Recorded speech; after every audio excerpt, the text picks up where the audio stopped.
So I've been quite. I'm watching Instagram live right now of what? Yeah, I know of some people, maybe friends would be a strong word. People I used to know at school who were in a band. I was watching them live. We're doing Instagram live.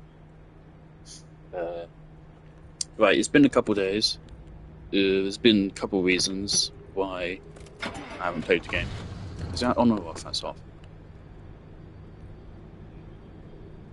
I believe we should I set everything up to be ready to go. I did Google like how long is the game, and what I saw was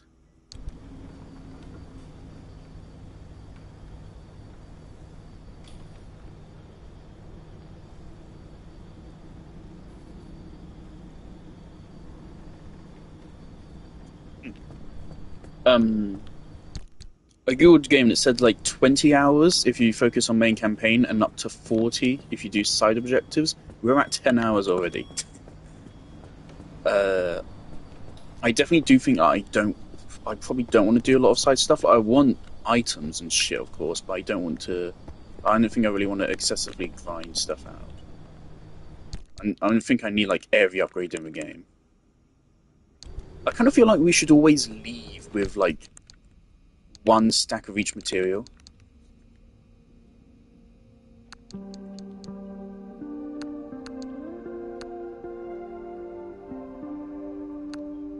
Like that, just in case.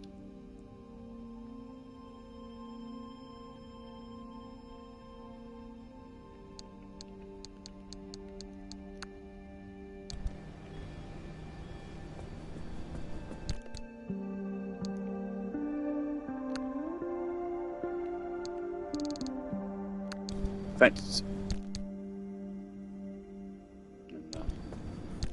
I was thinking maybe we store them in there perhaps already for, yeah. I am not a fan of the fact these can actually take damage.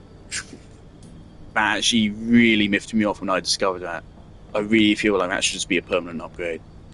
Some things really should just be a permanent upgrade. So then that actually becomes an increased resource drain, which is really annoying. And I don't feel like this is not a lot. This is not like a massive buff. This is not insanely useful because so far all of this shit basically goes unused. So if anything, it feels like potentially a burden, especially if it then breaks. I mean, I can't. I can craft it in the moment, right?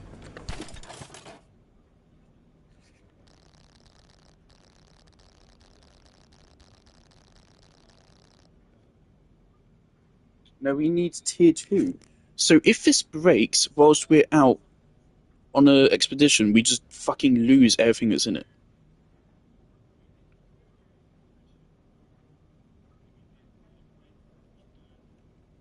Which is really bad, actually. So actually now knowing that, I think I'm gonna move everything. I think I'm gonna move everything that I put in there into here. Actually, quite frankly. Uh,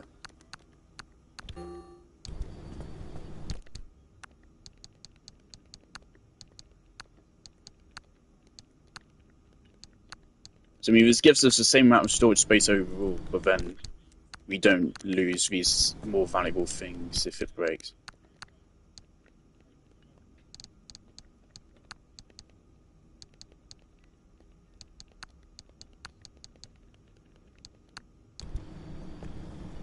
I'm probably going to go silent though on stream because I think I'm going to watch this live. Right, and so from now on we'll fill up the rest of this space with resources. What we'll do is we'll put these resources in here, and these just stay here. But it's just always there, basically. So I think that is what we need to craft for fundamental tools, or at least a scrapper and a pry bar. You don't always need an impact hammer, but actually it's pretty good to have one because of the Vault bunnies. Anyway, so if I remember correctly, our objective is to get over to the left. Oh, it won't let us right now, so instead we're going to go to here. So what we need to do, quite clearly to me, it seems we need to get here and then to here. or here and then to here. But I think I'd rather go here because that will then unlock a highway. Because I think we can go straight from here to straight up to here. Yeah, the path seems to be locked, so I think we'll go here and then maybe here if it lets us.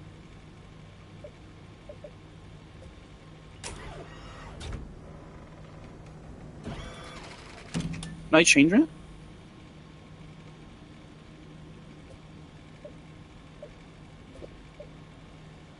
Scanner charges. Ah, okay. Also, the other thing which I'm thinking about is the fact we've solved several of our quirks, we just don't have the stuff to actually fix them, I think. Which is unfortunate, because from what I heard about the quirks, I said I watched a video essay about them beforehand. Not about the quirks, but just when I was attracted to this game because of a video essay about it, and in that video, the guy said he had a quirk of his door opening, and the fix for it was kicking the door closed. So it didn't actually cost him any resources to fix. It was just, oh, here's how you fix it. So he fixed it. Also, yeah, I hate that you can't repair these. Yeah, let's just go.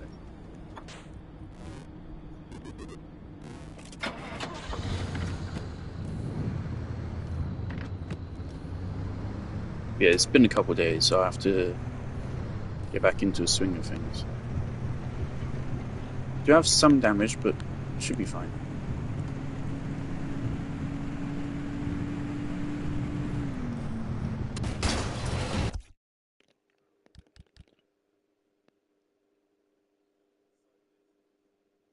I wasn't paying attention. I was looking at my phone. uh...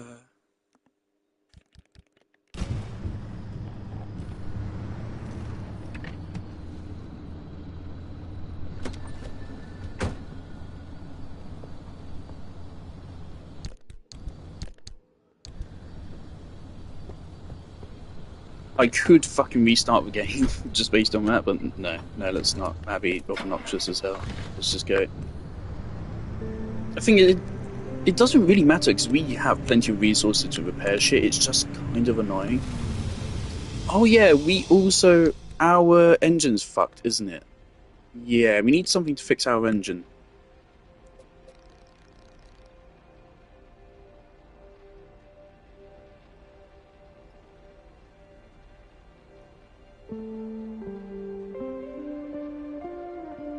So we can still go here. It's just really dangerous.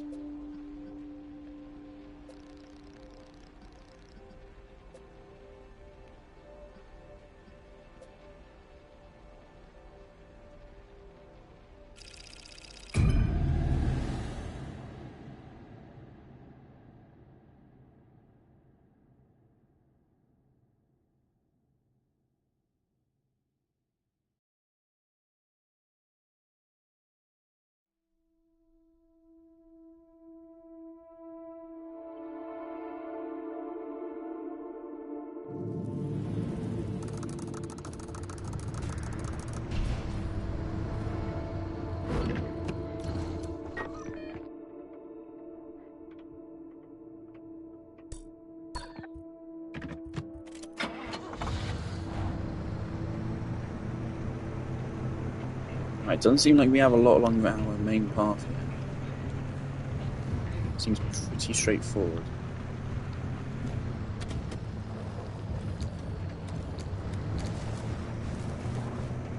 Again, I remember last time I was getting pretty miffed off with some of the anomalies. Some of them were just more annoying than anything else. I also fucking love dirt roads.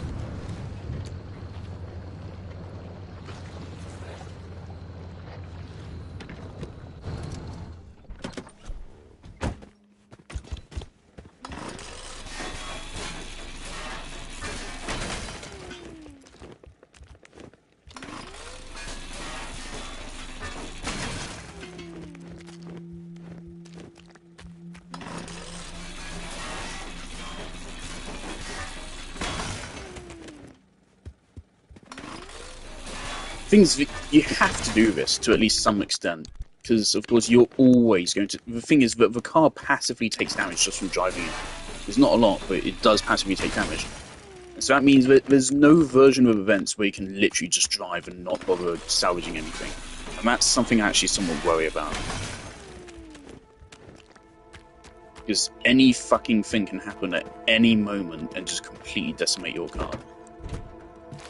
And at the same time, of course, your resources are always depleting to some extent.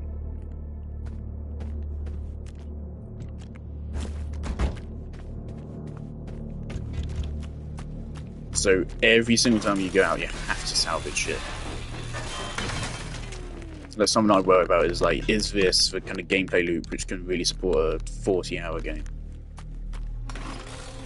So Outer Wilds is pretty simple gameplay-wise, but it allows for lots of experimentation with its physics, which is very fun. And also, of course, it carries you along with one of the most gripping stories in gaming history. Also having the best level design in gaming history. And also Outer Wilds just isn't that long. Though I would not mind Outer Wilds being like a 40-hour game. That'd be utterly delightful. So I think absolutely Outer Wilds can work to be that long. Oh, we shouldn't be leaving headlights on. Yeah, fuck, the door's gonna keep coming off, isn't it? Okay, we need to keep the headlights off, if we can. So that's gonna keep opening this door, and that's gonna really piss me off. I don't think I have the resources to fix it. If I did, I would have.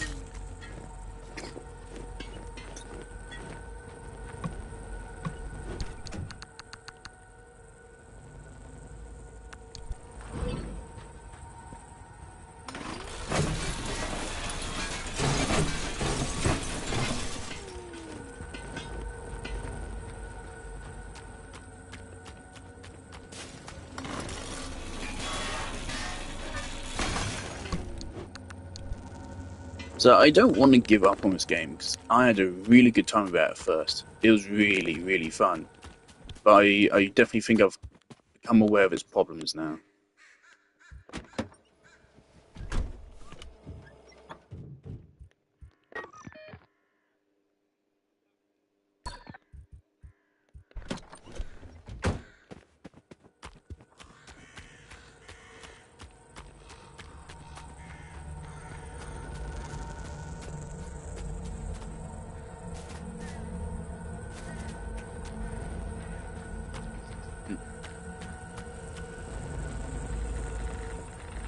Ooh, 5,000, okay.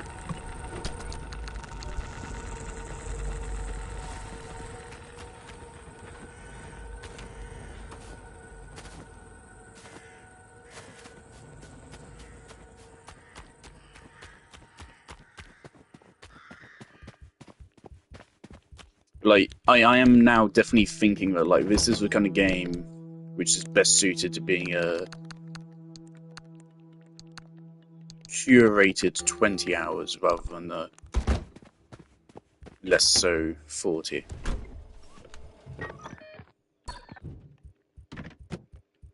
This thing is, like, part of the major fun of a game isn't necessarily upgrading the car, it's dealing with the anomalies and the mystery around the anomalies.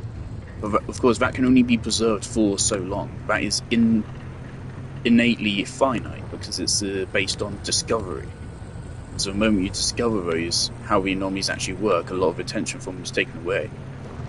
Like, I was terrified of the abductors at first. Now I know how they work, and I don't give a single fuck about them. In fact, I sometimes see them as a positive. There was one moment which really showed off how it can be really dangerous, where one of them picked him up and dragged us into a thingy, which potentially damaged our car. But other than that, I really don't see them being dangerous, like, ever anymore. Maybe, like, during a storm, if you're in a way, but that doesn't seem to happen often. Yeah,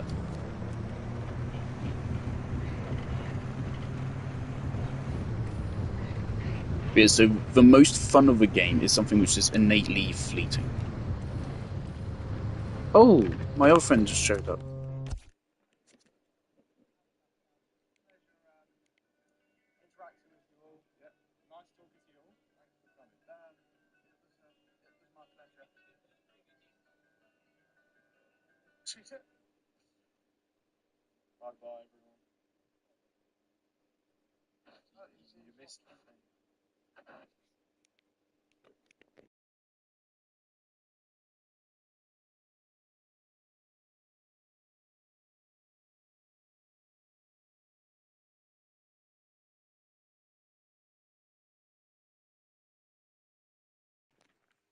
Alright, the Instagram live's over now.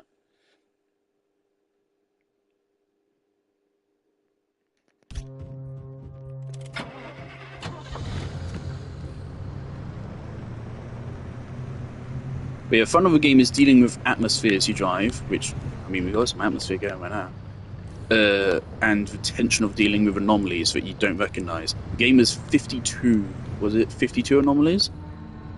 We've already encountered probably like 20 of them, and a lot of them are kind of just variations upon each other.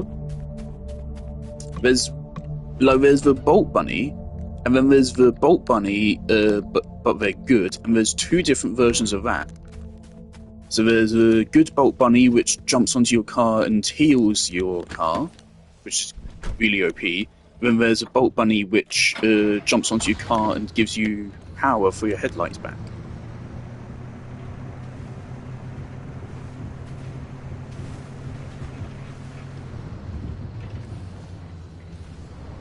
I mean, some other anomalies are things like this. This is an anomaly right here, and that does literally nothing. I don't even know if it damages your car if you drive into it.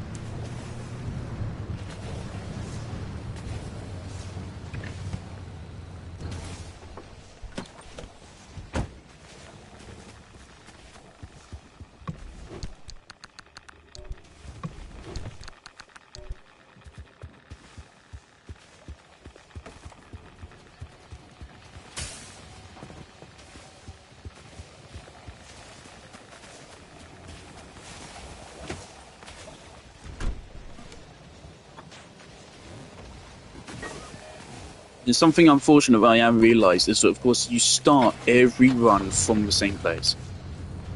Basically, I think there's not going to be a whole lot of environment variety in this game. I feel like we've probably already seen all of the game's different environments, and that's definitely a problem to me. Because that's a big part of dealing with anomalies in atmosphere. If the environment is new.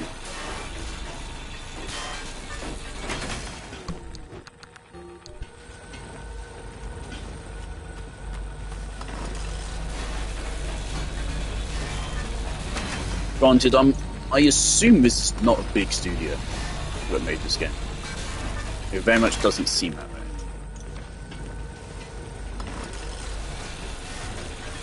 And you never want to divide an indie project for having a fucking budget. Oh boy, actually, I got some choice words about Bungie. Oh boy.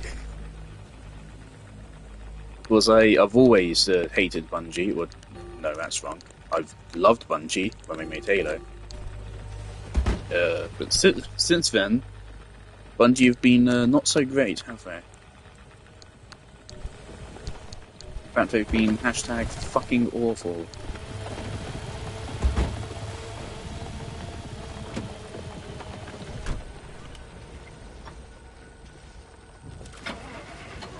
But yeah, there's now a Bungie layoff. And the thing is, of course, I have said repeatedly, or numerous times before, of course, I despise Bungie, and I don't think it's just an upper leadership problem. I do think it's actually also just a problem with regular employees. I have said that before. I don't think they're actually. I straight up don't think they're a particularly good game studio anymore. It's not just that their upper elite are bad and evil.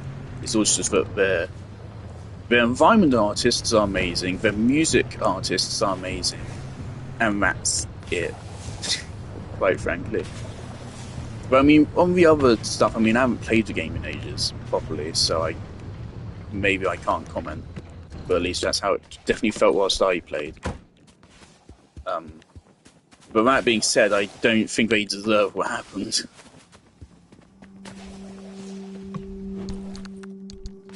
Those people, regardless, have probably spent years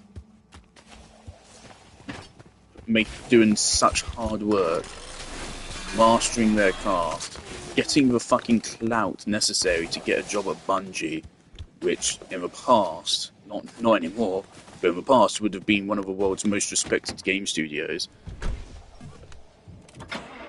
So the kind of clout and resume you need to get a job there, I imagine would be fucking huge. We got a tire problem.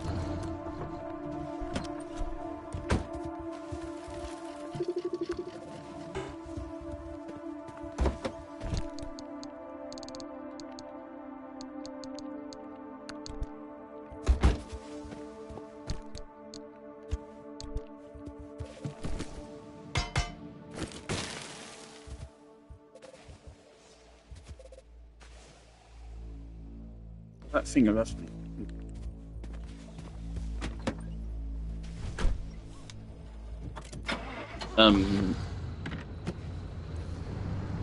It's because I imagine they've probably gone through the same thing I'm currently going through and getting fucking university educated and shit. Only for them to be mercilessly dropped because the CEO has a fucking car collection. That's so fucking cringe, man. Like, even if you weren't laying off employees like a fucking supervillain, it's still just fucking cringe to have a car collection like that. You're literally a fucking GTA character, but in real life. That's just fucking cringe.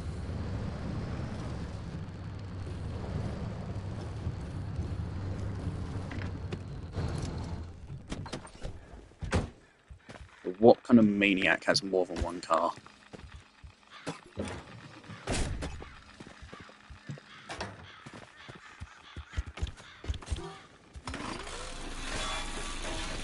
He does, and he's paying fucking hundreds of thousands for them. What is it, millions? He spent like over $1 million on cars within like a year or something. For those employees, they gotta go. For CEOs, one of the most easy jobs to replace with AI. Just genuinely, the AIs would make better business decisions than the CEOs. So that's just a fact.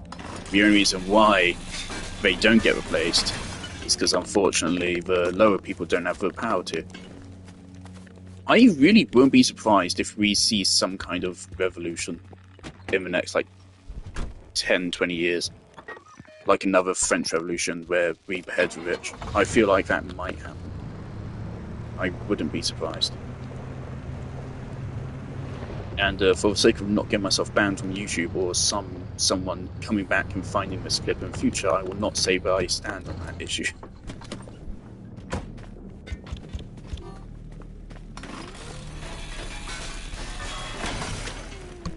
But like, I don't know how many more hours I can spend driving between cars like this and just fucking breaking off the back. But I have to do it. Because otherwise I will end up dying.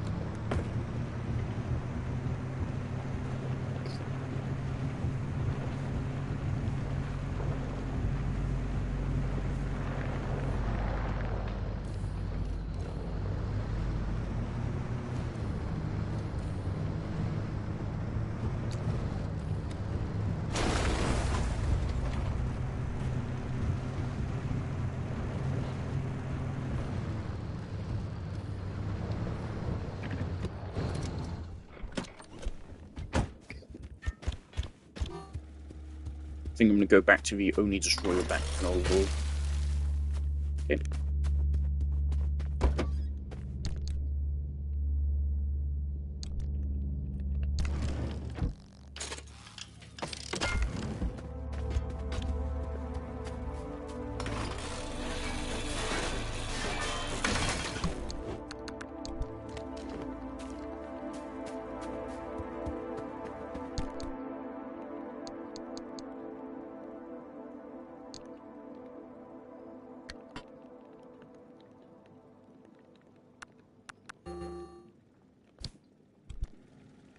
Discovered that last stream there's actually a quick transfer button. That would have been pretty helpful. It's entirely my fault. Actually, yeah, I was reflecting on something else earlier, some dumb moments I had in my Final Fantasy VII streams. Actually, I can't actually remember what it was now. But I had some dumb moments where I can't remember what I did now, but I was just thinking about it earlier.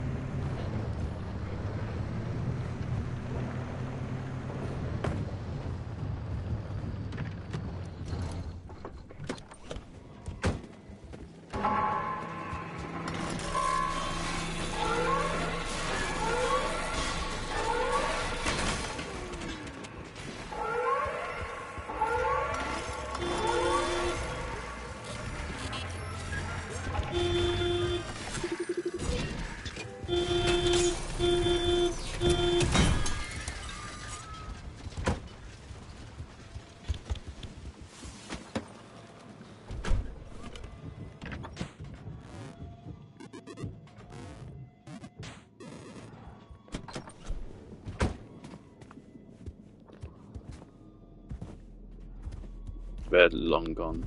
Okay, new anomaly.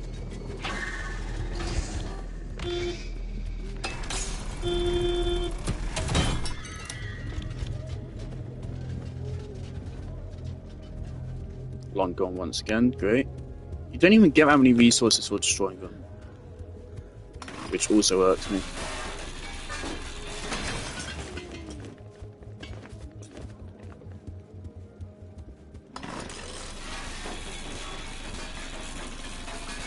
We don't have resources to build another impact hammer, do we? Yeah.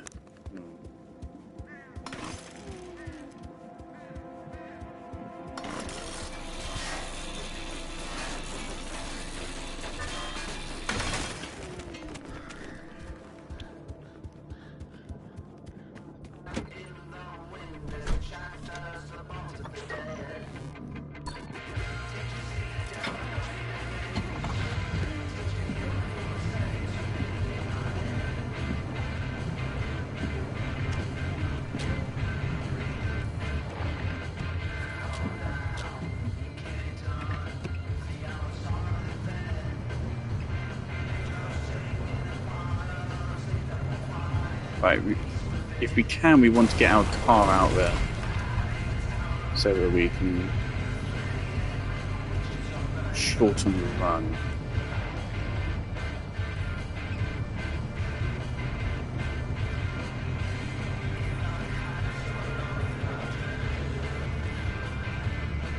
But like, there's a reason why SCP Containment Breach is like considered a classic, and it's only like a couple, like an hour or two long for a run or something. It's something like that.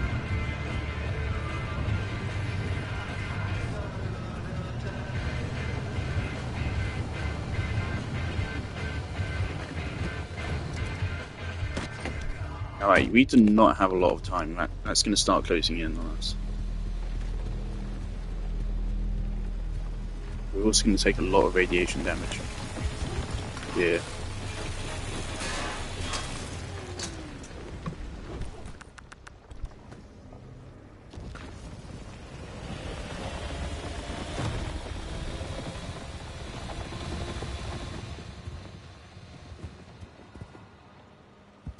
Before I said there was this...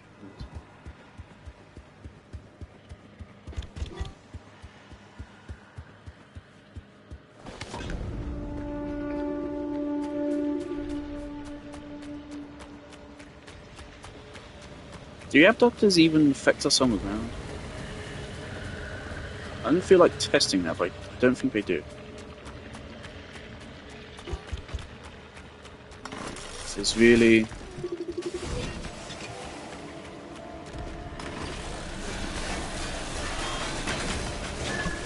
See, now I don't think I have time to mine this.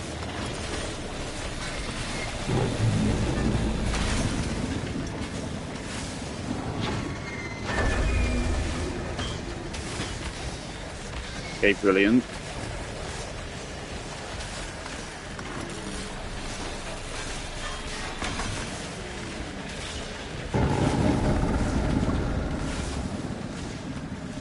Yeah, Pursuer's going to take them back for me.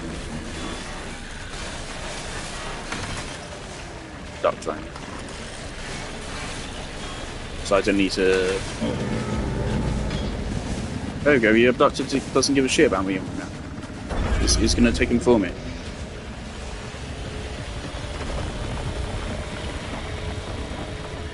Oh, but it does give a shit about me holding this, doesn't it?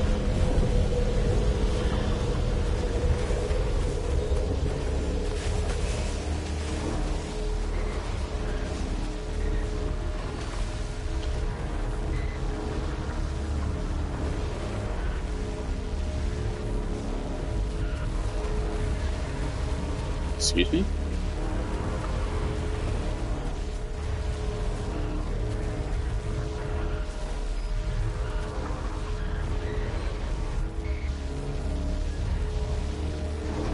Pray tell no one's followed us back. For that one, or at the very least, wearing your eye shield during that time. Right around T-height, warming up to 70 degrees Fahrenheit. You've got some clouds rolling in, and it'll... Right, we can totally go back for that. Radiation levels settling back under 2 microsieverts. The fog will be back first thing tomorrow, so get in your full day of blue skies and golden sunshine. Of course, we won't raise because it gets us more power, which we need for upgrades. Then if we need to get everything to fix the engine. I do not know what's going to happen if we can't fix the fucking engine. And I believe that's the same thing we need to fix our other quirk.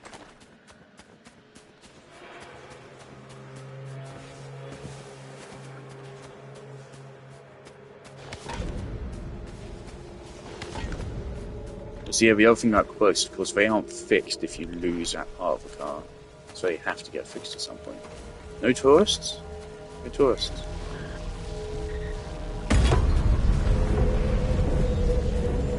Usually tourists fucking swarm these things.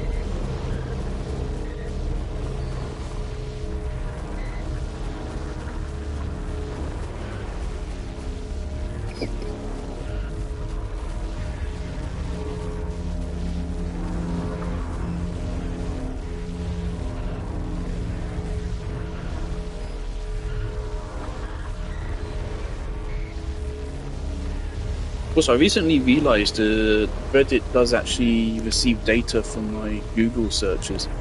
So I started getting ads, or I started getting Pacific Drive suggestions on Reddit, which means that Reddit knows I've been Googling things for the game.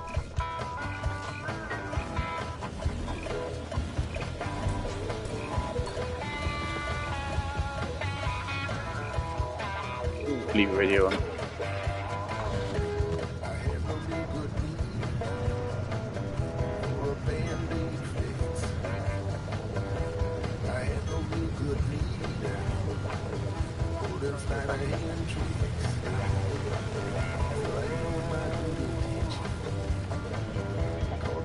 Is there a way to, like, outrun an abductor?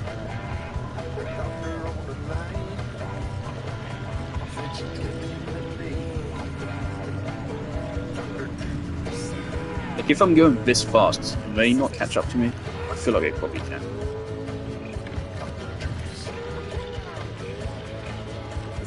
We're fine here. Okay, we're fine. And we now know they don't give a shit about us on the ground.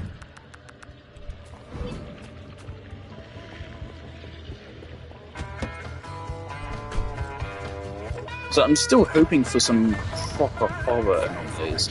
Some real jump scare shit for no fucking reasons. Out of nowhere jump scare.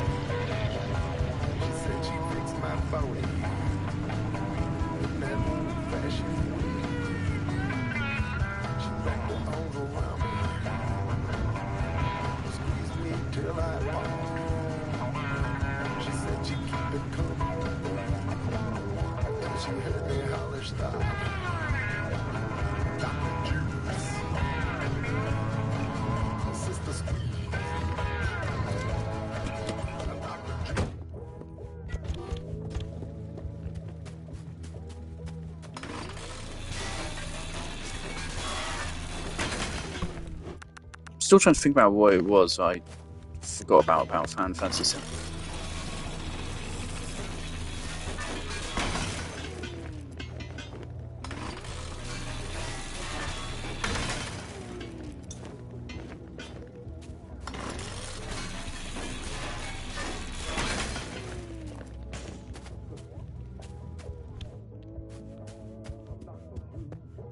Ooh.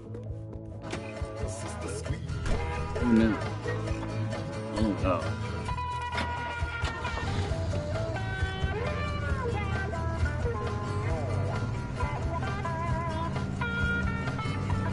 It's not gonna be much of a fuck, there could be stuff in there. Let's go for it. Also, what the fuck is that noise?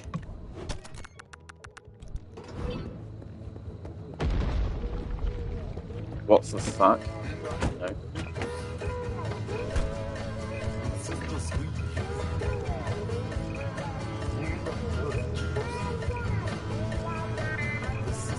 Turn it around.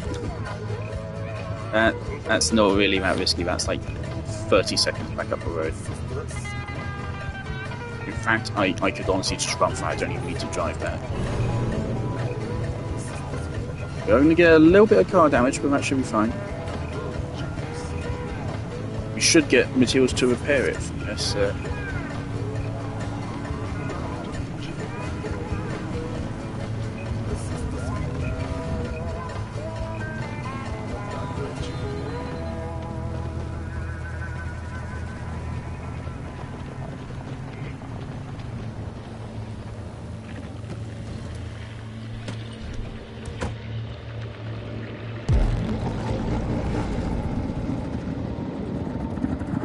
Okay, so now we do affect them. Cool. Good to know. That's a fuck you game.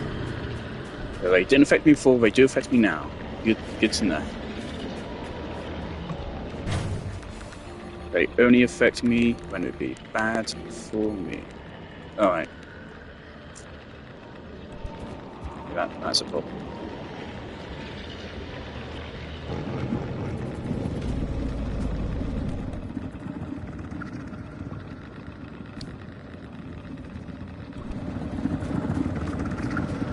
That's alright. That's alright.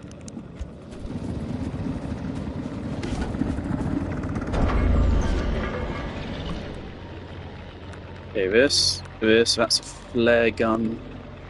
Didn't care much for a flare gun. We can fit all this stuff, we just need to rearrange.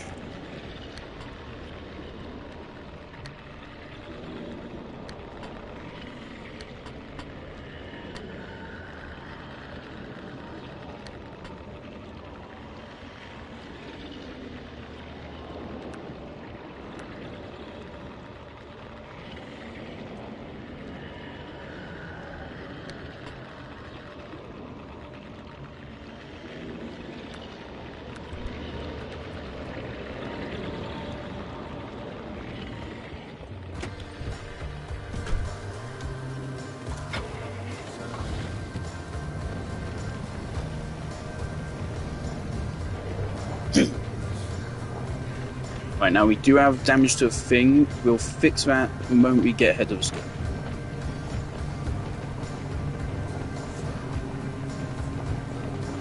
Flat tire. We have a sealing kit, we can fix that, that's fine.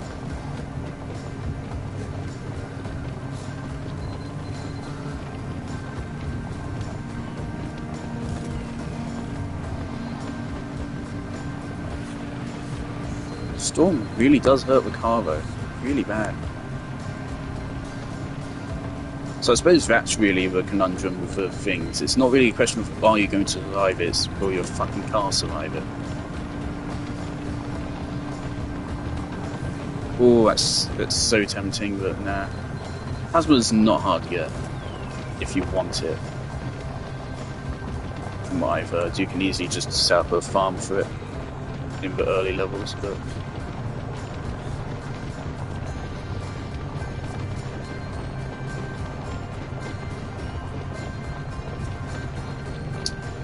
oh, is that damage to our other tyre?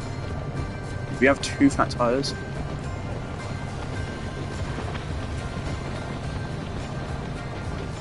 Right. Just to refuel.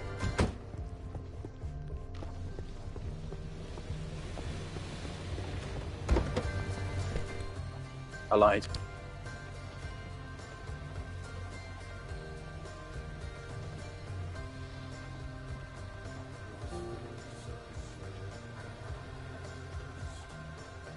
Oh, fuck.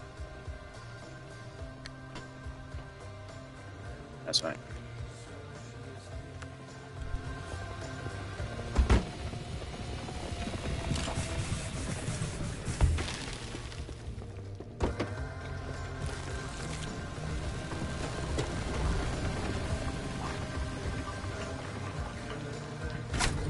Because we do have our second gas can.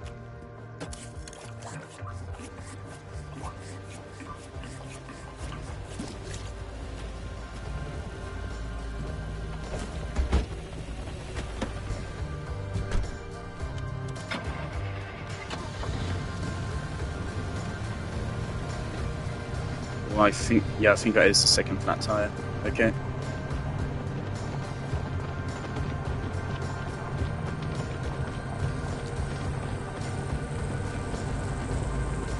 Get a car past this.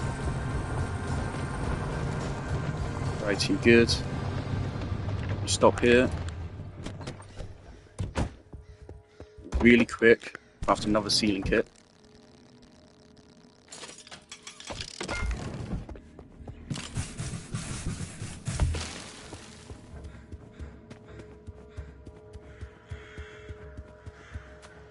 We are going to take some more damage here, but that's okay.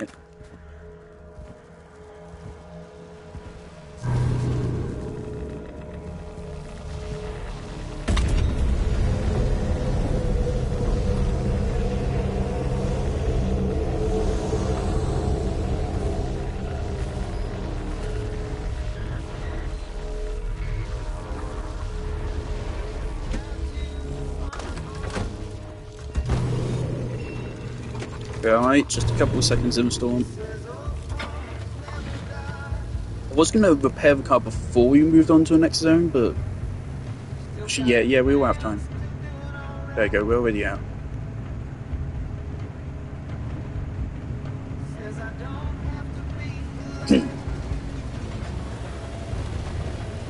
Never mind, okay. Are they on?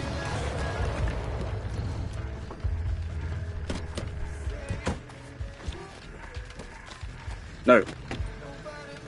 We somehow duped them. That's never happened before. Okay. Let's move on before they try for a second round.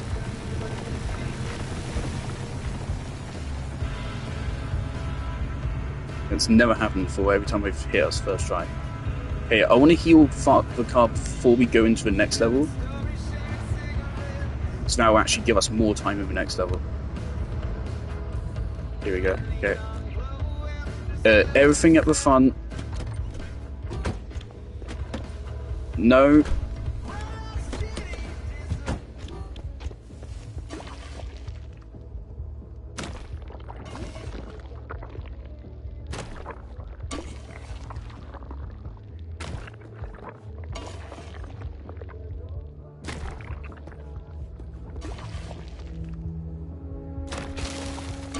Well, the other thing, of course, is a repair putty. I thought it was percentage based, of course it's not. Repair putty heals a flat amount, and so the more we upgrade the car, the more repair putty we're actually going to need.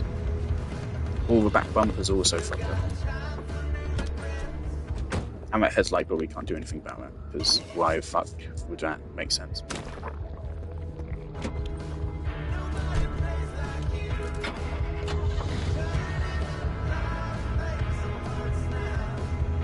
Right, and there we go. Made out just fine.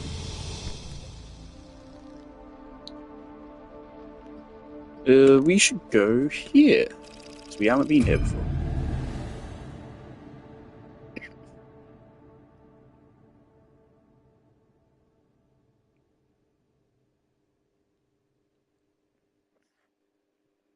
Then we're going to return back, and then hopefully we go continue the story. Or find a path to that place.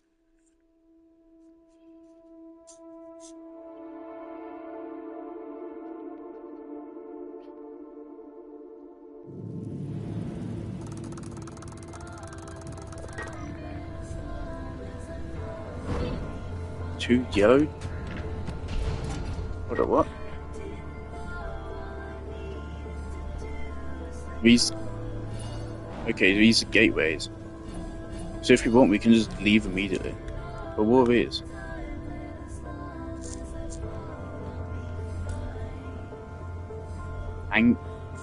Are they anchor signals?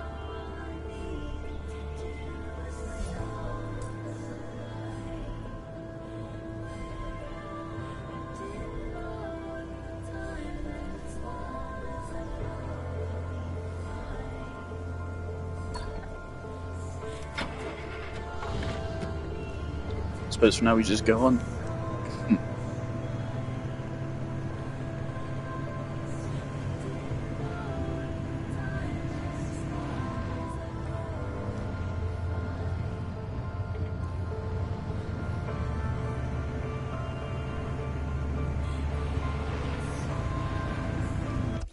Water break.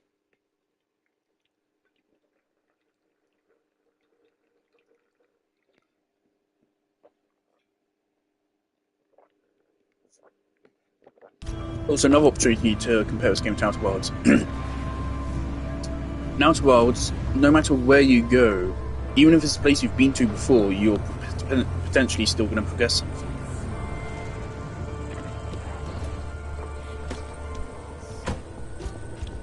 That's somewhat true in this game, so long as you always get energy.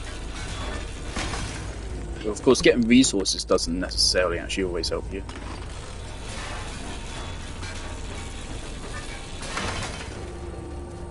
Of course, excess resources can be a detriment.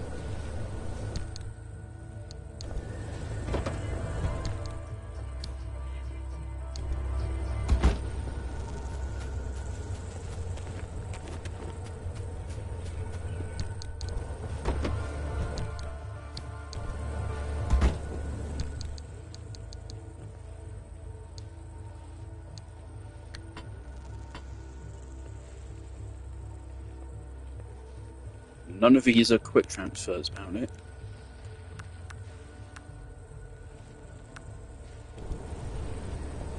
Hack rat.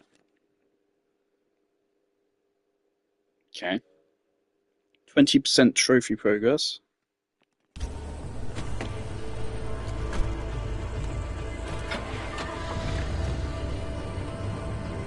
Should have gotten fuel, but that's alright. Okay, hold on. It was right there. I don't know what that is. We have a gas station right here anyway.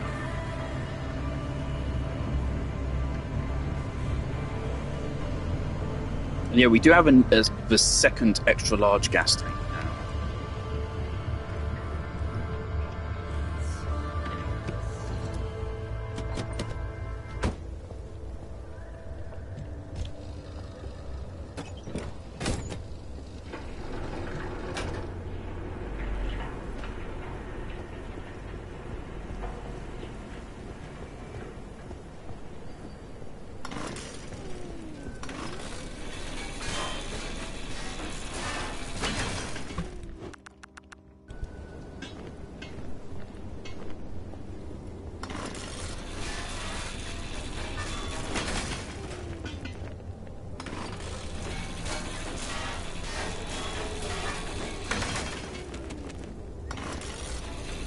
Honestly, the more I play this game, the more I do feel like I'm probably not going to finish it. I don't know what else I'm going to do, quite frankly.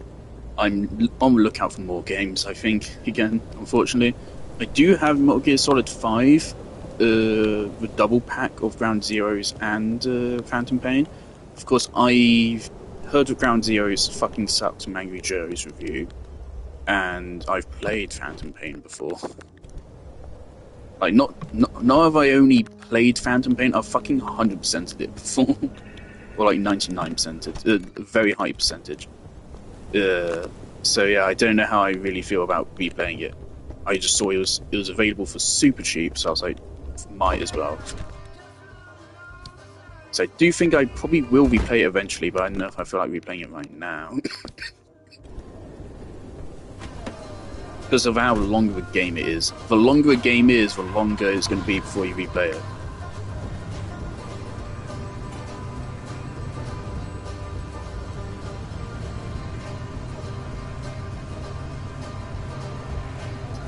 I really wonder how long does it take to code the wheel to work properly. Also, they really should. I hope that at some point there's an actual practical application for the windscreen wipers and the horn. That just makes sense.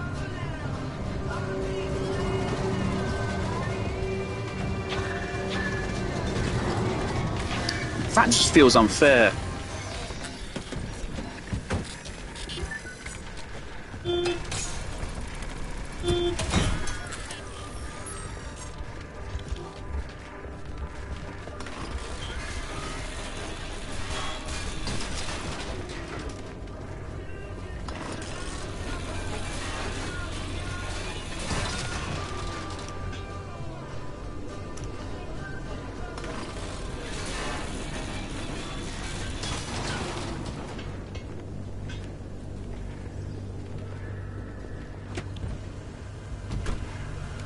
Stop. Stop.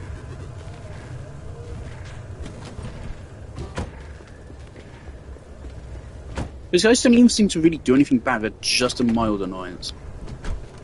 So fucking power sapping ones that are just a fucking annoyance.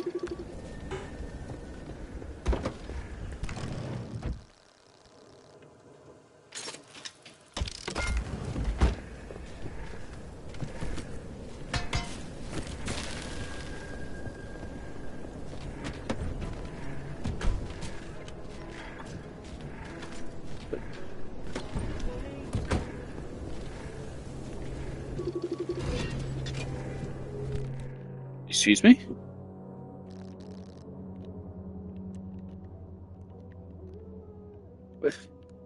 What the fuck just happened? I thought I saw that just like brush past me. What?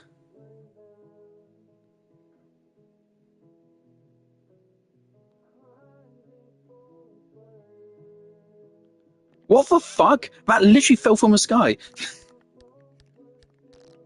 Oh, game, let me back our menu, thank you. We have a Liberator now.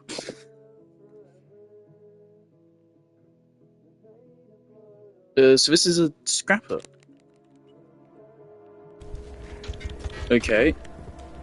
We have an upgraded Scrapper now, I guess. Cool.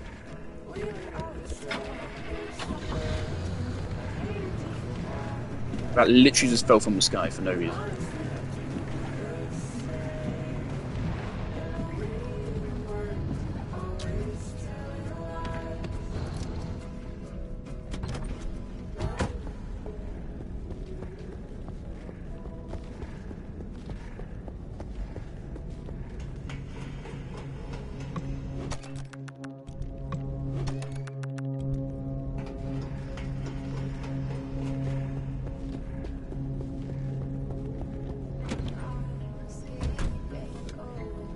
Why is the impact hammer so fucking hard to craft? I thought it's specifically because of the bolt bunnies, isn't it? And the other variations. It's specifically because of them. Because the actual tool does not come into play often. It's the least used out of all the tools. When it does get used, it's not like it's super powerful or something. I mean, you guys don't move indoors, do you? So I'm safe here. Here's the weird thing about tourists, we don't... Sometimes we do absolutely nothing, sometimes we do potentially something. We've yet to see them actually do something. But I'm a little bit scared to find out what they really do.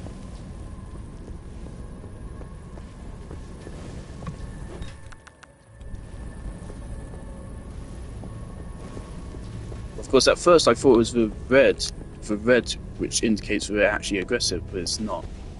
It's just fucking random.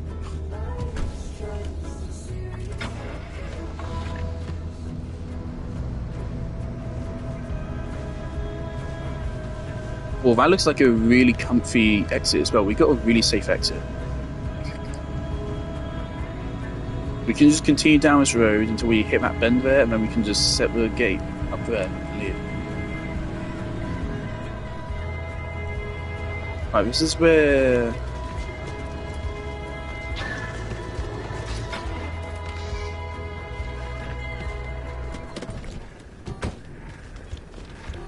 Can I just destroy you? I can. Okay, never mind. So we don't actually need the impact hammer to destroy them, though that might be damaging the car at the same time.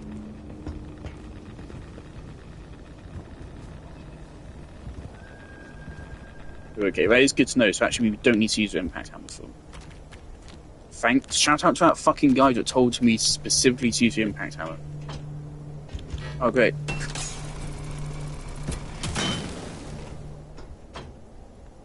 Good thing you made that discovery. And gas cylinders won't need to make a new one, isn't it?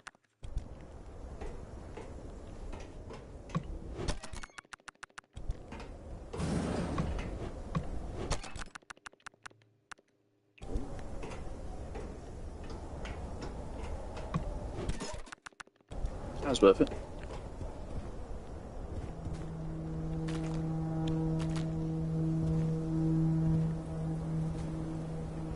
We should test out this Liberator.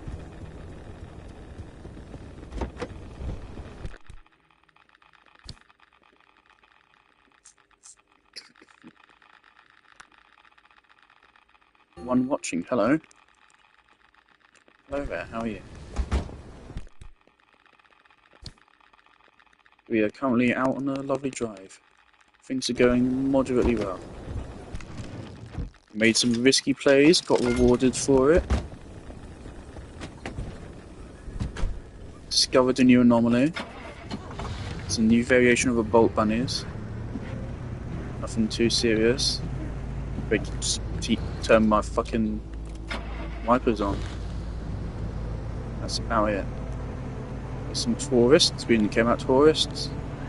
There's not much to get from responsible reports anyway, quite frankly. It's not worth the risk. Very low risk, but still not worth it.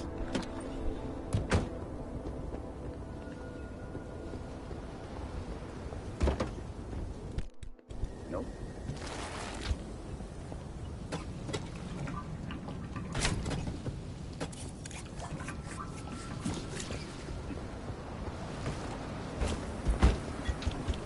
I can hear something. Alright, so... Oh!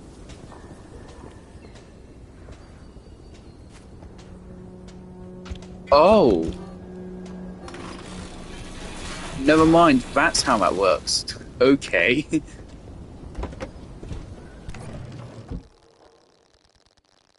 That's really interesting. That's really interesting. That can be really OP, actually. So what this means is that you can just run up to any car and just steal their shit.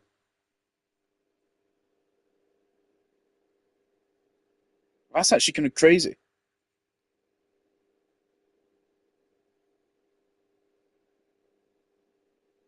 That's cracked. Okay, Liberator, that's interesting. So if we hold that on us, we basically, our car can never truly break, really. We can always get something to replace wherever breaks. And potentially, if we just find like a really good truck or something, we can just steal all its parts. Basically, just get a free up. Well, not free, because we have to use up the tool. But that's really interesting. I really like that. That's interesting. So we want to keep this thing on us, basically at all times now. You never know when that could become game-changingly useful. Of course, the moment I said the impact hammer doesn't get much use, suddenly everything requires the impact hammer.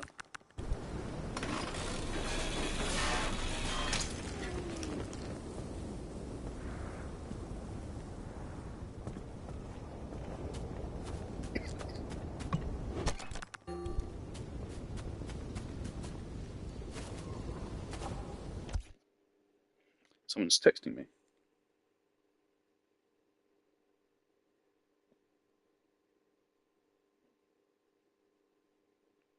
Oh, this is a video. I see Aerith's face. Alright, let's watch this.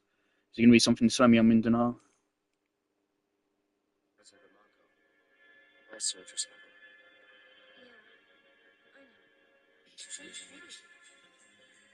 No, what was that subliminal message?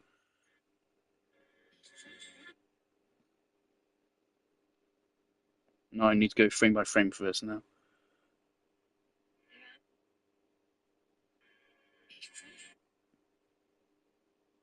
Okay, that's meaningless. That's just the creator of a video. Okay, great. Glad to know I'm not the only person who watches Aerith edits. Is this Aerith edit?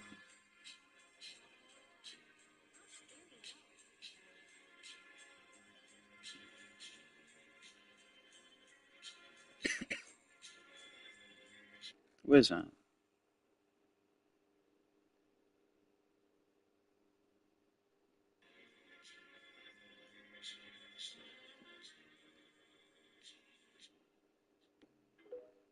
Okay, cool.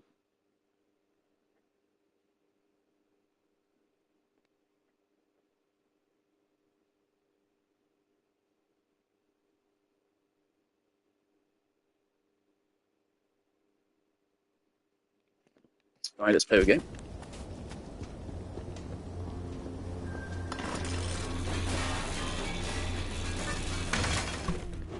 I still don't know if I'm going to be able to go back to front. So I really want to, or at least I really wanted to. But now I don't know if I can go back.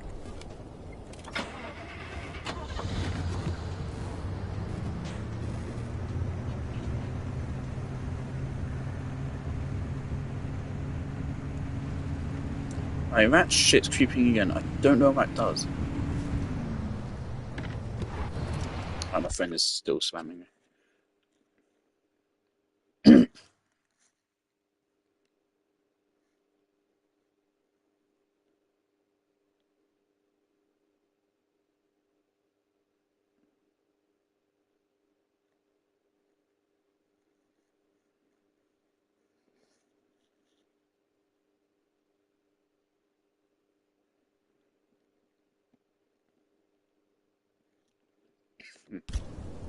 We love Zack. I mean, Zachary is such a great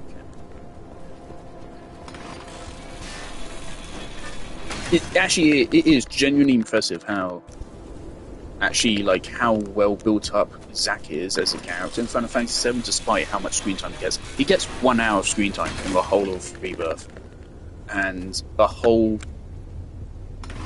10 seconds in Remake. He has like a 30-second post-credit scene, and before that, like 30 seconds.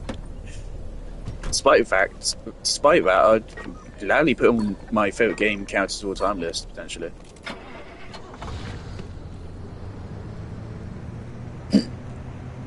He would not be high on the list, but he would be on the list. Do I like him more than Tifa? I might. Again, the thing is, my feelings are half. Okay. My feelings of Tifa are warped, again, because of course she's her existence fucked with Aerith screen time, as I said before, many times. I would like Tifa a lot more as a character if she just didn't take away from Aerith's screen time, because Aerith is a better character, and so whenever Tifa is on screen, and Aerith could also be on screen, I'm like, why is this scene given to Tifa? Just give it to Aerith. It would just be better.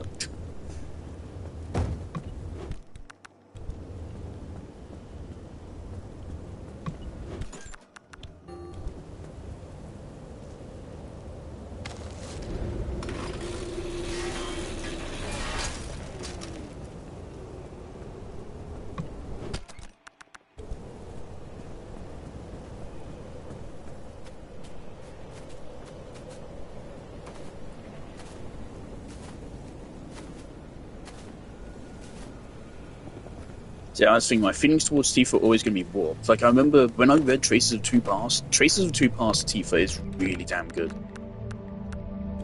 Traces of Two Past is actually Tifa's character. What was that?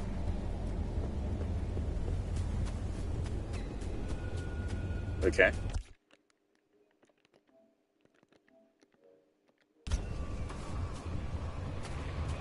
Did they just explode?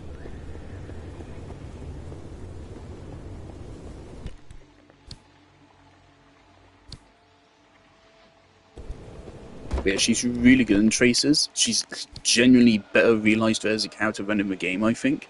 Though she is still like a good character in the game. But I would not. I don't think I would rank Tifa amongst my favourite video game characters of all time. I would rank Tifa as one of my like favourite book characters of all time. But not game. The game does. The book does so much for her. You broke my fucking tires again.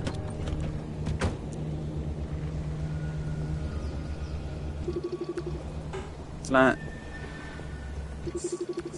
Loose. Brilliant.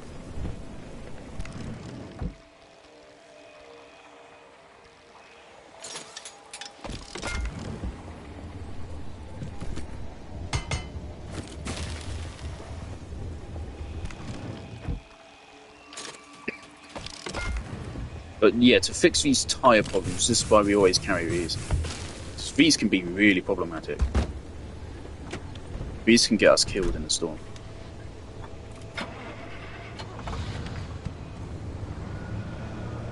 This is not like radiation. I thought about what it was, but it's not.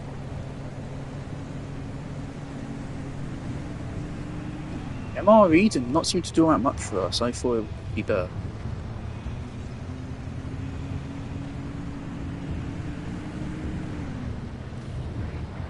Ooh, that's rough.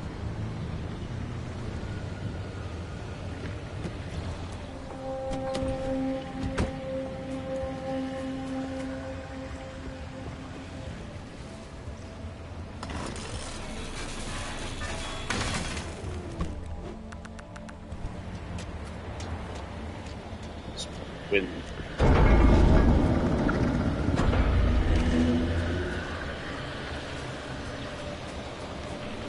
Picked up a bit of a tree. That's interesting. Can I pick up that piece of tree as well? It's long gone. If I were faster, could I?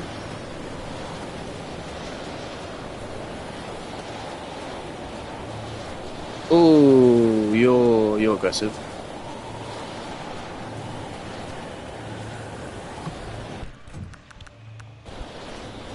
Oh, okay.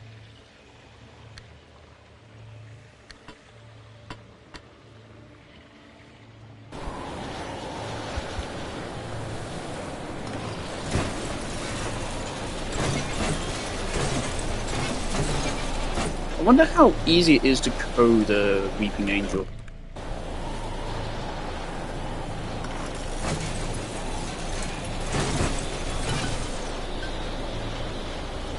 I actually figure it's probably actually easier than you would assume. You move fast.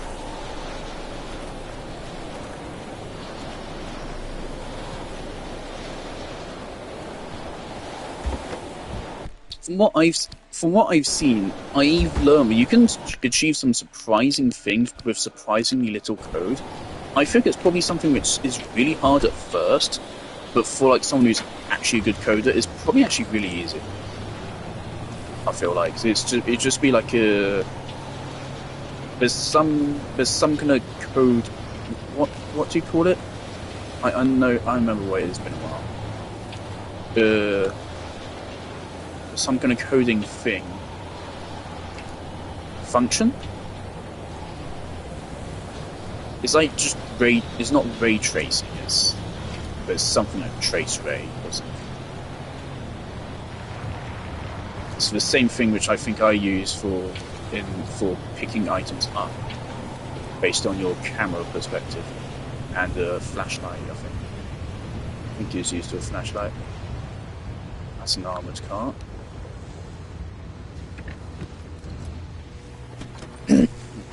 Right, so we're gonna salvage this armored car, and then we're gonna move on.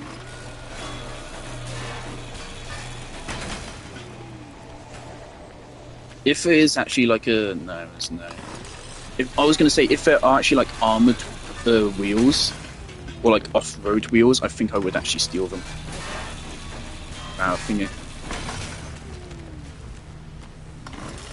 I haven't checked if we can actually remove our own car parts yet, though. So I'd have to check that, but I assume we can.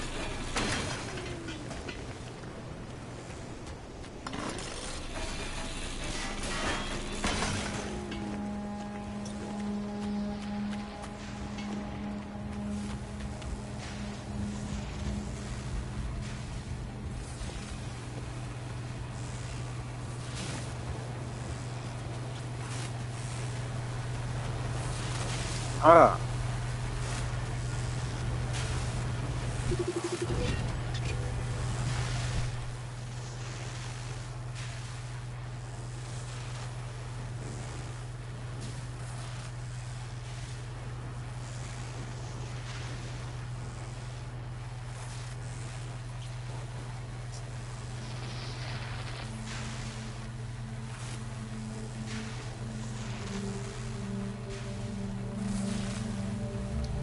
Can this regenerate my car's battery? Since I found that out when I googled how to deal with the bolt bunnies, the heart thingies we found, which were just like floating rocks or something, they actually regenerate your car's battery. Also, this is a dirt road, it seems, which is unfortunate. And there's abductors along this way. But it is pretty much just a straight path. So past this short, fuck it.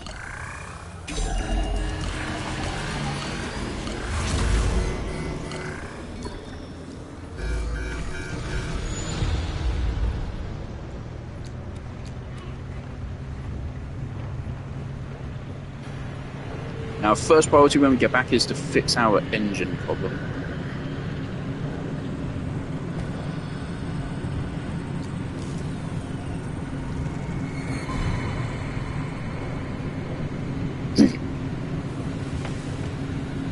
And if possible, I would like to loot some stuff on the way, but that storm is closing in very fast.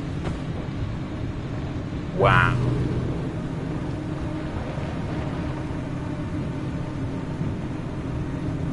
Wow, that storm's closing in very fast.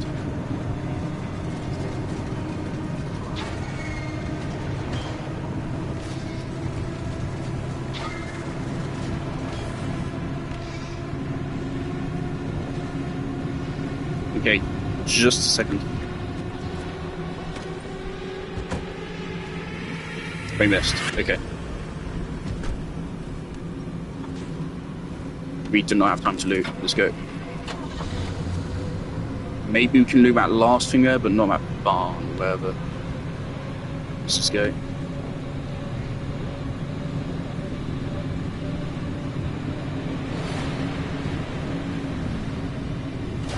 It does feel like the car drives faster when the thingies come in.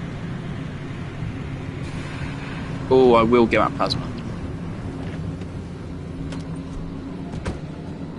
I will take that.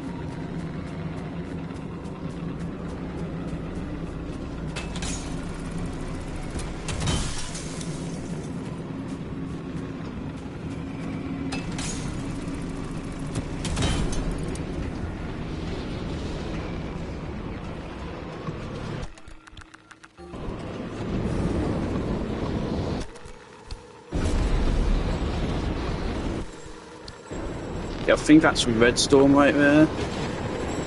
Yeah, okay, that's fine.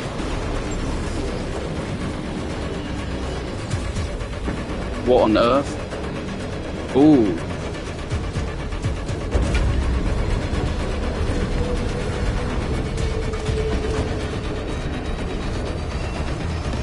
Okay, well, that was just 3, okay.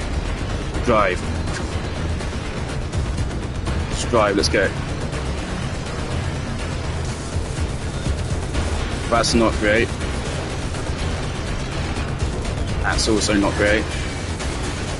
If the game seriously just assaults me with loads of anomalies to kill the car the moment that would really hurt me. There might be something on us. If it got on us, isn't there a trophy actually to bring one of them back? In that case, yeah, I'm gonna keep it on. Let's just go. I think there's a trophy to bring one back to the garage.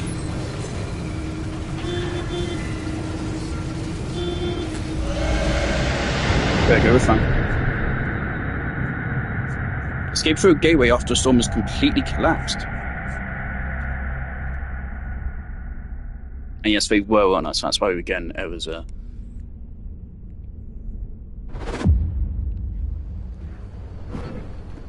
Actually, that did cause a lot of damage. We've got 4.7 energy. Looks like you're getting the hang of things. Well, once you get that unfortunate driving under control.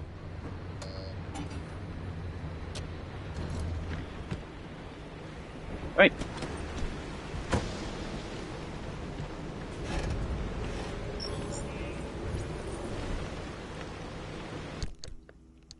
It's crazy that soon we're gonna be out of fucking space here as well.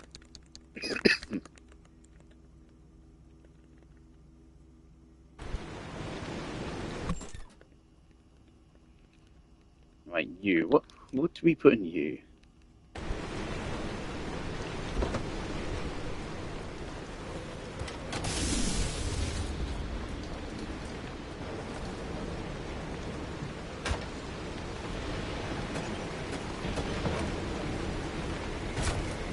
There's an option to like automatically fix everything and refuel, but I don't want to turn it on. I like it being manual.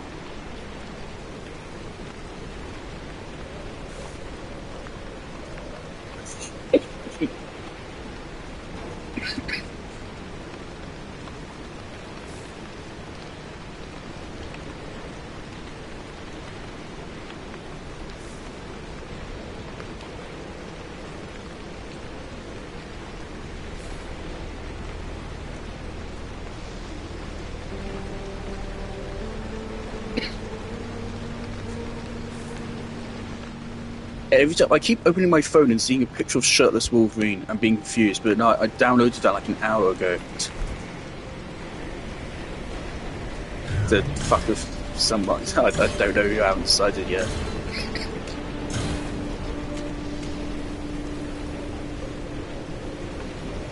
They didn't follow us back, even though they were on us, which is unfortunate. Wait.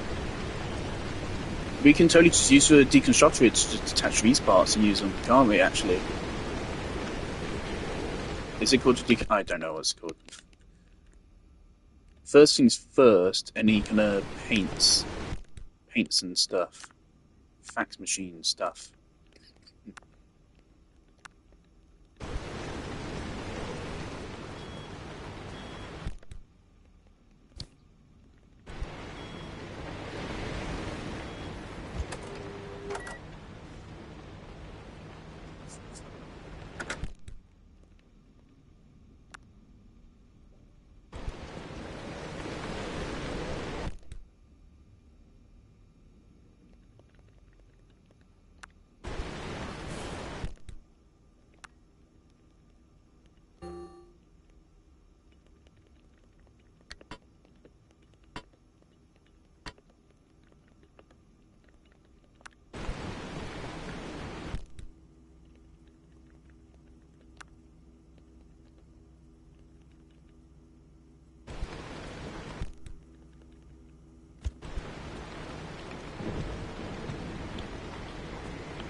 We put that in there, so it's out of there now.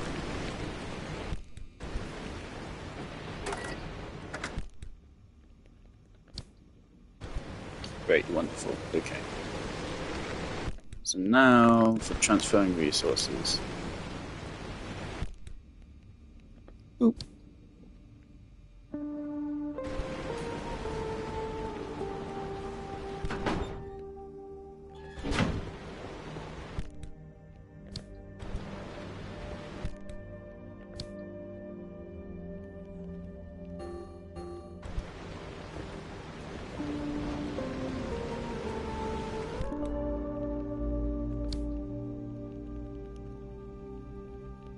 We're good on pry bar. Oh, we have stuff here.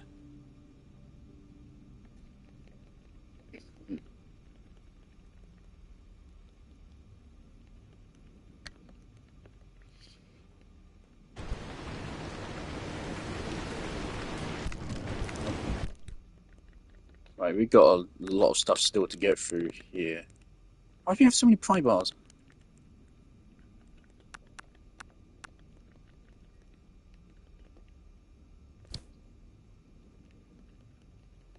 Great. We do not need all of these fucking health items out with us. Oh, two electricians. That's what we need. Why didn't I notice that earlier? Okay, we have what we need. We don't have a blueprint for it, but we... Unfortunately, this is not much of a problem. I really don't care about this issue, but... This is a bigger problem, because that can break the door.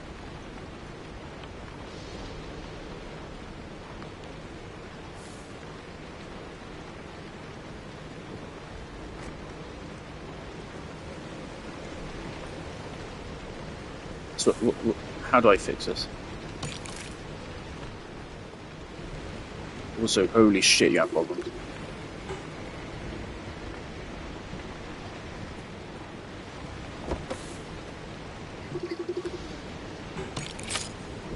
There you go. Oh, we fixed our engine. So how do I fix that working?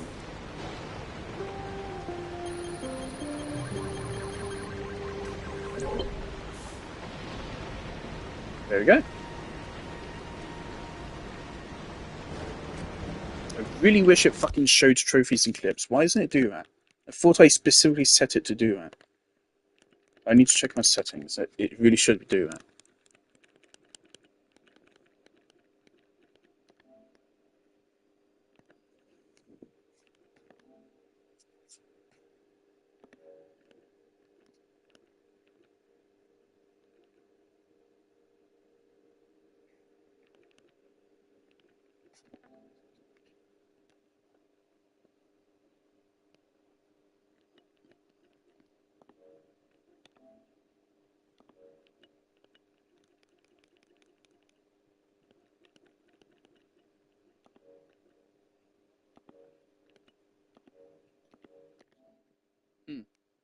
Wait, did that just say campaign 40?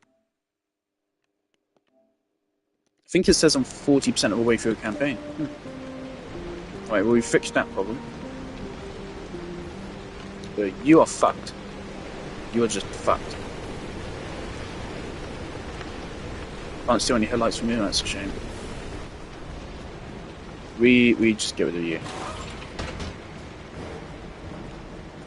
We even recycle you? Yes, but we don't get anything for it.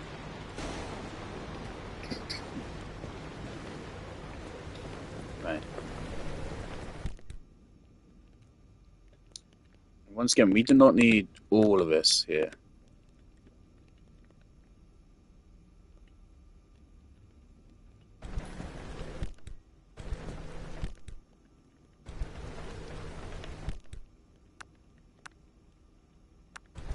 We got a lot of shit. Okay.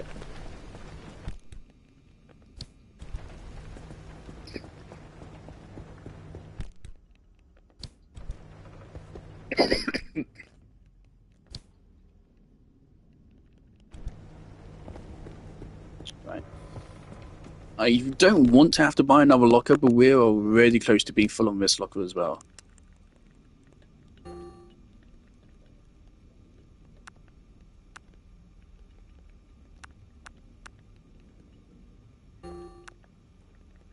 Oh, we're going to struggle to find space for this wheel that we're about to throw in here. This pry bar goes here, right?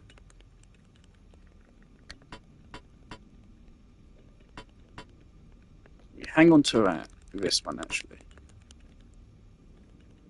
Keep you.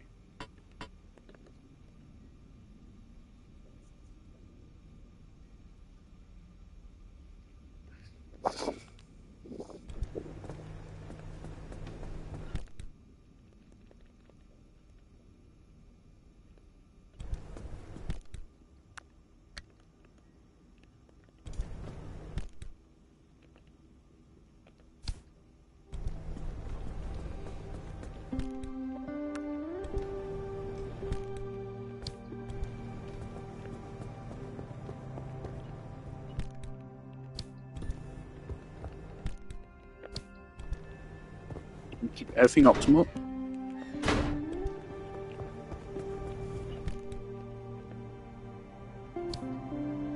There we go. Yeah, that's... All our lockers are once again full. Next lock will cost us like 1.5 energy. This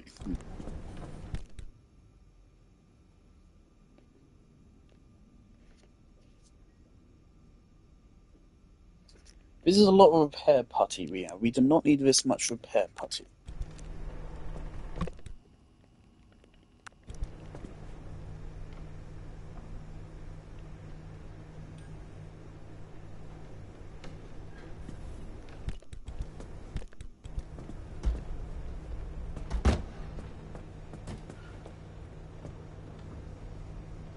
Excuse me.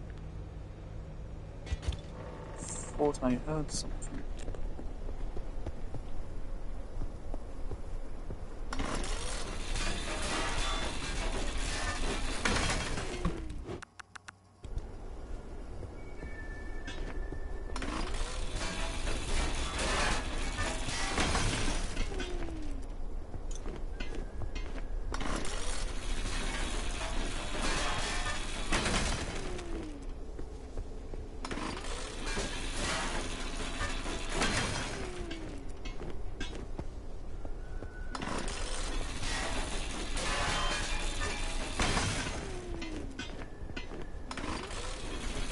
I might as well make sure I use up the rest of this scrapper.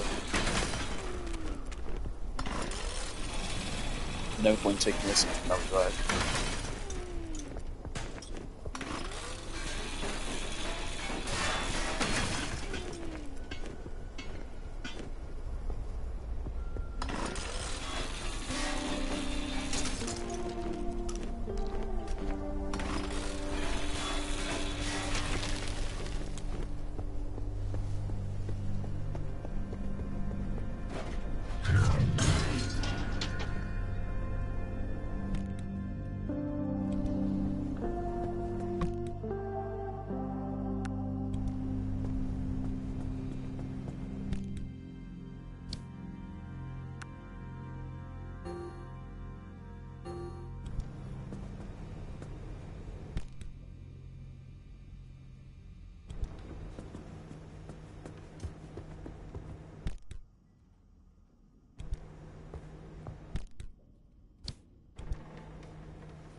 Alright, what are resources? I want for resources to build at least like one of each of... Oh, there's a lot of shit needed for it.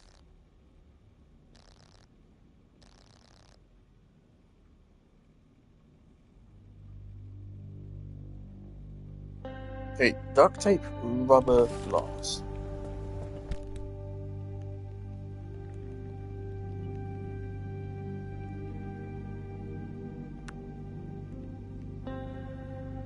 Need plastic for something.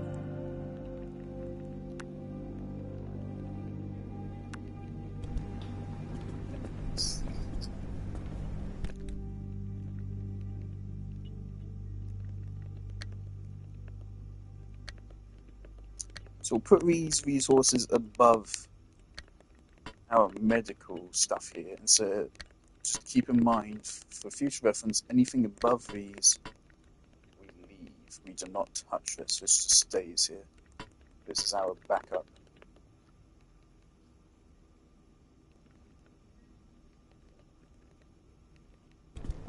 Okay.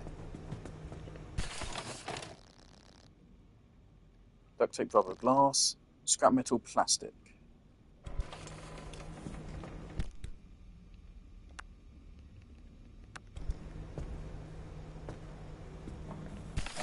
get ready to put plastic in. Copper wire, electronics, battery.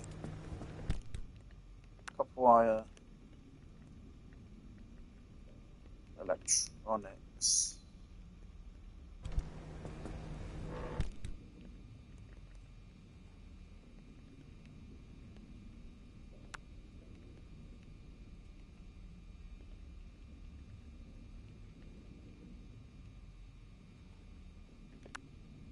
Right, and previously I was thinking we get gas cylinders, but I don't think we need.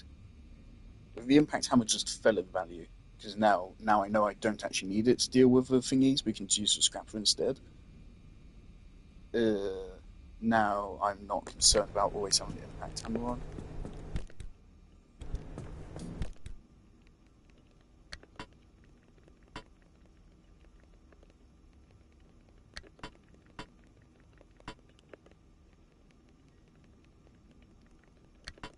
There we go. So this is our survival kit. We always want this stuff on us. This is all our healing we should ever need. We won't need more than this. And these are all the materials we need to make our basic tools. Right?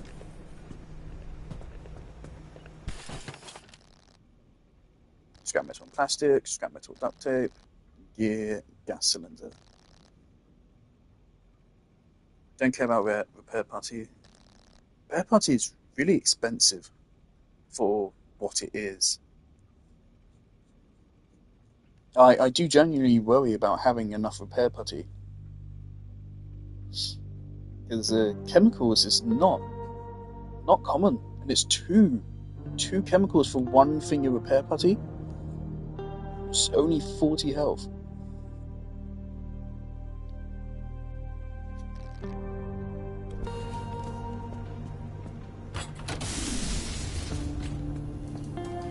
And speaking of repair putty, we're about to use a bunch.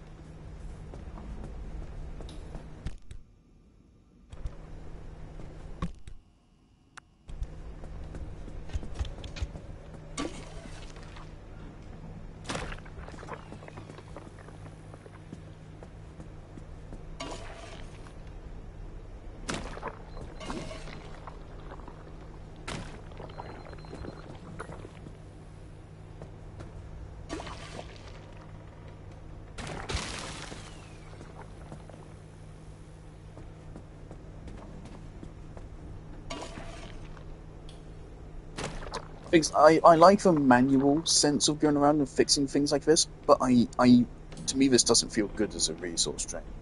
This feels a little bit miffling. Slightly miffling.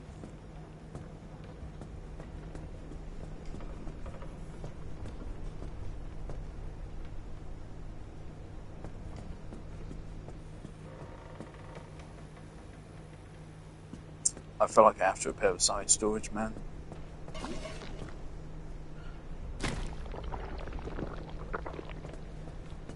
Is there an upgrade we can get which makes it so that we can craft tier 2 things out on the road?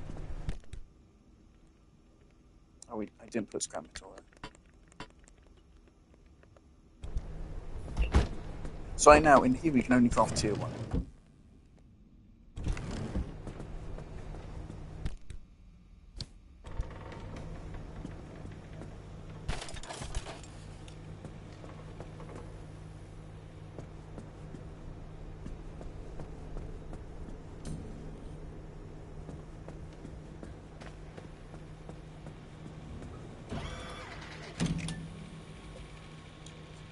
I was really hoping these storms would go away, but they haven't.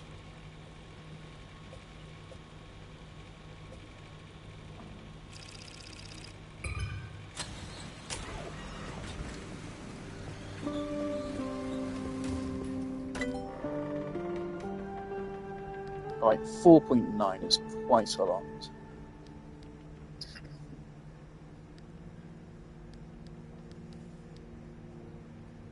1.5. That would give us 3.4 remaining.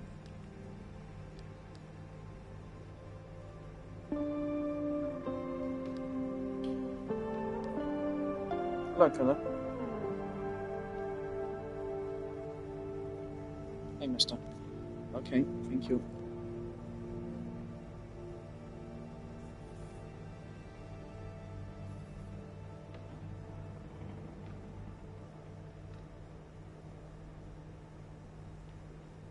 Kada, are you going to parent your mate?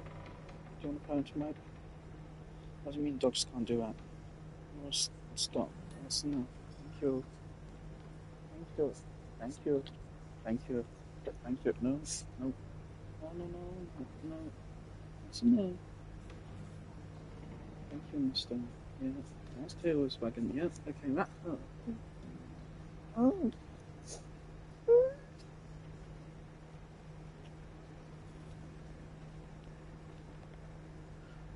That's enough. Thank you. Thank you. Come on, boundaries. Boundaries. No. No.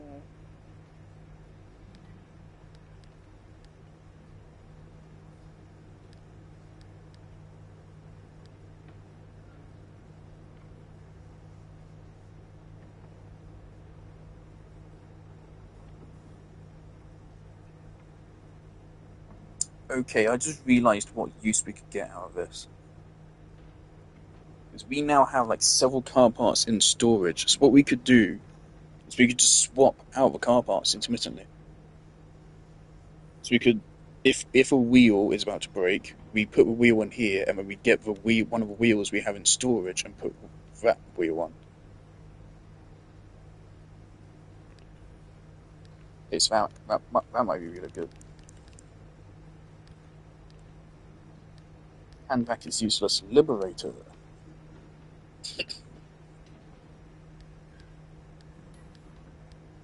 More than twice the durability.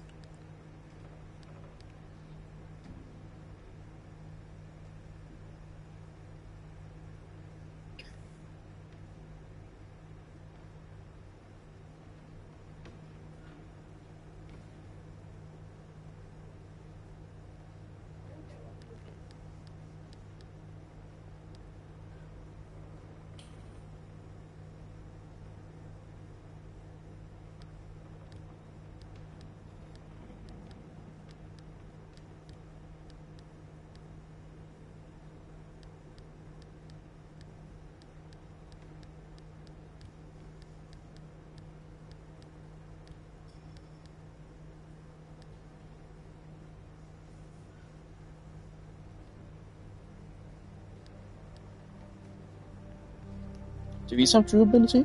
These are inside the car, so I can't imagine them having durability.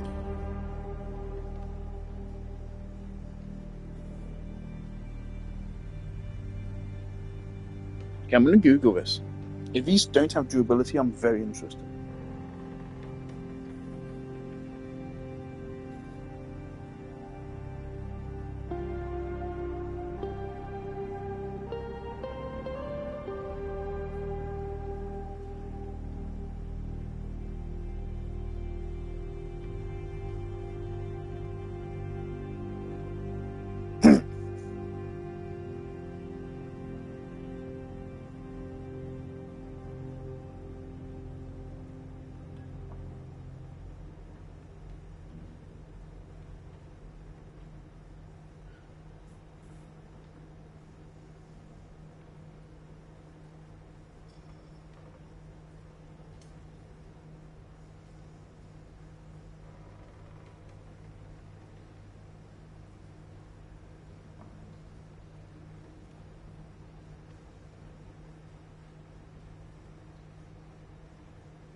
I can't find an answer.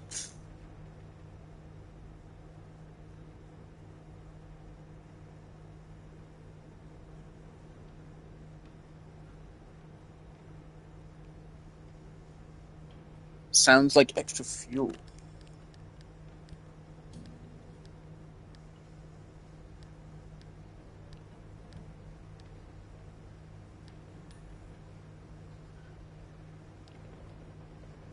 There you go, backseat tank.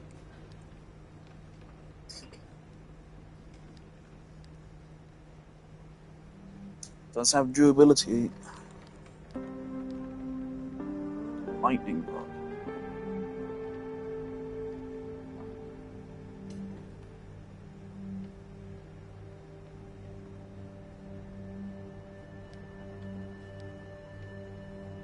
I feel like these things, they don't really tell me a lot about what they actually do. This is good. It sounds like it's either really good or completely useless.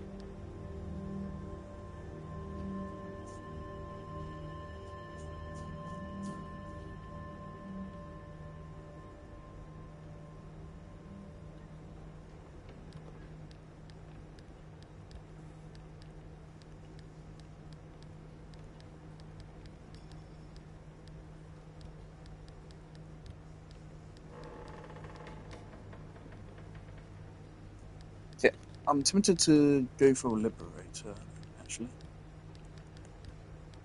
What was the other thing I was thinking about at first?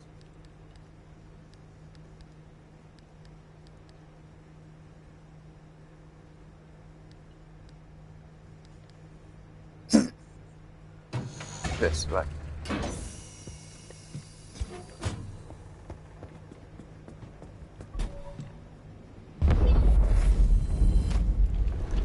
A matter regenerator.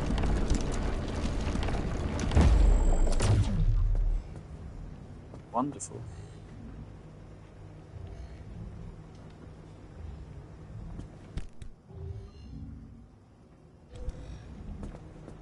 Right, so we can put several things.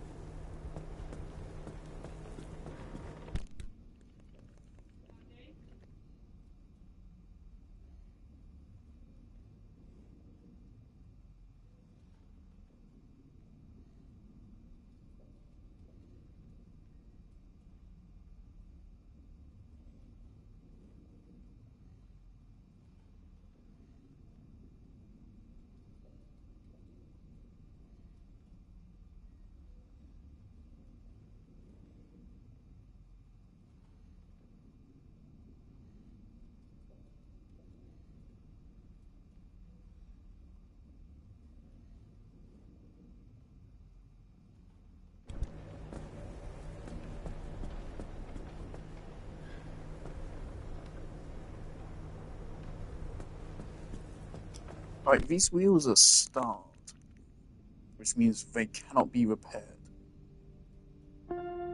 Which means we really should just use them as soon as possible. So I feel like otherwise they're gonna just like stay in our inventory forever. So what I'm gonna take you off.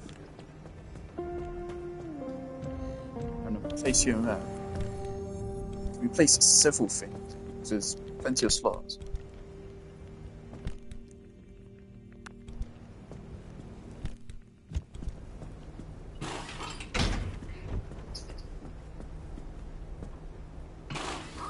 It's our first actual tire upgrade in a while.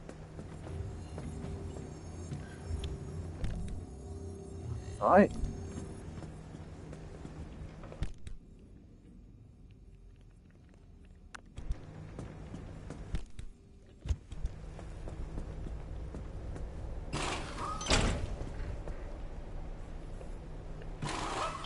We might as well do it for a bumper as well.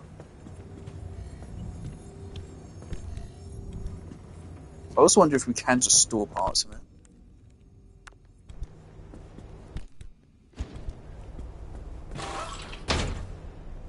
Armored bumper, look at that.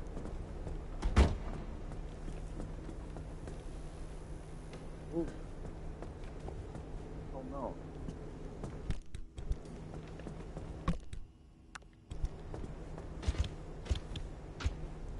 Don't we have panels?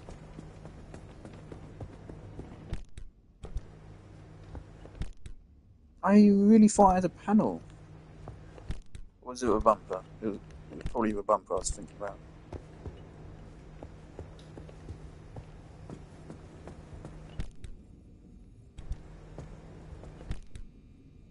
Yeah, it was a bumper.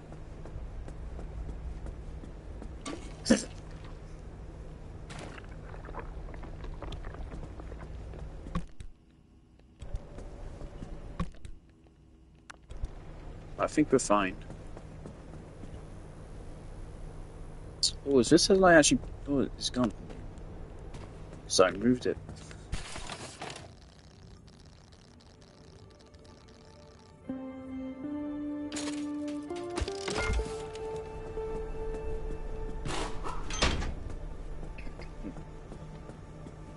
Right, so we've got a bunch of things in repair. Oh yeah, so the fact that's actually several makes it more useful.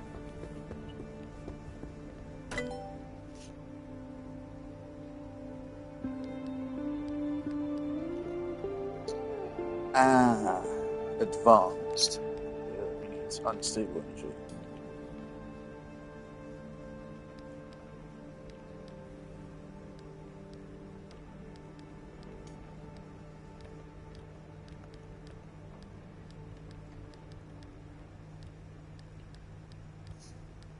Still have a lot of room left.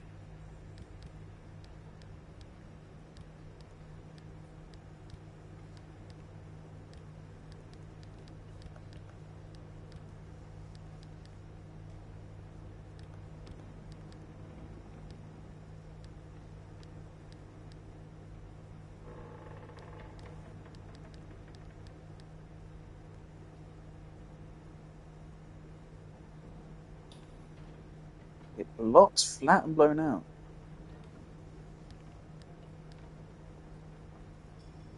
AABC. BAA. So it's less speed, same health, but it doesn't get flat or blown out.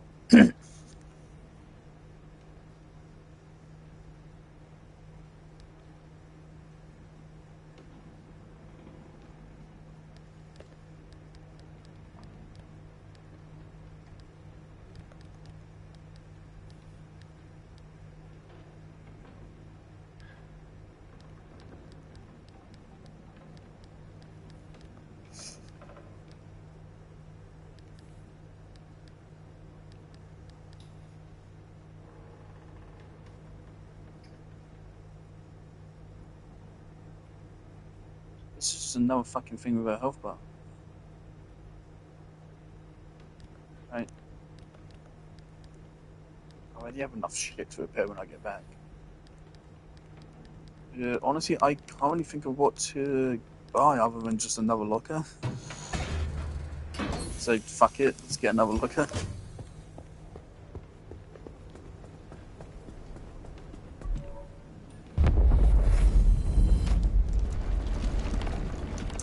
We could also just get the last locker.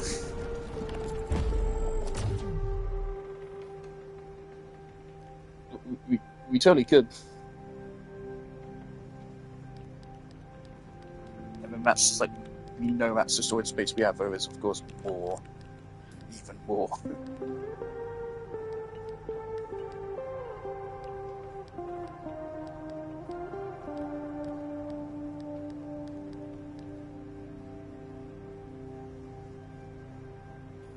Right, yeah, okay, we do need electricity. We're lucky we found those, but we did only just find them.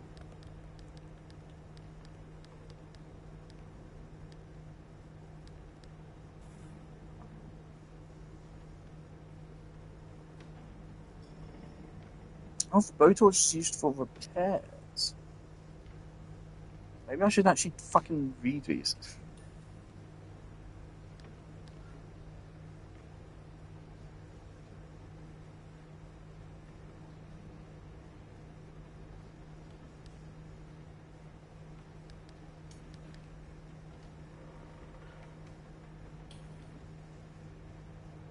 Yeah, I want to Google what this does.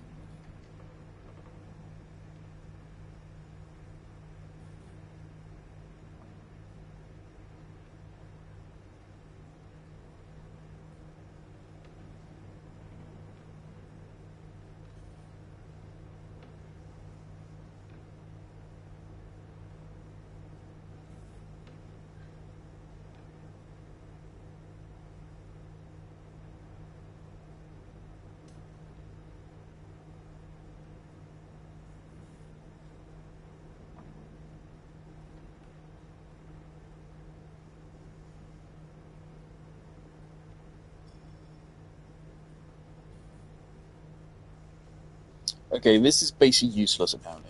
Cool. Now, Liberator definitely sounds like it would be a good thing to just have. And that's fucking useless, what I said.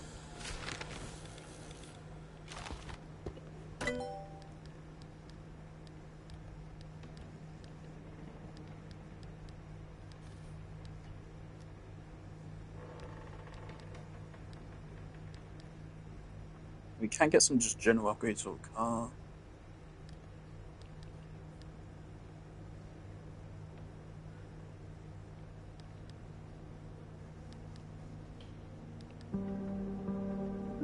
Now, radiation resistance is our main problem, so.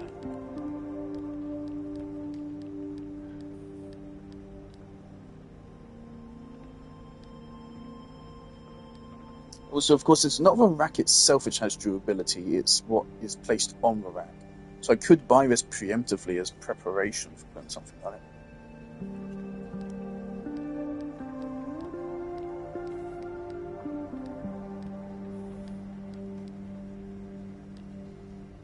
Problem is, as far as I can tell, this backseat tank is the only usage for that.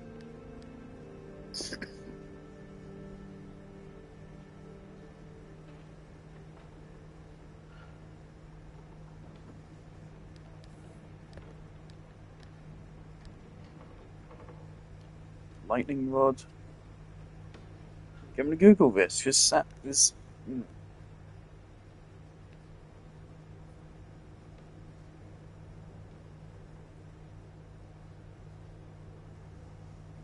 don't feel like Googling ruins anything in this game.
Okay, so apparently this is actually helpful. This actually lowers the damage your car takes from electrical attacks.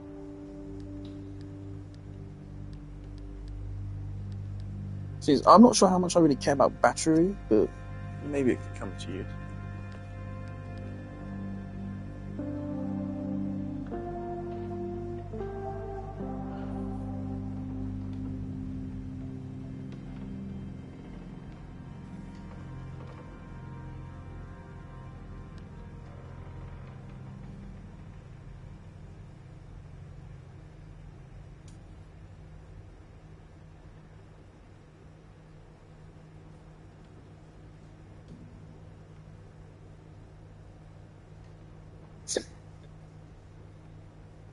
Is this a permanent upgrade?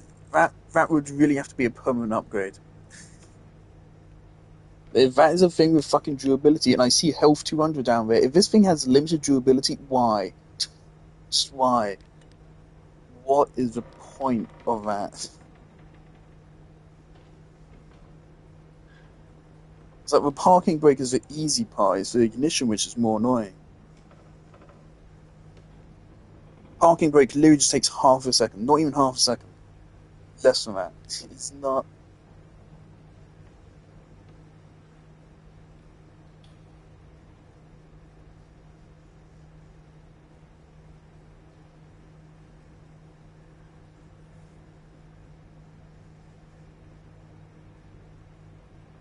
Alright, so you can jump over shit. Cool. Because right now our only ability is the handbrake, as if that's a fucking ability.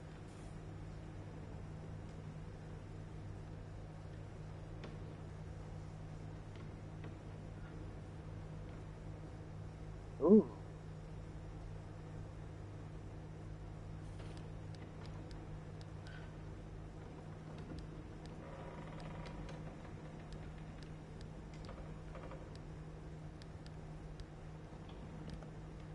Wait. I thought I said Tron on, and I was like, what? Fucking quantum brake? Quantum brake? Oh fuck. Well. Can we try and I know, I just love that name. I want to get something. Been here for like half an hour now. And I think I'm gonna go take a shit after this as well. Why? I don't need to say that on stream. Why do I do this?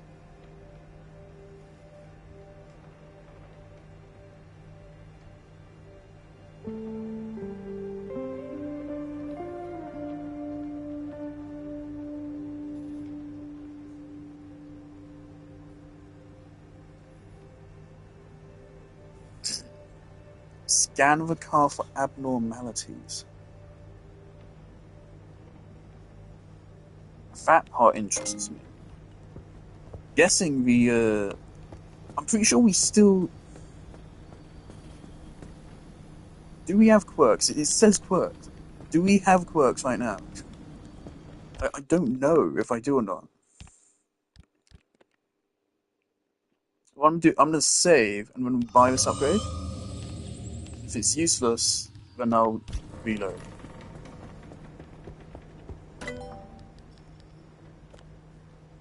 Circuit board.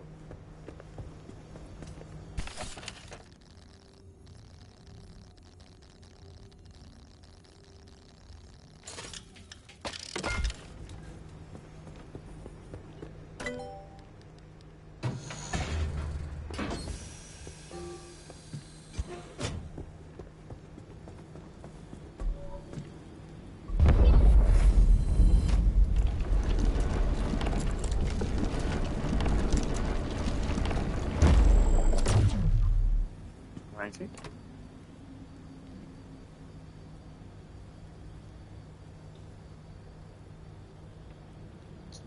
Well, we don't have enough energy to investigate anyway.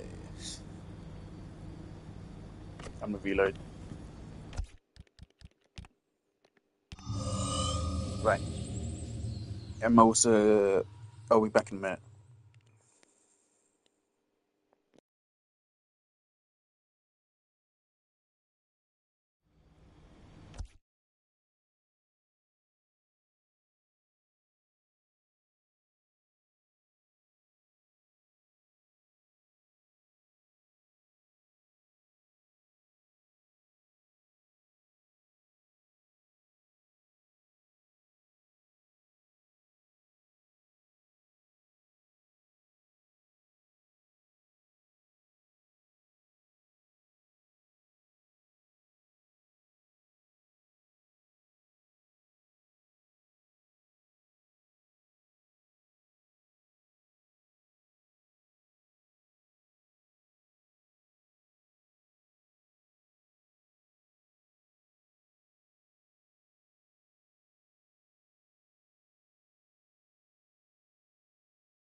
Sorry about that. For some reason, whenever I take breaks in this game, I take them for way longer than I mean to.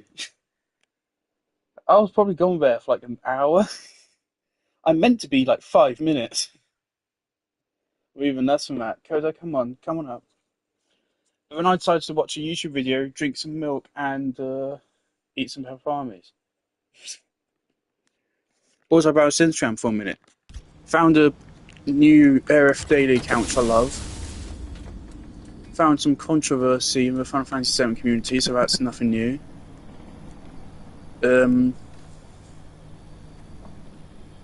Something interesting, well, not interesting, but something just funny to think about. Is that Aerith is my favourite character of all time, by far. Yet I actually don't have much fan art of her at all. I do have over 500. I mean, that is correct. I do have over 700 screenshots of her in game, but I don't have a lot of fan art of her. But that is just because I realised. Actually, I do have a good amount of fan art. It's probably 600 screenshots. But I've realised if I started looking at fan art and saving it to my phone, I wouldn't be able to stop. That's the thing. Where do you stop once you start?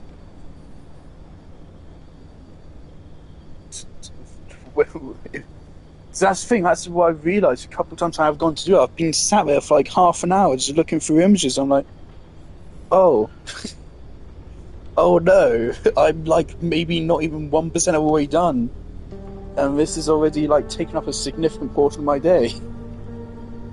So, oh dear, this is just not a good use of my time, or it's just eating away my time. Unfortunately, it is a very good use of my time.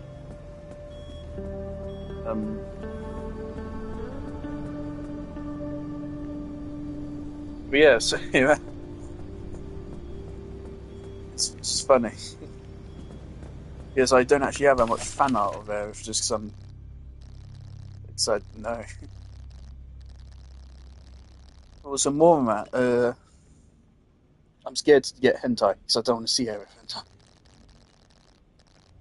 And if you go looking for fan art, it's only a matter of time until you see hentai.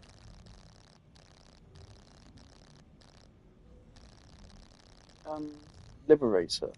Thermostat. Ooh. Oh no. Okay, so we're not being able to craft this. There's no way I'm spending that many thermostat crystals. They are not common.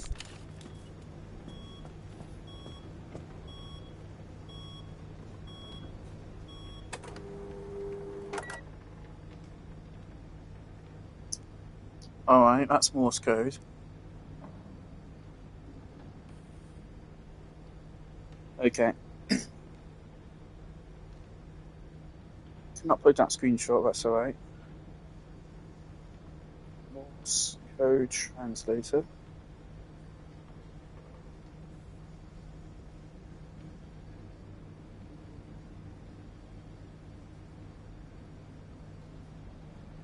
Is that Morse code?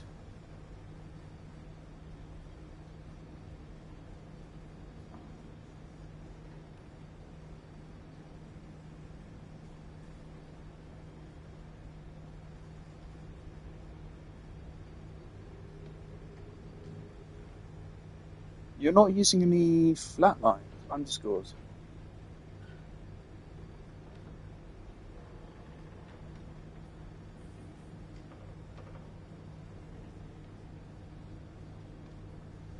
Oh, okay.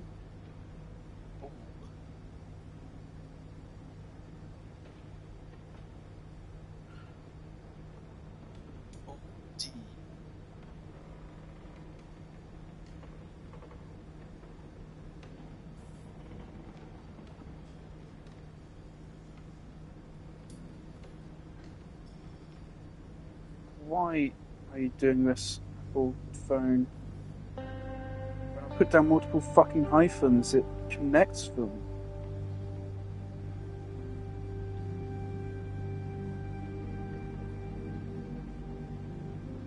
I type them separately and then... No? If I type them separately and then back them into each other?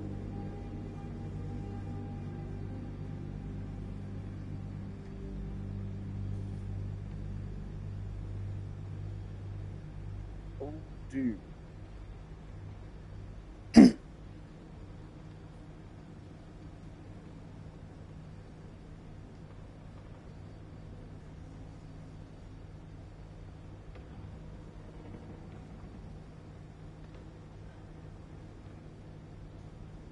All done.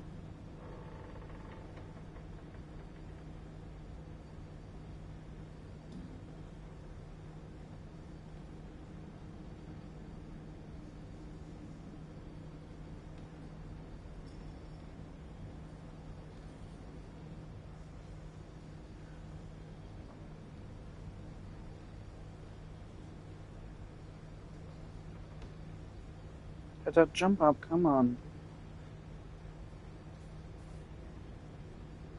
Don't be an idiot.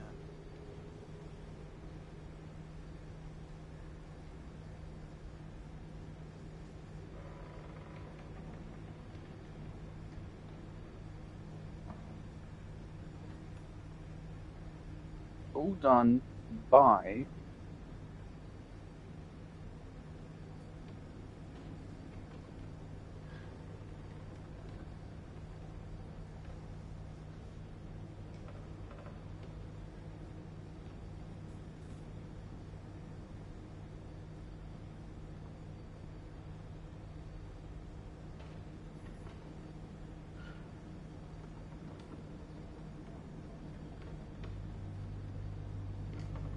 Done bye-bye, is it?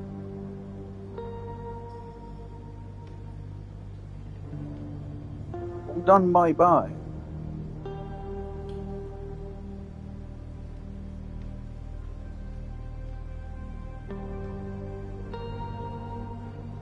All done bye-bye, okay.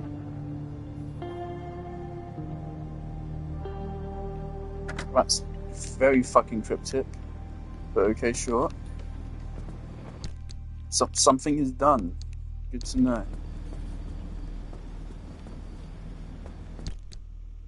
really feel like we don't need a liberator in our inventory.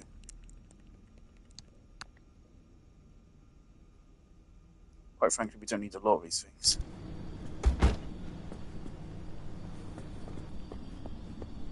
Really destroyed you. Is there anything in here?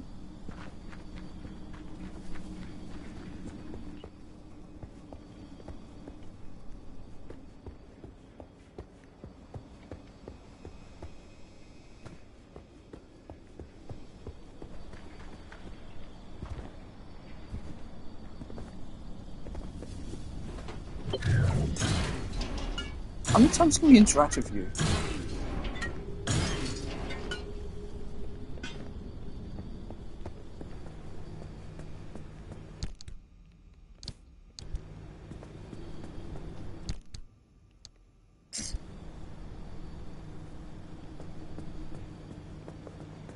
I think we're good to go.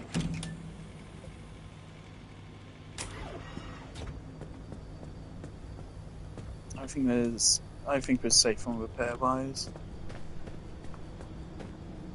Oh. Our bonnets do that.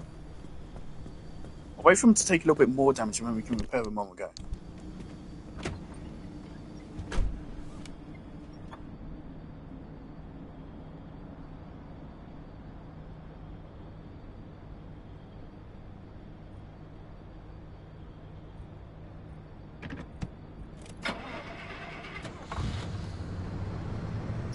That feels like that was the longest it's ever taken to thingy.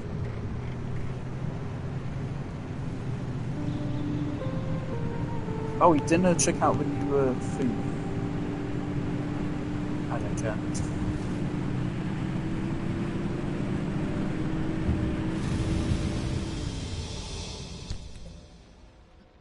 That's the thing about this game. I'm not a fan of any kind of roguelike or loop thing where the loop is super long.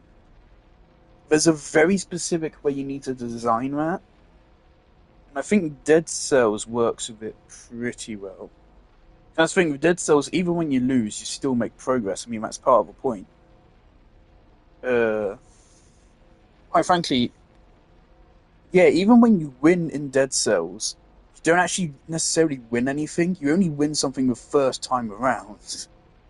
And that's you unlock the next difficulty, pretty much, if I remember correctly. The only actual advantage you get for winning in Dead Cells is just you get more loot than you would have if you died. But I'm pretty sure, if I remember correctly, your reward is still just cells. So that way, death doesn't feel super punishing, I don't think. If I remember correctly. It still does suck when you lose out on good items, but it's just like, fuck, I had such a good setup, damn it, what a shame. Like, that would have been really good if I hadn't fucked it up. And that makes it generally not feel super bad. And it also means that when you have a shit run and you die, you're like, oh, whatever. I still got some cells out of it, that's fine. And of course, also Dead Cells is just way more engaging gameplay-wise than like this kind of game is. Just because of what the combat is. So it can get away with having longer runs. But Outer Wilds has 22-minute loops. At most, if you don't die before the end of them. And that works wonderfully. This game, of course, the runs can be very long. The endgame runs, I believe, are 7. I believe you can go up to 7 stops in one run, which is fucking crazy. So what, the furthest we've gone is 3, right?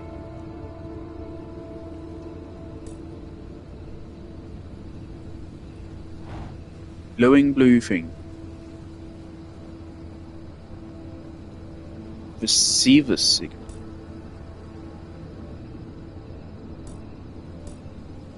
Okay, that's literally in the road.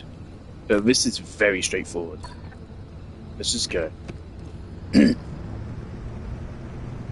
This is the same terrain as like our first ever level.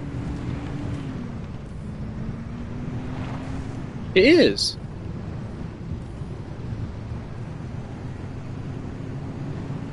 That's an interesting insight to how the level generation works. This is like the first level we ever went on.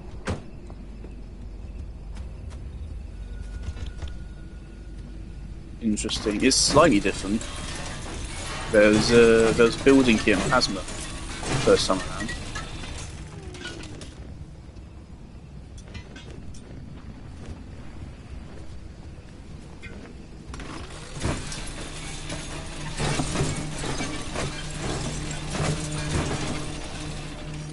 Speaking of Arif hentai,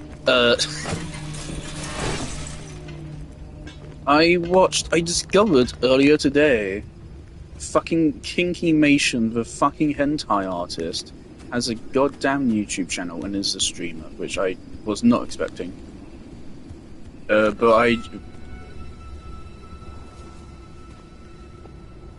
randomly appeared in my feed that they played Final Fantasy VII, and it was Koto's Soul. They made a video reviewing the swimwear, and I was like, oh god, is this gonna be cringe? And it wasn't, aside from them seemingly favouring Clotey, cringe.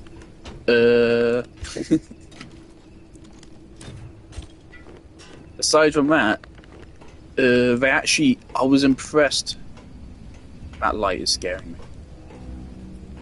I'll leave it. Excuse me? Aside from that, it was actually surprisingly insightful. They weren't just saying, ooh, boobs, though they were making jokes about that. They actually said, like, here's what's good about all the swimsuits, and here's, like, how this works, and why it looks good. I was like, holy shit, you actually have, like, a brain. I love you. Like, I'm watching a fucking hentai artist making... that has, like... I mean, they put it in the fucking video. He put, like, cropped images of hentai that they've made. I'm like, oh dear. Well, they don't edit it, so their editor did that. But I presume under their orders. Where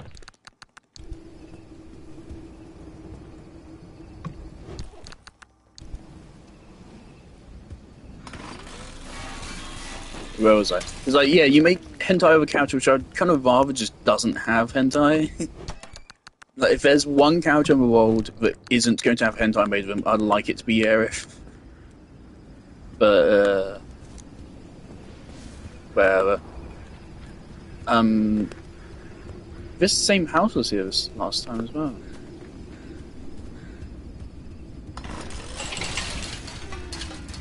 That makes sense.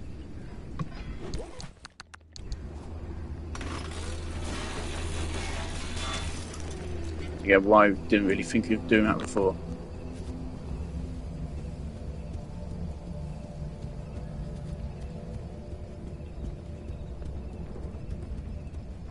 Oh, don't start using fucking slender bird chirp sounds on me.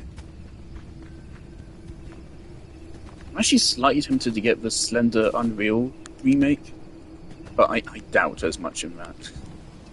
I don't feel like that would be worth it.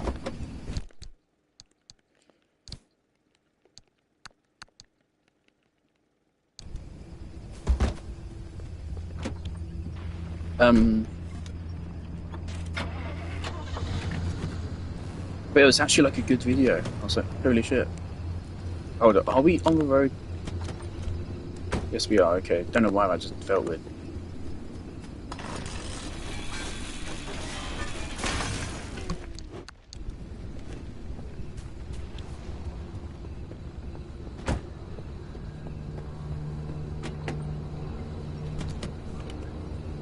Right, we didn't fix that quirk, did we?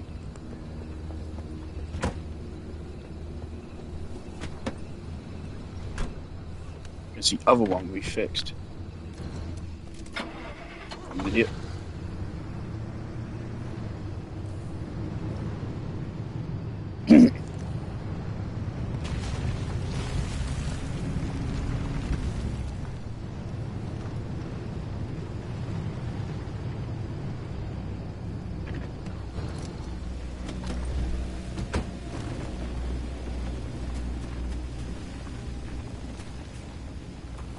I thought the ground was blue. I was very worried.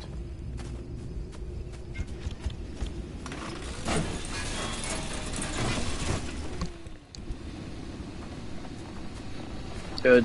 I feel like I had more to say. They made plenty of boober jokes. Also, I was supposed to find out they're actually a woman. A very cultured woman, Jesus Christ. Oh dear. Why am I talking about a hentai artist on stream?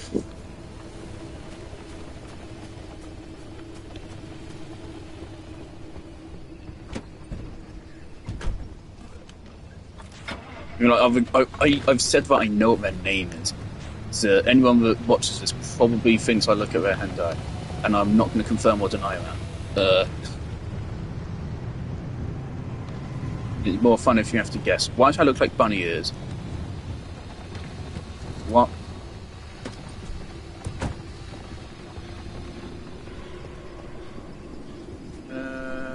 Right.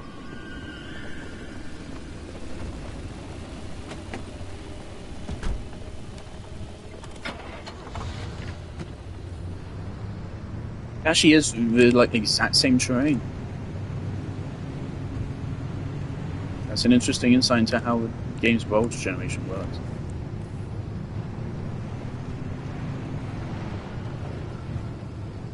Stop making my fucking controller light up. Tourist? No. Wait.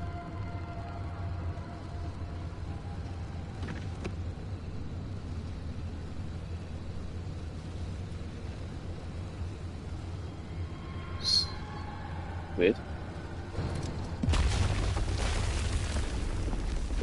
That is in the exact same spot. Oh, radiation.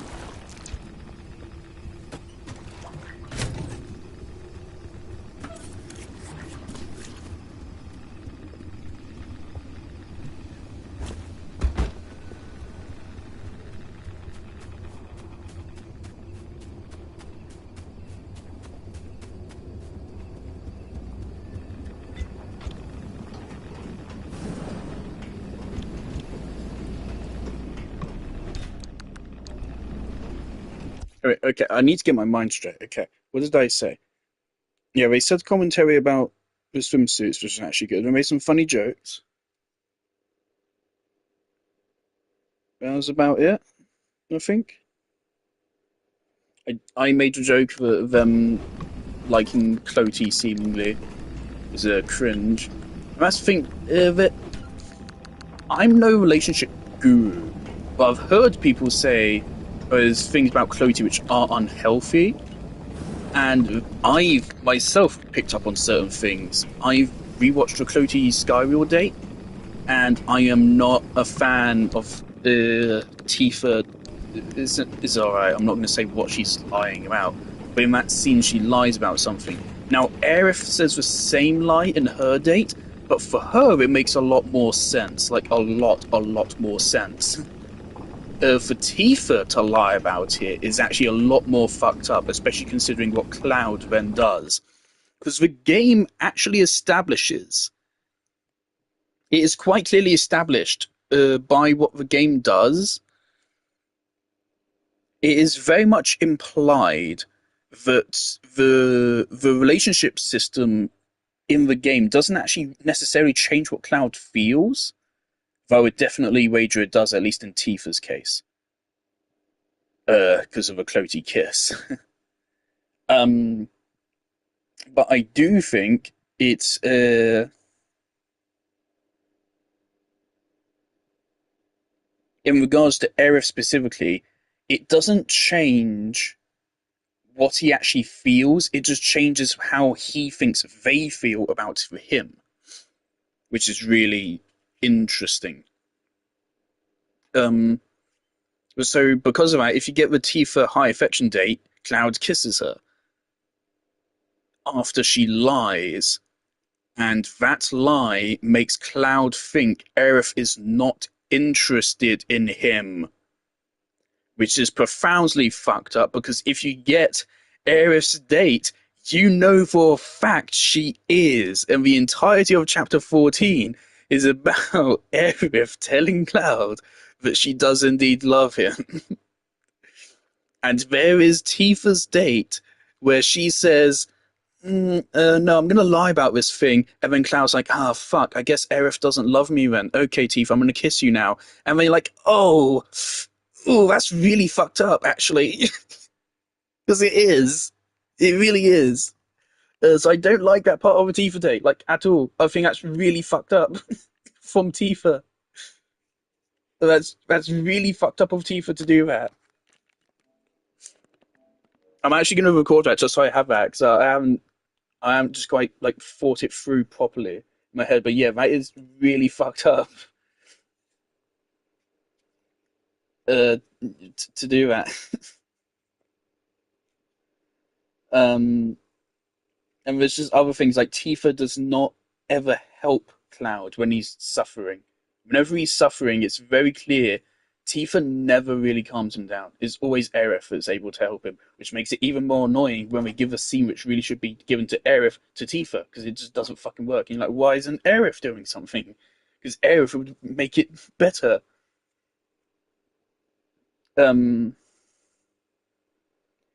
There's trauma bonding, which is something really psychological, which I'm not qualified to talk about, but that's something Tifa does, which is bad. You don't want to do that. Aerith doesn't do that, so therefore Aerith good. So yeah, basically Clotey cringe. Uh,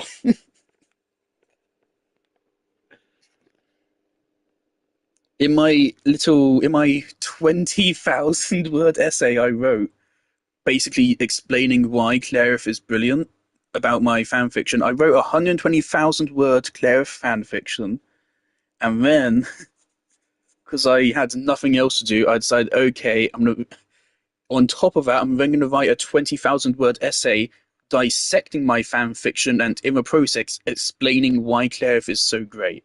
So, of that 20,000 word self analysis of my own work, or 24,000 word analysis, actually, several thousand of that is dedicated to explaining why Clarith is amazing.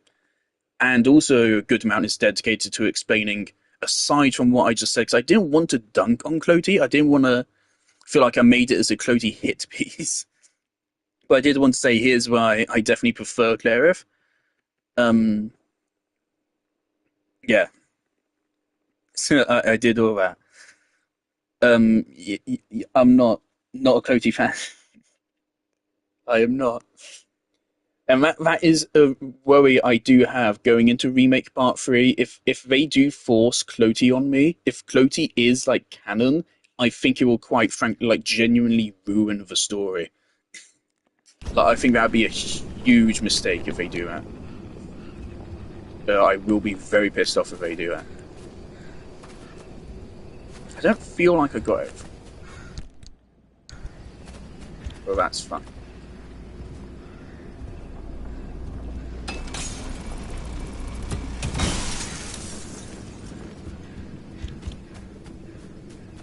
But like, in my essay, I basically explained part of why Clairith is so great is because their relationship is realistic. It's not over romanticized. It does have over romanticized elements, but it also has really realistic elements, which is why it's so fucking amazing. They communicate well.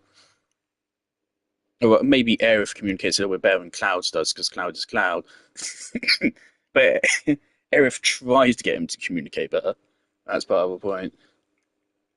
Um, well, they communicate well. They fit each other. They bring the best out of each other. They help each other. They are perfect for each other in every single way, and their relationship is realistic and it is healthy, and that is why it's so fucking brilliant. So it makes the characters feel that much more real because, like, in the real world, they could exist and they could be great. They would be perfect for each other. They would live incredibly happy lives together. Clairith is just the perfect relationship.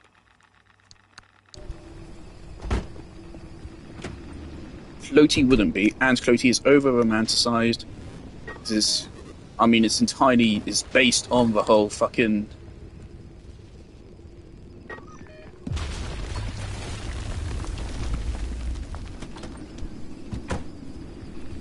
Clotey is based on an over romanticized perspective of a childhood friend. So that's the thing. Reading Traces of Two Paths, you get the scene where Tifa realizes she has a crush on Cloud, and it does explicitly say in Separate Traces that she does, which kind of makes sense. It is explicitly confirmed that both Tifa and Aerith have feelings for Cloud.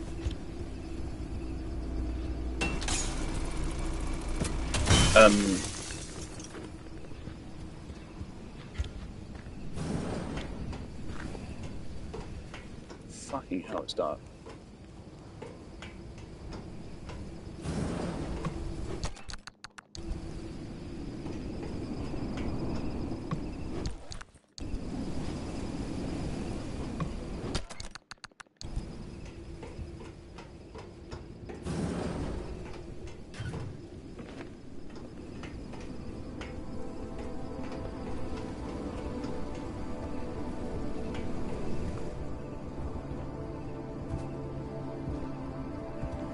My gas station's still down. So potentially tourists also still are. But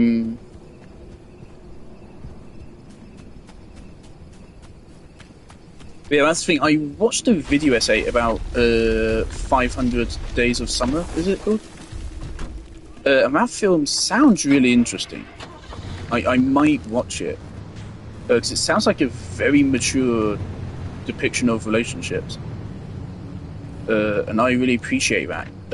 And I mentioned that in my essay. I said I haven't watched the film, but I think it links in here. I'm very much considering watching it. But I believe part of the point of the film is that relationships are real and they're not fantasy, and that certain perspectives of relationships and stuff can be toxic. Clairith goes out of its way to take away that kind of romanticism, whereas Clotey goes out of its way to add that in, which I think is a perfect microcosm of the problem with their relationship.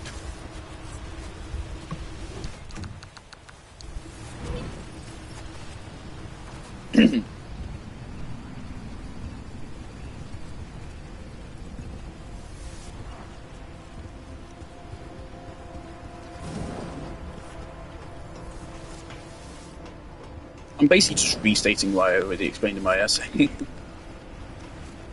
But in Aerith's Skywheel date, she communicates with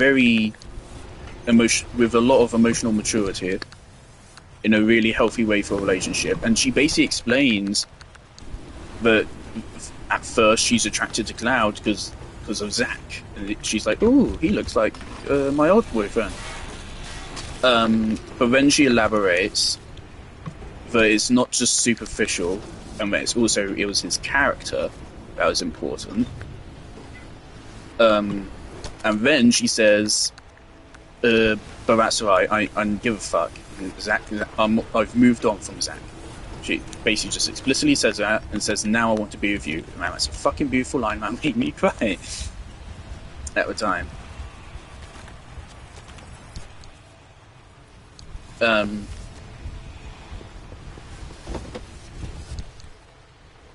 So that's what Aerith does in her Skywheel date. Compared to Tifa, what Tifa does is that she lies about what she said to her best friend. So that Cloud kisses her. Now, I mean, she didn't... I don't think she... If I try to think back on it, I don't think she lied to get Cloud. I don't think she lied in order to get the kiss with Cloud. But that is what happened as a result.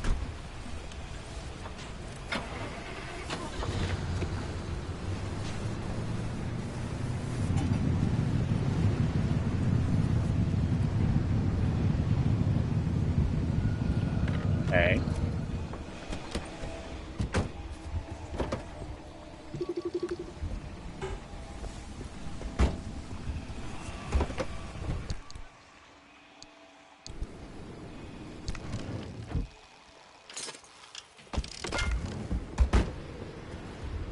Yeah, I just don't remember.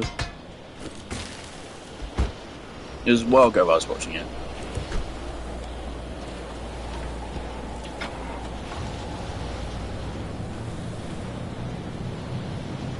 But yeah, so basically, it's just not great.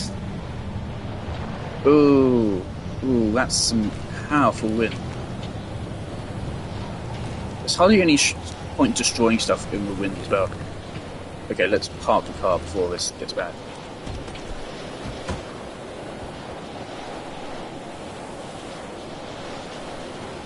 You'll be fine.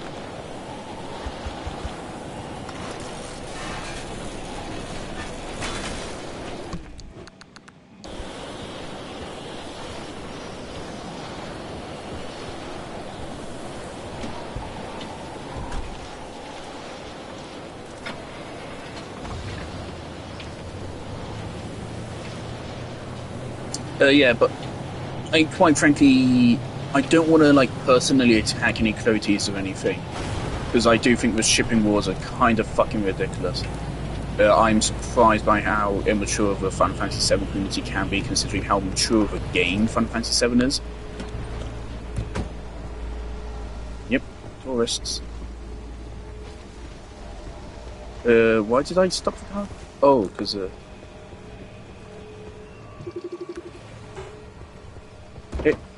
that's another mechanic's kit.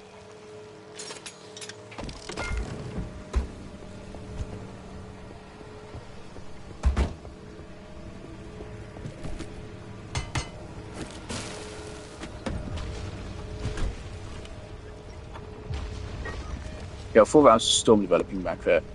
Quite frankly, I really want that plasma. Plasma's valuable, but so is my life. We get the plasma.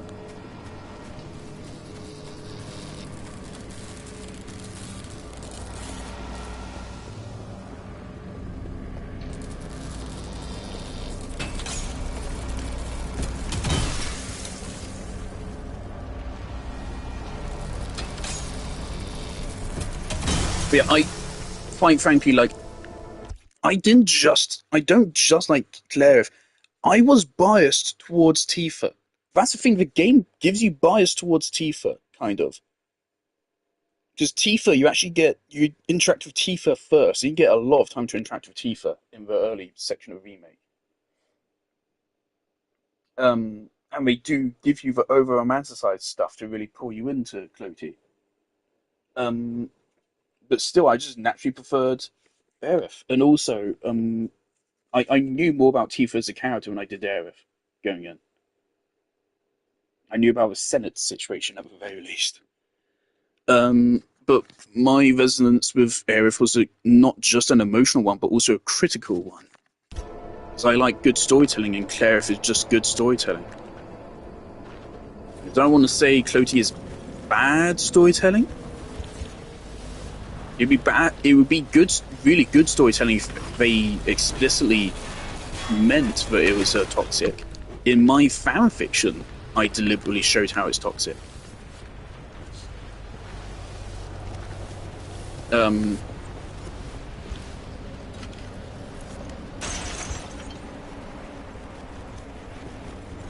Love that. Alright.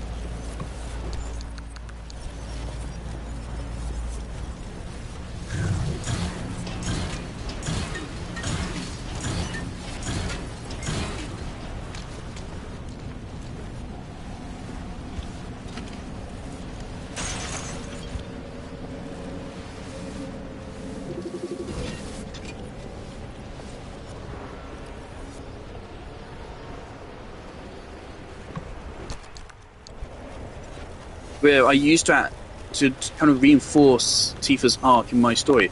In my story, Tifa's arc is about how helpless she feels because she's failing to help Cloud. So I actually brought Tifa's characteristics and the toxicity of Clotey into my story. To an extent. It's not like... Well, I mean, it is quite important. But I just didn't make it explicitly about their relationship being toxic or anything.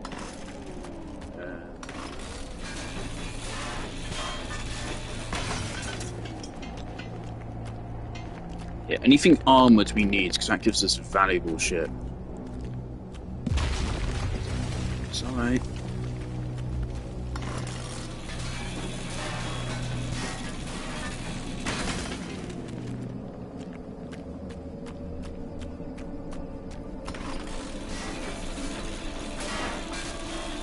But if the game deliberately... I don't think they will, because there's too many Clotey fans. But if the game deliberately showed how the relationship was toxic and used that for storytelling, that'd be brilliant. But the thing is, part of Tifa's character, which is emphasized a little bit more in Traces, which is again why she's so good in Traces, is that she's a real people pleaser, often to her own detriment. So that's a toxic trait she has, which would hold her back in a relationship with Cloud. And so I used that a lot in my fanfiction.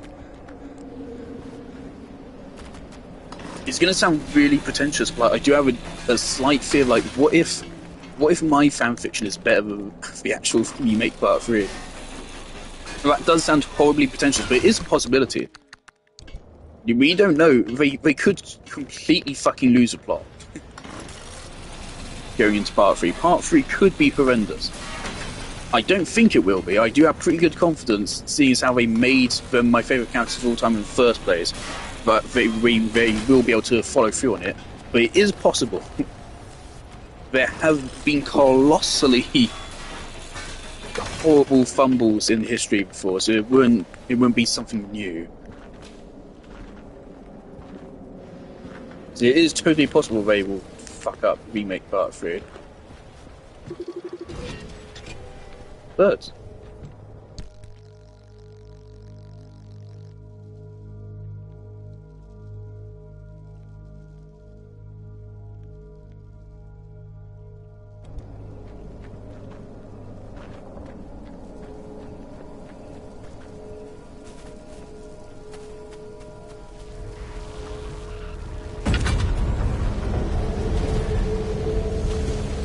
not great.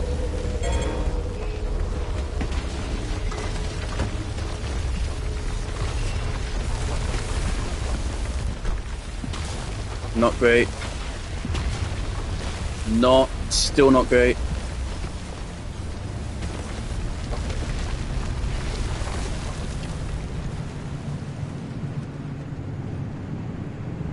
Alright.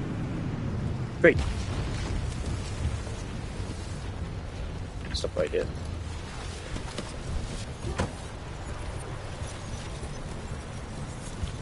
This will reach, right? But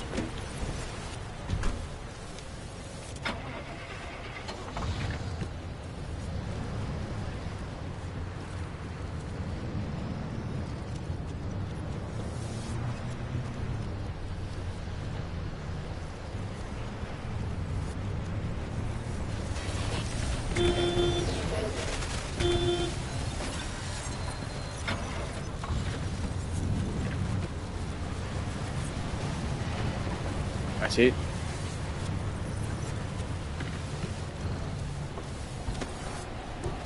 So we now need to. Alright, why is that? Okay, both our doors are open. What? Oh, for fuck's sake.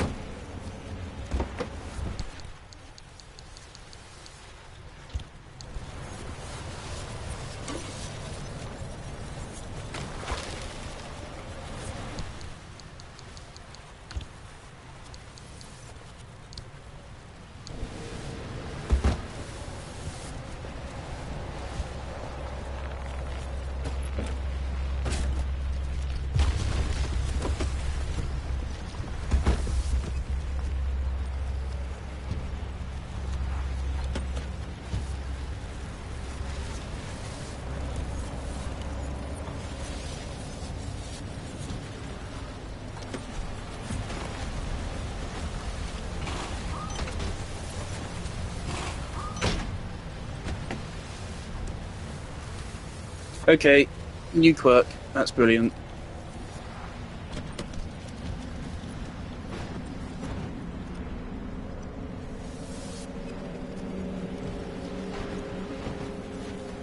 Okay, kicking it's doing nothing. That's really not great. Okay.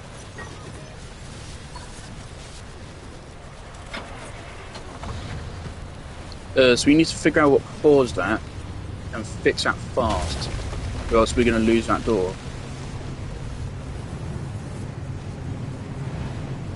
So what happened is we drove into left right and when it happened. So I don't know if that's a condition that we can select on the thingy. But we drove into left right and now it won't close.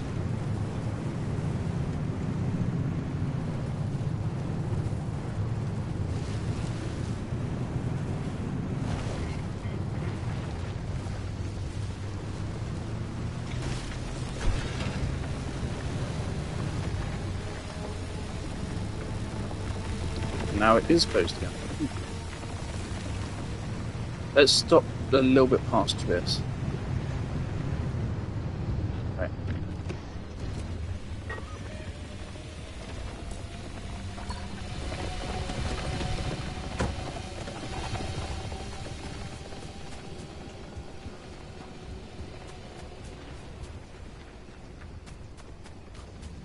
Do I have anything more to say about Claire versus Clotey? I don't really think so. I think I basically already really said everything.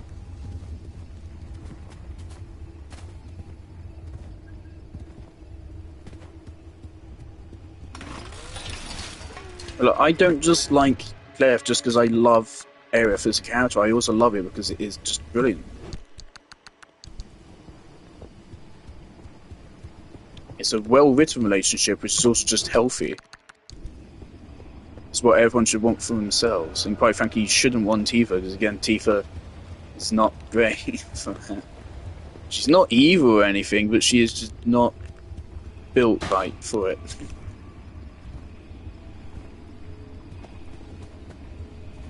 Oof, it's might be a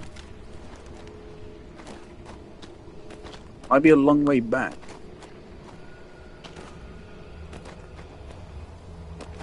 Okay, we can run around. It's alright.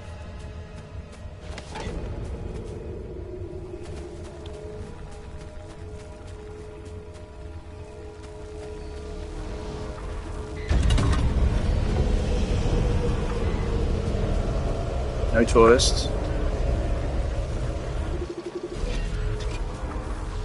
Tow truck.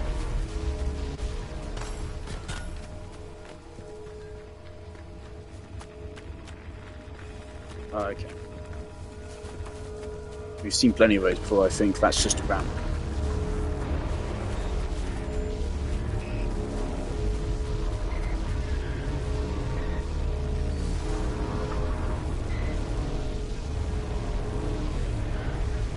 Not great.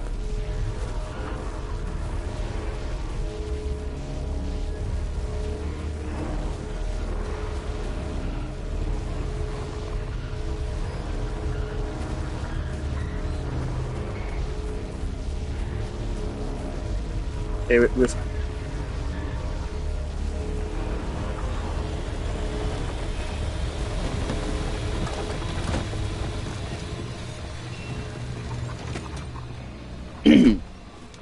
and the door closed again. Okay.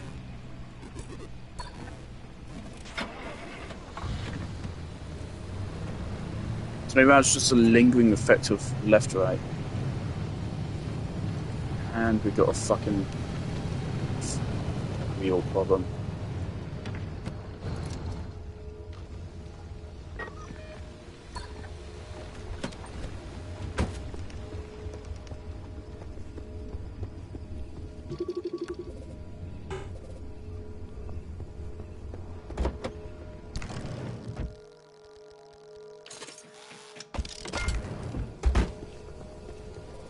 I do appreciate this restore some HP.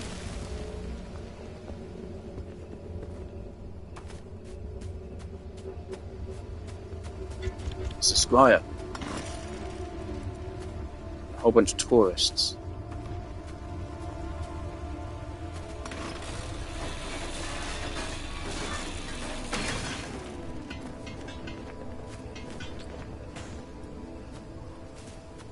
Okay. How many charges does a flare gun have? Asking for a friend, you know, just curious, you know. Like, don't mind me, tourist. Just like asking, how much HP? How many times can I kill you guys over? Durability of 4. Great. You guys look like a jolly good gang. Bye bye. Do you drop anything? Okay.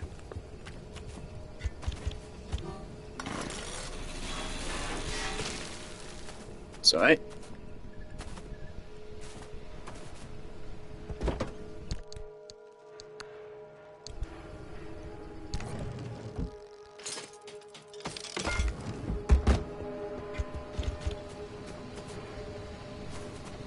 Oh, we need to check if we can get more body upgrades.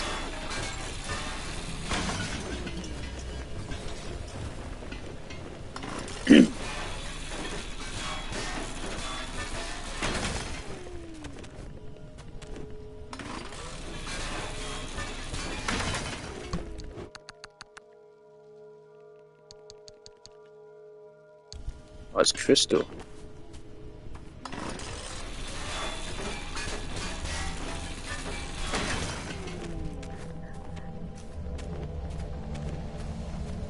I suppose that's what the fucking vacuum is for.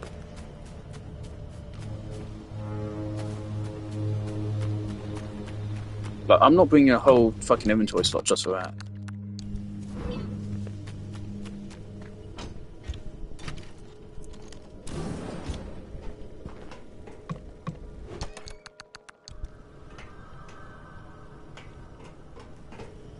My friend sent me my friend is a Clotey, which is unfortunate.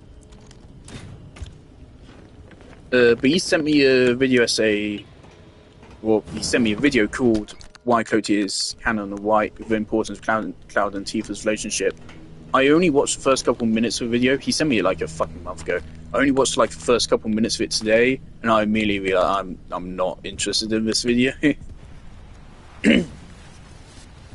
It was not a very formal essay, whereas I've seen videos 5 times the length which are way more formal with Aerith and way more actual essays. Mysterious audio recording. Oh shit, we have like no inventory space.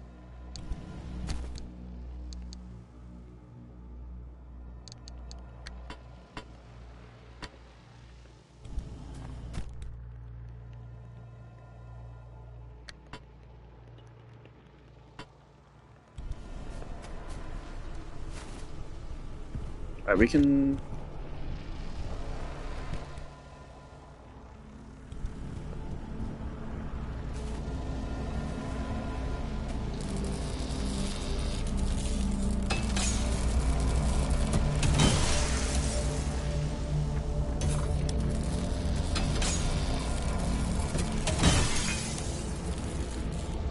Oh, not good.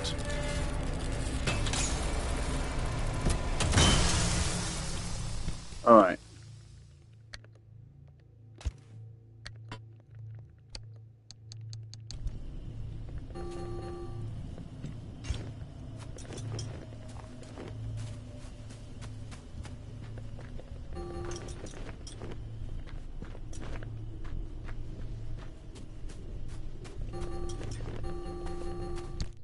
We do not have a lot of plasma.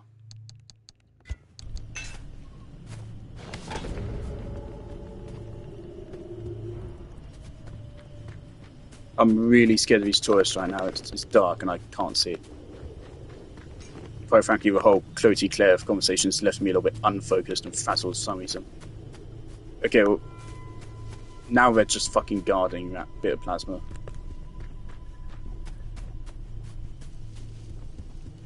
Is actively rolling away from me whenever I move towards it. Are they doing that? I doubt it. But it actually just keeps on rolling away from me. I wonder if there's something down there. That's a safe distance. Okay, well we spent a solid minute down here. Wouldn't be surprised if the storm's coming in now. I need to check on my dog. Where's my dog gone? I haven't seen him in like ages now, actually.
Also, cinematography. The cinematography of Final Fantasy VII very much proposes Aerith as a love interest. Whereas it often presents Tifa as intimidating? I don't know if it's the right word, but definitely not love interest for Tifa. The camera wants to show that Cloud loves Aerith, but it does not want to show he loves Tifa. Tifa is presented in a different way.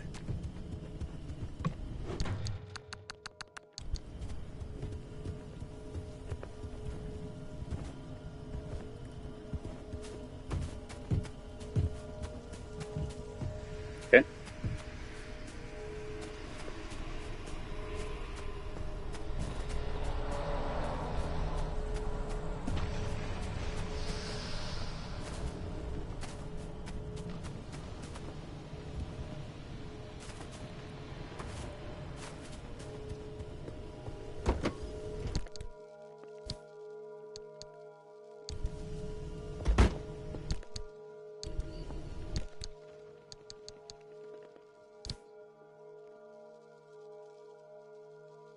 wonder when we're going to start encountering some of these thief enemies I've heard about.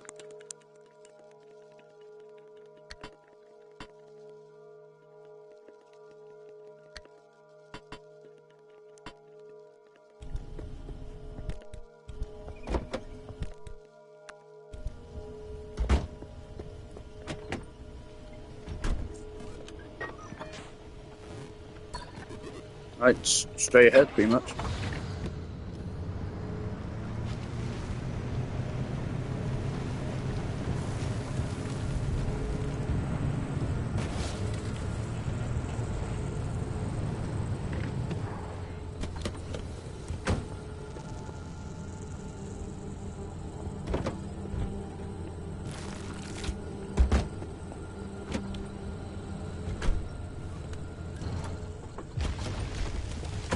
I feel like if you put gas into a car whilst the car is still running, it will just blow up the car. Isn't that just like science? I don't know how cars work, but I kind of just assume that's how cars work. It makes sense to me.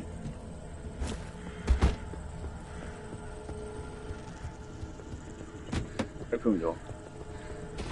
Just make it slightly faster.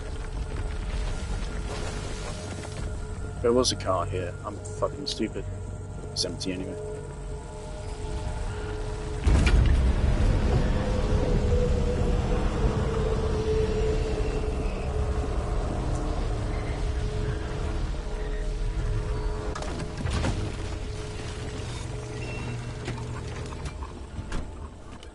Alrighty. Let's move on to stage 2.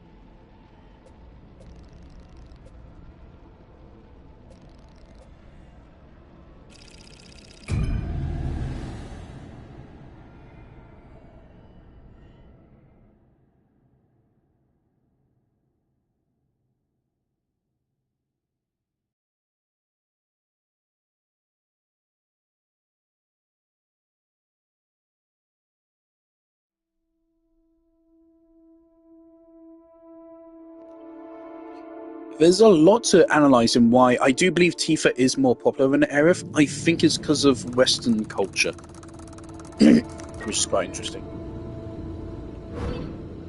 Okay.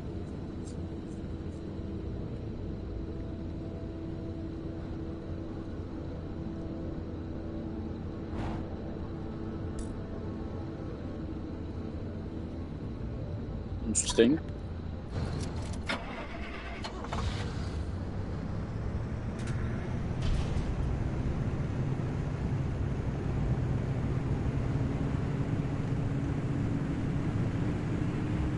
Red light's a little bit ominous.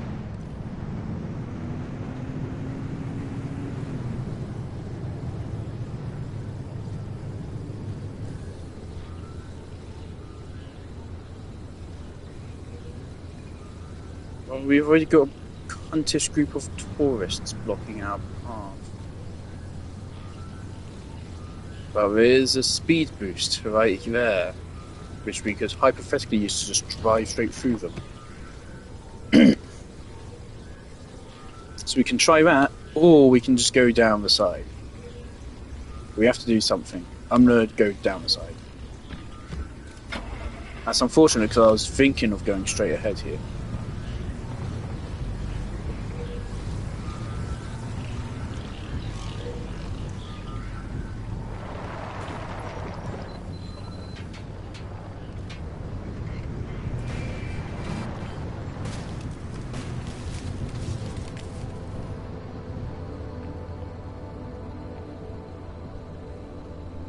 Okay, there's more ahead on this path as well. Brilliant.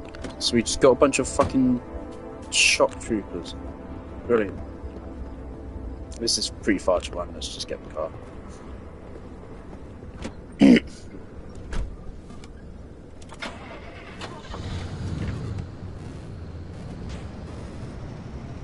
Can I craft flare guns? Or I can't right now. Can I get the blueprint for one? So I'm definitely a little bit interested now.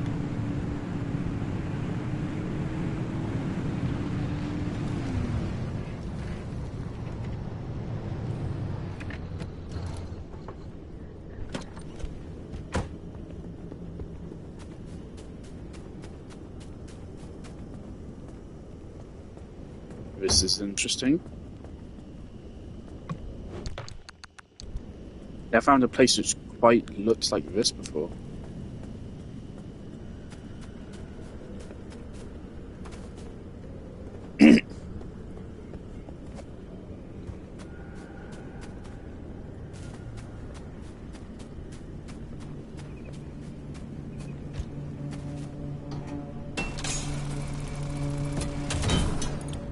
Also, not to mention, like, Cleric being canon, of course, like, everything in Chapter 14 and 13, actually, of course, because Chapter 13 also has a lot of canon Cleric moments. There's plenty of unskippable content which very much shows Aerith being romantic. Bulb to chemicals. It's actually a little bit tempting.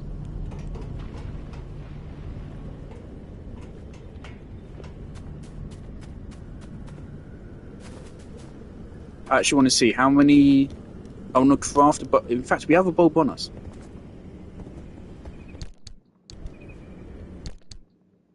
We have 2 bulbs. Because we are lacking in chemicals.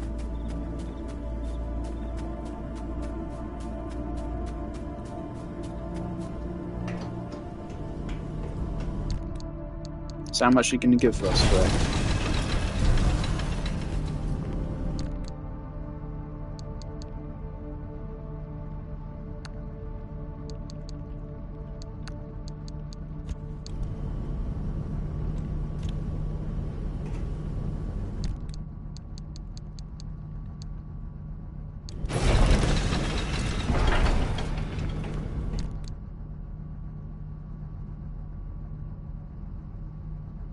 Are you saying? I mean, that looks like an arrow to me, but he's saying equal to or greater than chemicals. So you're saying put chemicals in and I get bulbs? Okay, never mind. Let's just waste of time. This is probably going to be the last run of the day, which again is another negative on this game. I just don't feel like I can do many runs of this a day before I get tired.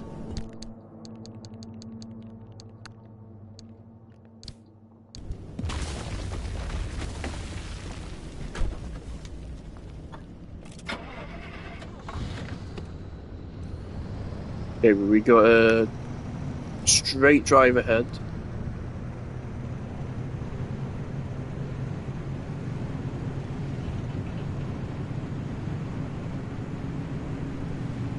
Then we're going to need to extract. Okay, so here's what we're going to do.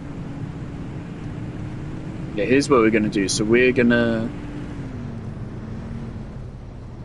First of all... Look at that. We drove past the car, but I can't be bothered to go back. We're going to go down the right, then we're going to go up the left, we're going to pick up both the energy things, and then that's going to unlock our portal, and hopefully the portal is going to be right where we are right now.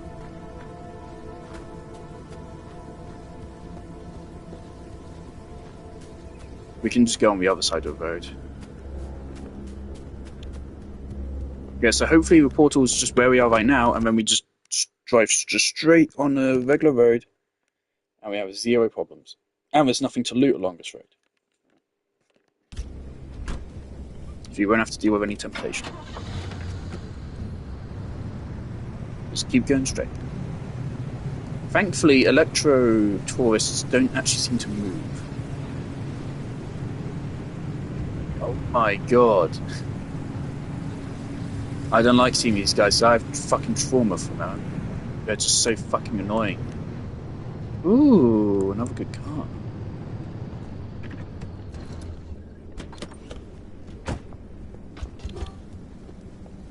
Also, I mean, if these were like armored parts, I could just break them off with a liberator, steal them.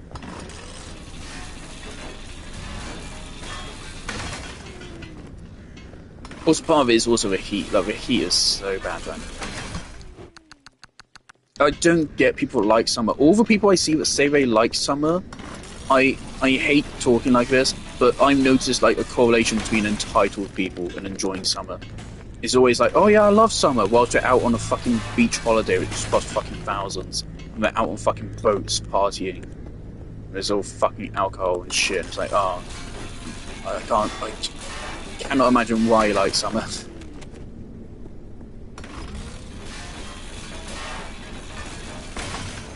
Meanwhile, I'm here. My PlayStation is fucking overheating and like potentially gonna break. This summer's probably taken a year off of my fucking PlayStation's life cycle. And not just PlayStation, also fucking phones and iPads and shit overheat as well. So it's not a fucking gamer issue; it's a general issue. It affects everyone.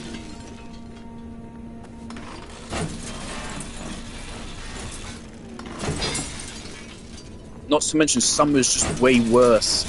Yeah, summer is just worse for everyone, because cost of living is way worse for summer than it is for winter. It is way easier to get hot in winter than it is to get cold in summer. This is why I always just I don't even entertain the debate that much, honestly. Because that is just true. It's easier to get cold than it is easier to get hot in the cold than it is to get cold in the heat. That's just the truth. Unless you're in, like, fucking Antarctica.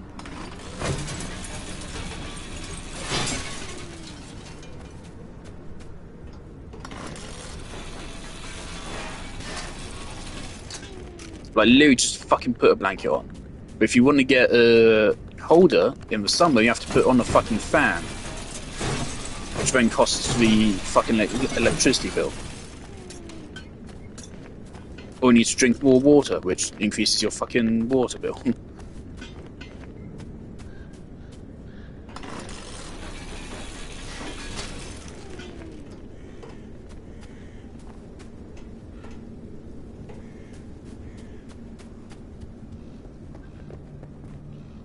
Summer is just worse from every perspective.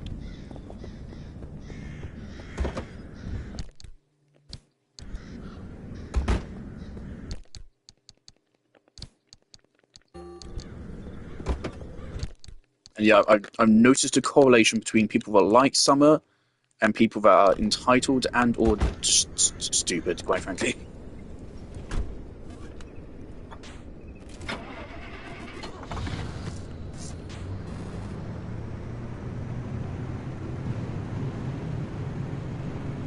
So I'm really not a fan of summer. Like, the sun is kind of pretty, yeah.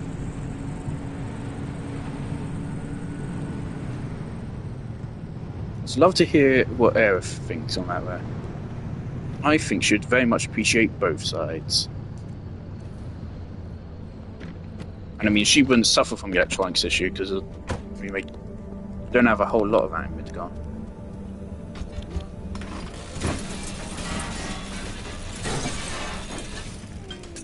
That's the thing, you kind of forget Aerith's house even has a TV. God, I just want to fucking I just want to live with Aerith. I just want to see what her daily routine is.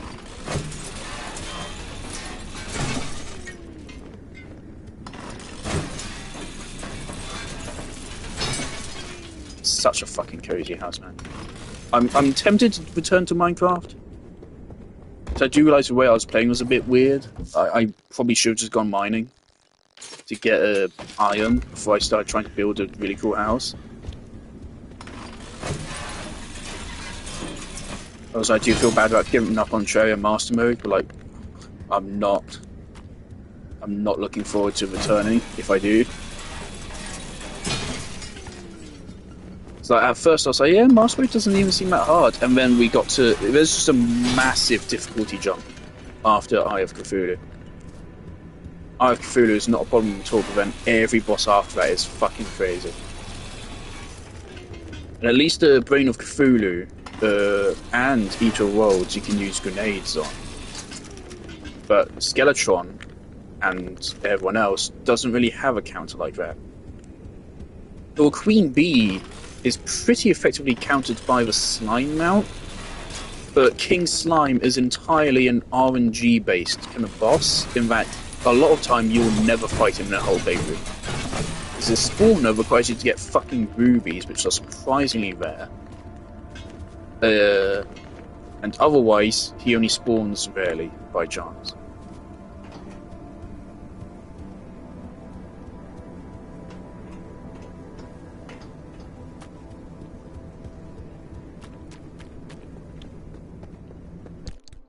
So I would try Queen Bee again if I could get the Slime mount, but I don't think I can get the Slime mount, so not happening.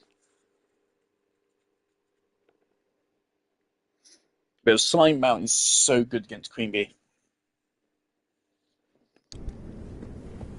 It's hard to explain why, just try it yourself. It allows you to jump over her dash attack, which is her most lethal attack, easily. It gives you good mobility to dodge just her attacks in general. The height it gives you is just good for traversing an arena. It allows you to bounce on her head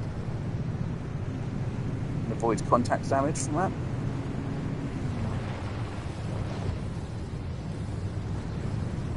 Quite frankly, I just want to get rid of one.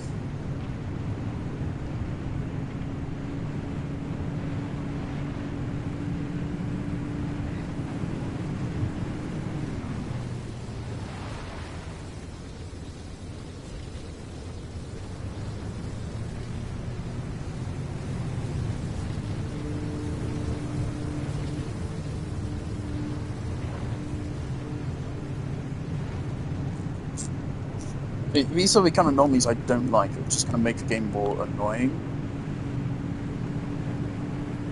If the anomalies do just continue to get more annoying and shit, don't be a trap anomaly.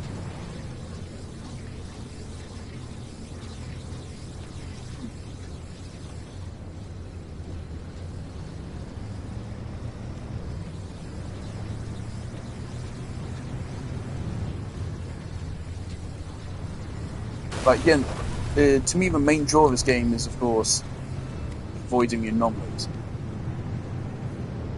Upgrading the car and stuff is fun, but it's not like the main attraction of the game. I mean, the anomalies are why you fucking upgrade the car. They can take them on better.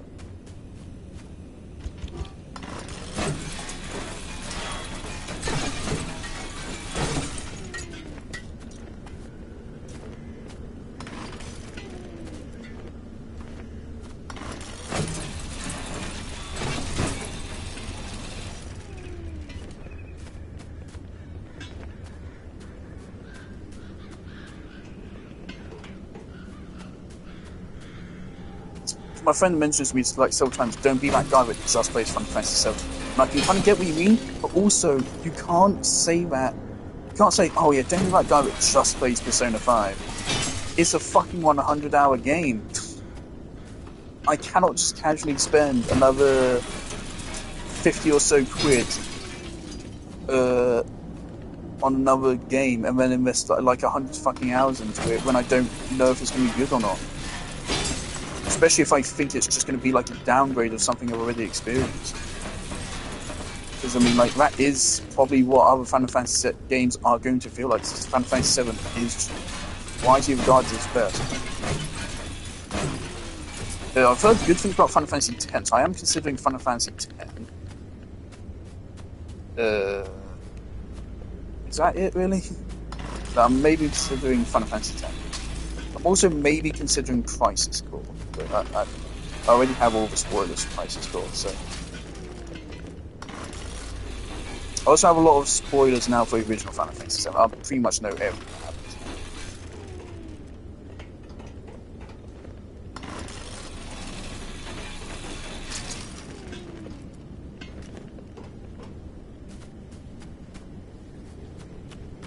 It's so fucking dark. I actually cannot fucking see the screen.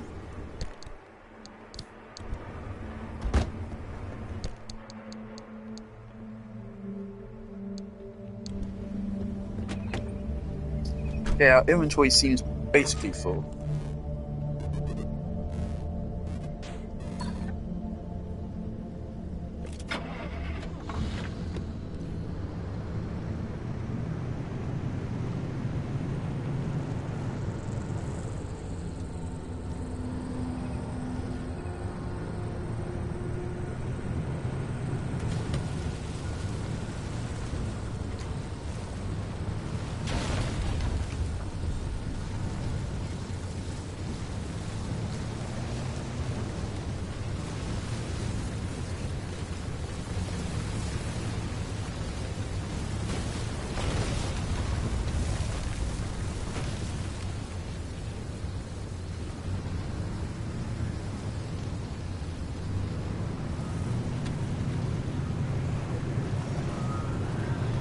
Okay.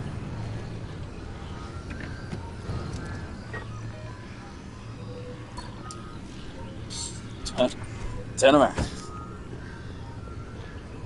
Excuse me?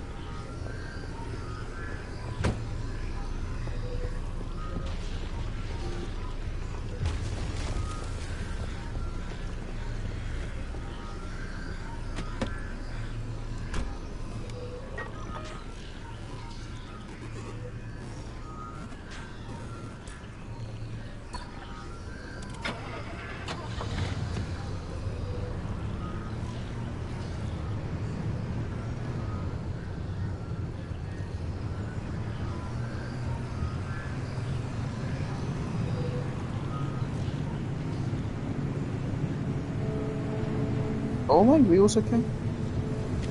Yeah.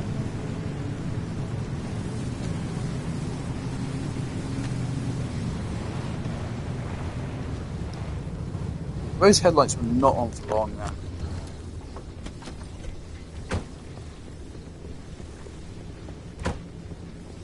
I think we do have what we need to fix that now, right?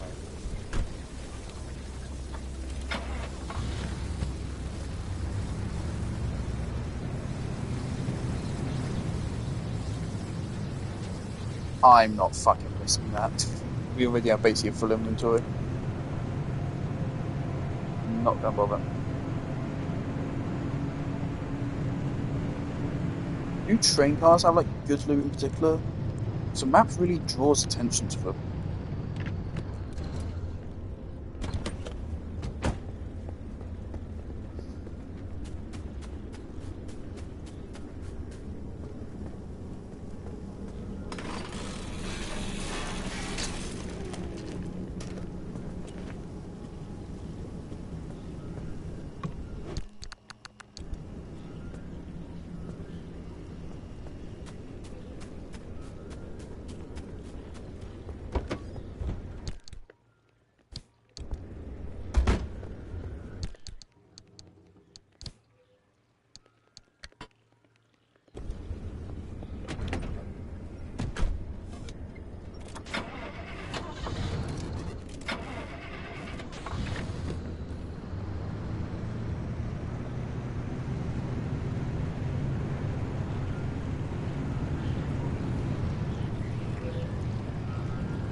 What's that noise?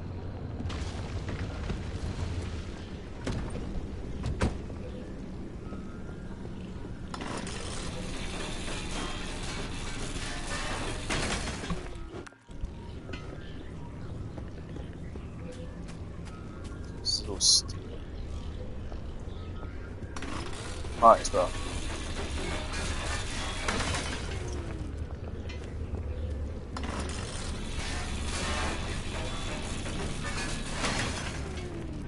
So what is the time? It's 8 o'clock. Okay, yeah. Stream's gonna end after this trip. I'm getting tired of the game, and I do need to have dinner. And I would like to watch a film with my dad tonight, but he's probably not going to be home soon. So he went out to get cigarettes. He'll be fine. He's out with my mum. I don't know where.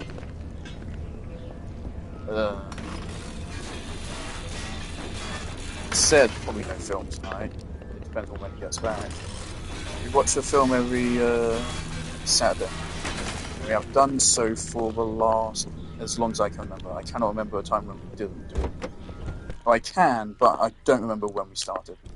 So I just say it as long as I can remember.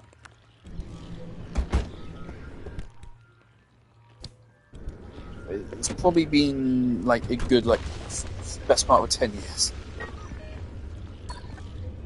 It's not been every night. It's definitely faltered. Does that mean the storm's coming?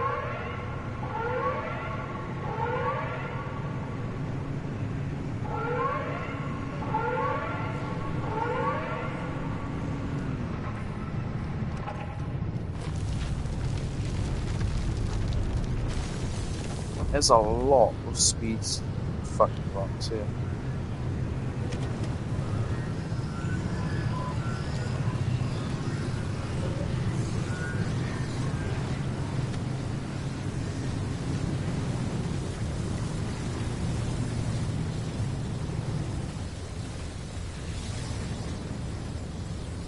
Okay.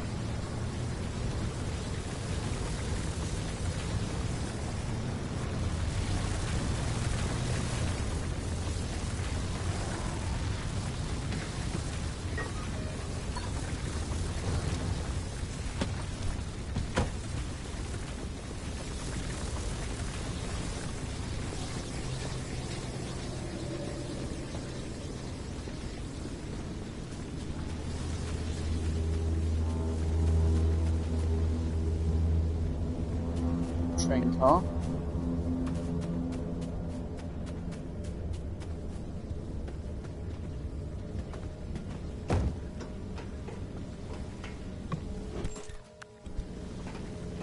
Yeah, no, nothing particularly great there.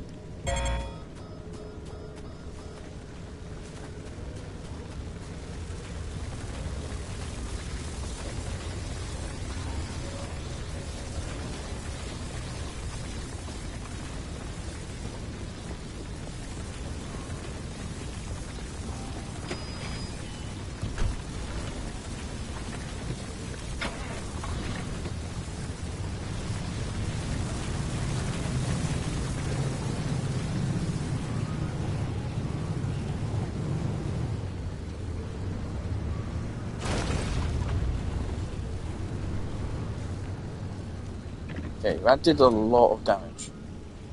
I think it was just that electricity thing that hit us.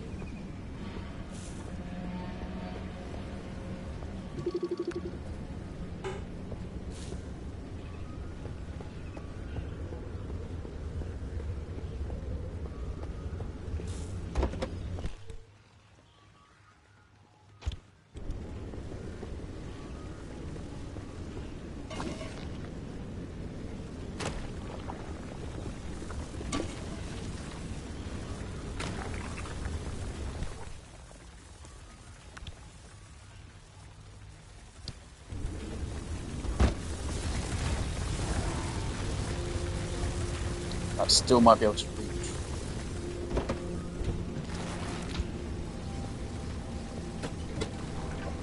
Also, we are not actually doing great on fuel. We need to pick up fuel from a... Did we drive past the car here already? I can't remember. We drove past the car recently.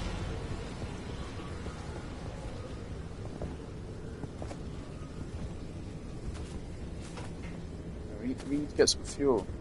We do have a second tank, which I believe is bigger than this tank. But yeah, we need some. I do hear that fuel does become like a more major concern in later levels. It's like by that point you will actually need these extra cans.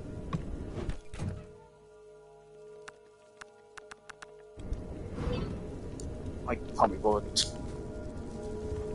We don't have enough scrapper to break anything really anyway.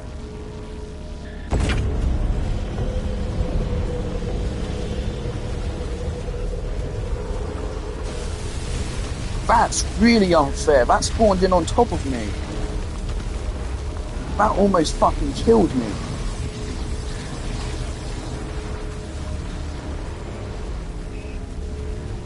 Oh my god, if that killed me, I would have quit the game then and there. I would not be playing this anymore. That's ridiculous. Now, because that, I have to fucking heal.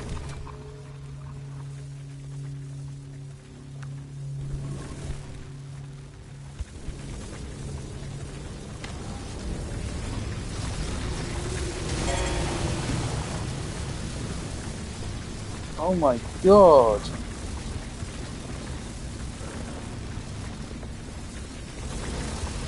It's still going.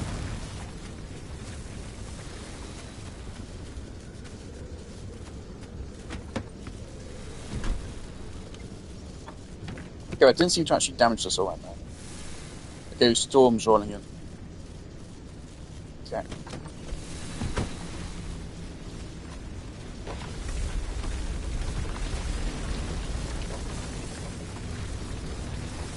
Steel door, steel door.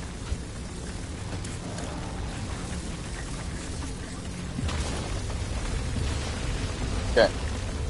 I don't know if we can get the second thing here.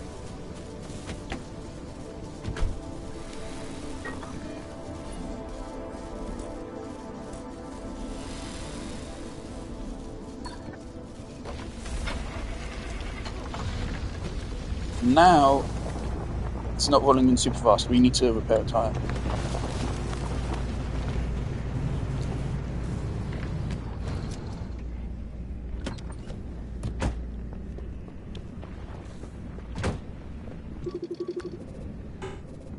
Blown out.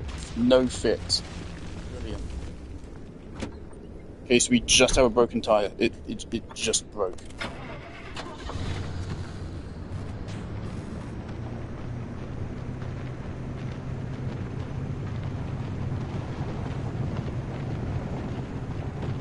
Wow. Okay, no, we can get going. It just takes a while.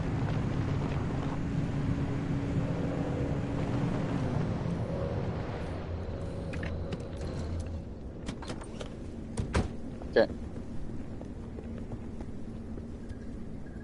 Summer tire, right, okay.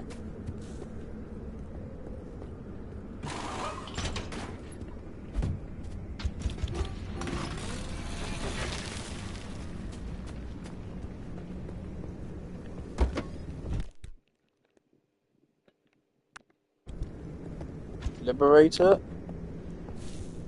you're about to save us.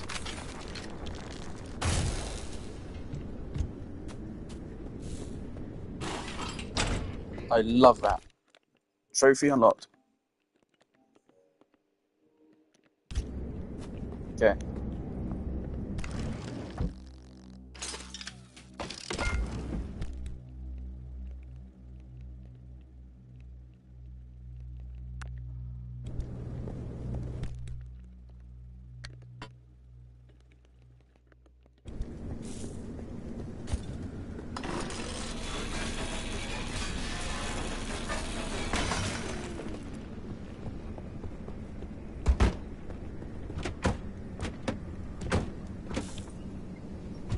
Okay. Not great. If we... Why is this still taking a while to start? There's nothing wrong about anything.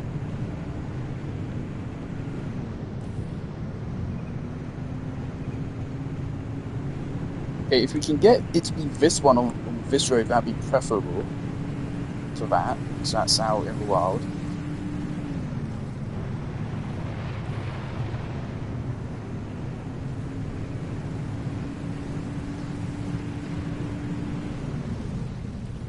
But if I...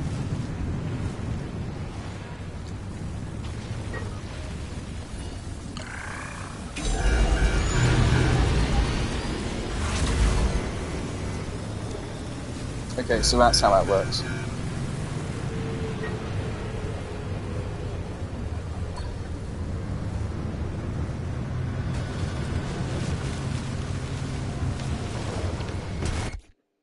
Where am I going?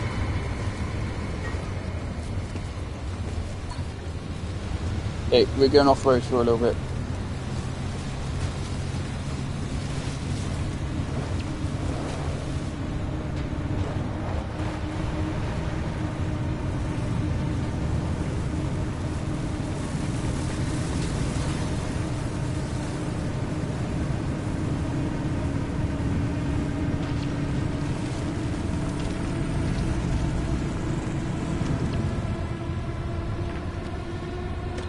And if we can, I'd love to get...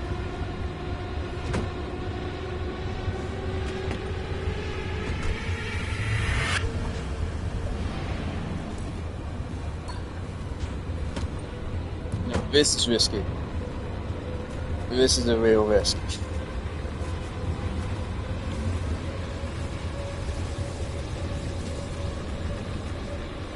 No, I'm not, no. That'd be pretty stupid. The storm, the red storm would definitely get on us if we do that.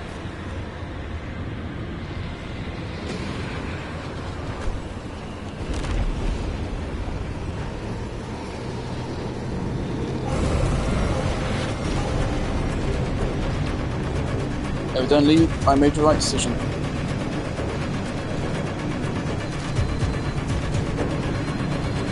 I was going to suffer it.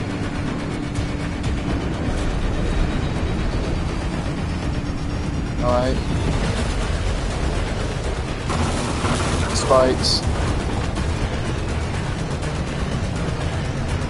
Just punches our tyres, that's alright. We can deal with it for a minute.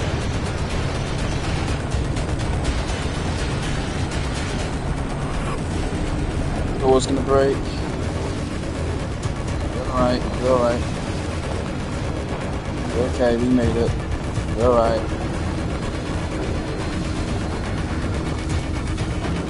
Whoa! We're alright. Fly homeward. Trophy. Isn't that... Don't you get that for lifting off the ground?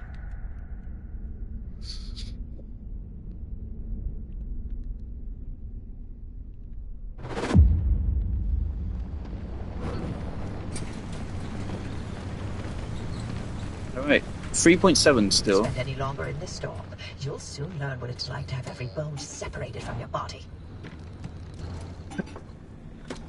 Right. Are you making use of my fabrication station to fix up that junker? You should while I'm still in the mood to allow it. And there's the test track behind the garage, if you need to take anything for a spin.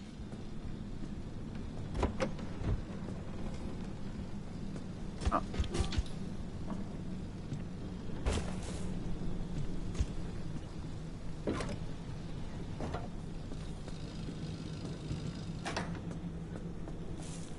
Okay. Woof.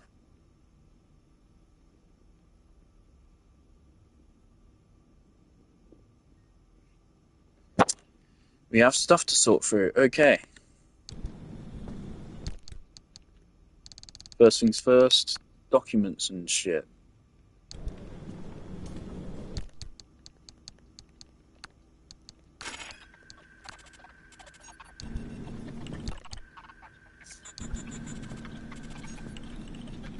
The press coverage of LIM technology is bright-eyed and bushy-tailed at first. In the decade between 1955 to 1965, LIM is called many things. The promise of the future, the herald of a new age, then never spoken of again. You don't have to dig very deep for the gaps in the story to emerge. The presidential demonstration is the only physical proof we ever see of it. Compared to the Manhattan Project, developed under airtight shroud of secrecy, why was LIM paraded around in the papers? And if it really was the technological quantum leap to answer all our wildest dreams, why did it blink out of existence? The story of LIM technology is one hell of a maze, and the key to it is a woman named Dr. Ophelia Turner. Did Ophelia Turner, by all measure a failed physicist as far as her public record goes, truly invent LIM technology? Or was she held up as a Rosie the Riveter for the Cold War? An Atomic Annie to excite the masses during the no-holds-barred race against the Soviet Union? Was she a myth, martyr, or monster? A figment of the imagination? True savior? Or a convenient scapegoat? I'm Chiaki Sarahashi, and in this 9-part series, I aim to find out.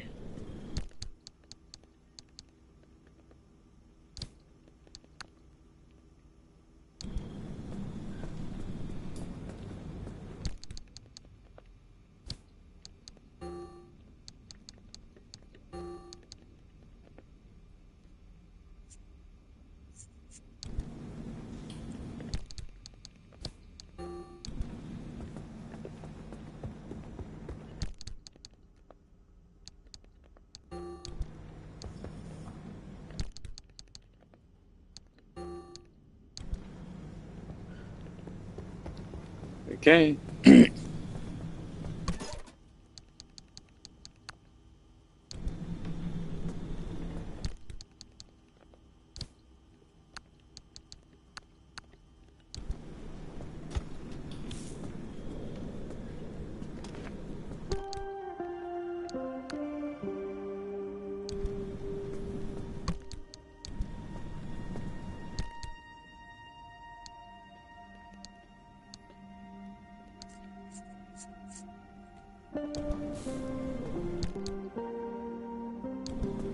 Save that.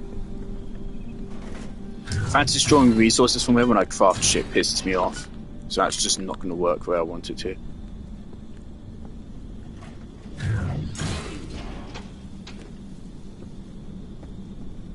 Can I just keep asking you for shit?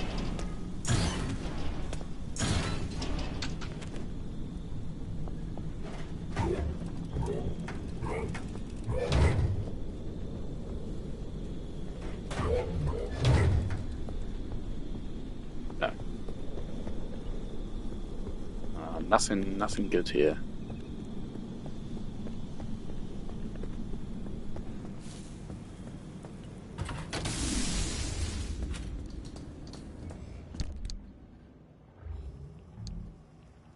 Fully repaired.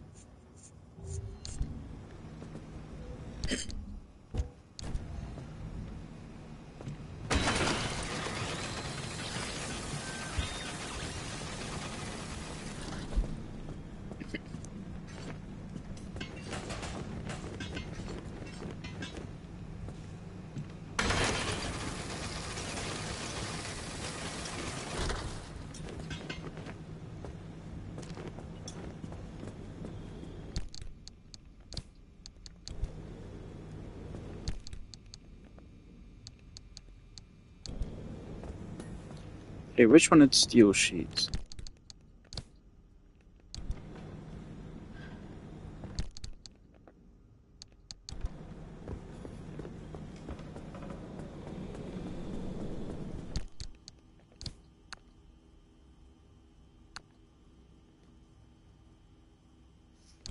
Alright.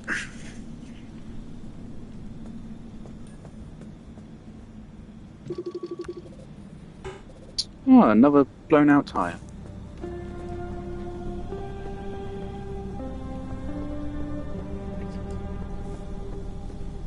You only got spare tires from me here.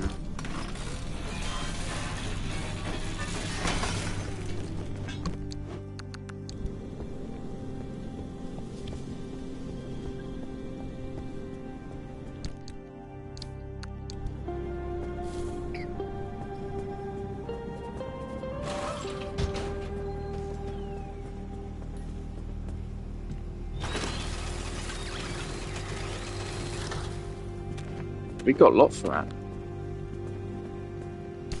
That feels like more than what was used to craft it.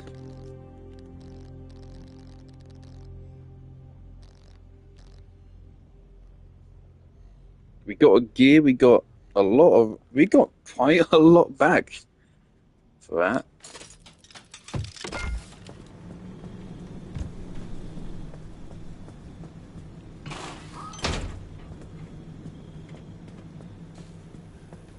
Alright, a lot of repairs are necessary.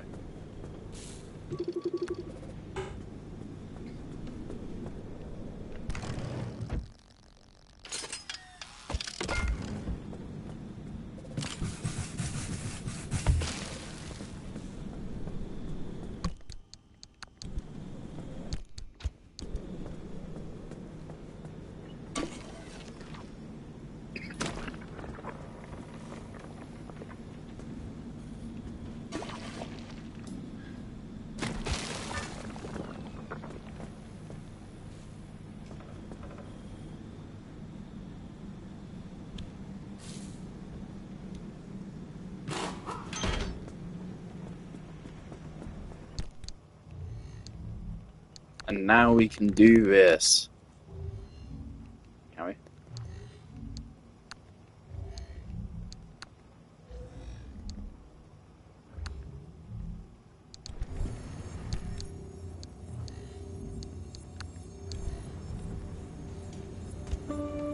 I shouldn't have fucking built a new tyre, I realise. I was stupid about that, but there we go, so we recycled that bumper now. That's only a spare tyre anyway. So it's better than nothing.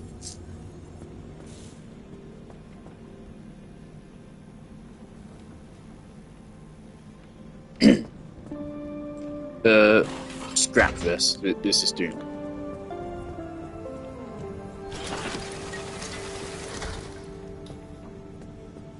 Alright. Craft new headlights. Right.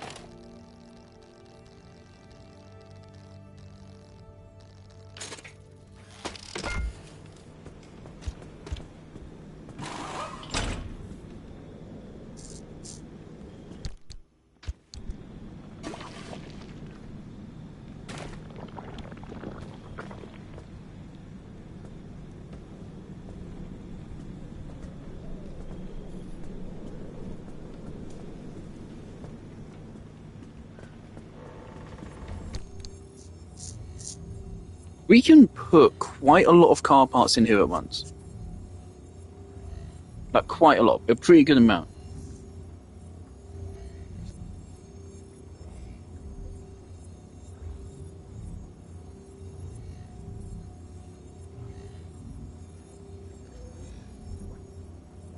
I don't think we can put enough to have one copy of every single car part in. Yeah, we can't. But we can have 4 tyres and then some on top of that.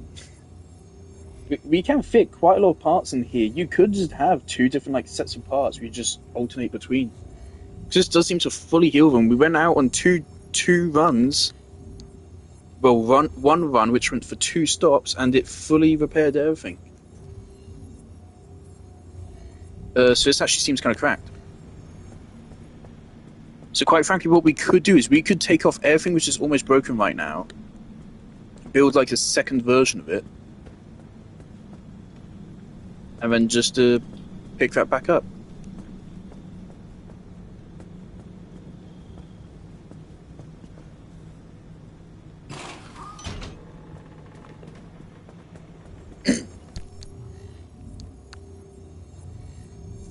Oh, panel was a big one, I remember. About doors, can I fit a door in?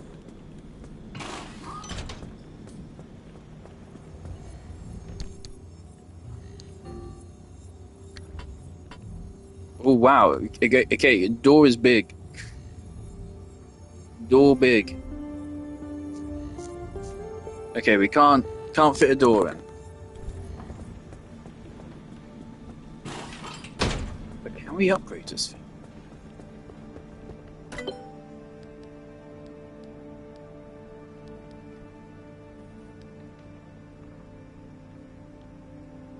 More parts. And an automatic healer.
So it seems like we have to go here to then a third stop here, then up here, which, oof, okay.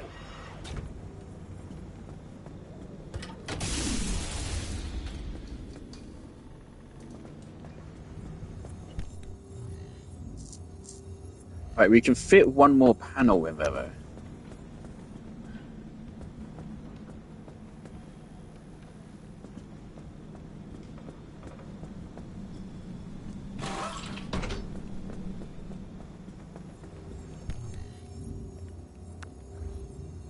There you go.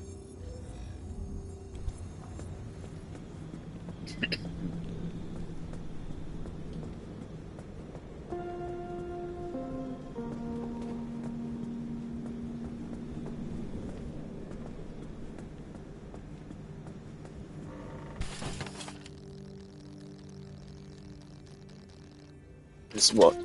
Are we working with 2 panels, is it, that we need here?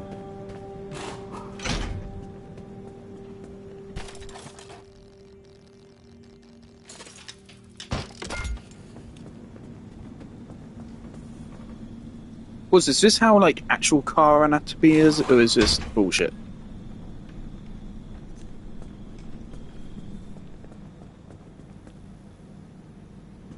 Right, our doors are fucked up. Really fucked up.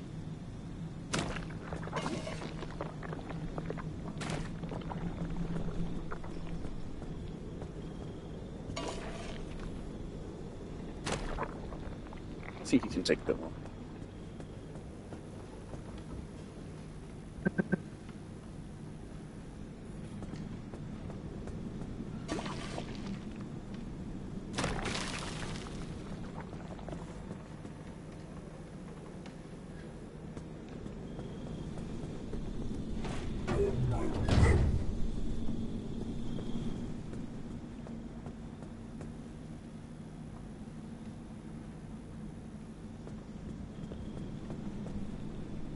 Bumper.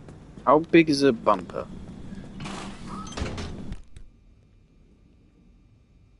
Two by 5.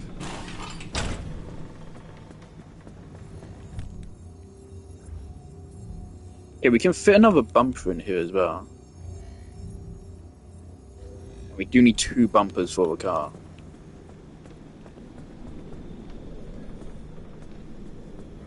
So if we wanted, we could put...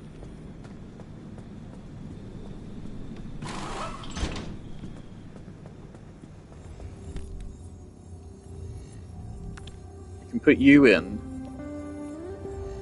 and then build a new bumper.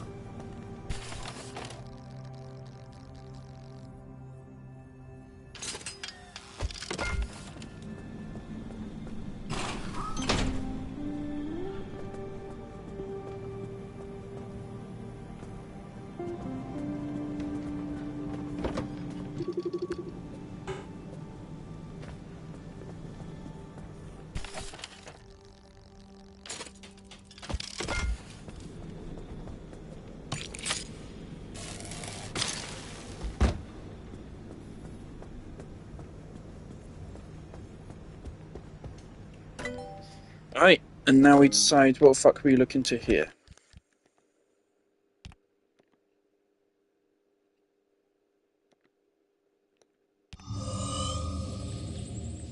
I very much have a feeling my playthrough will end up on the longer side, which is making me not want to finish it. There's no way this upgrade literally just makes it faster. It's already very fast, so I assume this also gives more materials.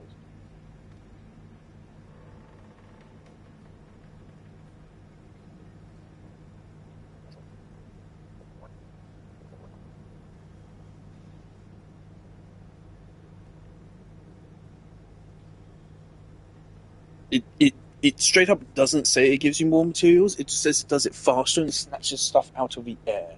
I'm assuming it just gives you more, because those 2 buffs are pointless. And what the fuck is this?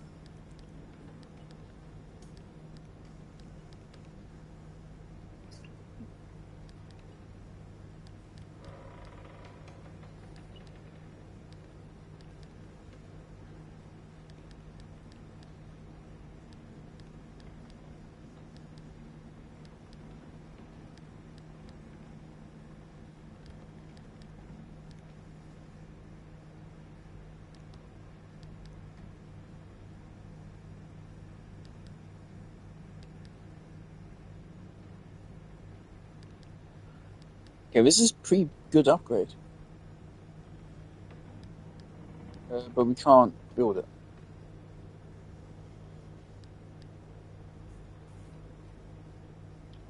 We can't get the advanced workbench because we need the next energy tier, don't we, for that? Okay, relightable flare and then flare gun. Shrewd flashlight. Ah.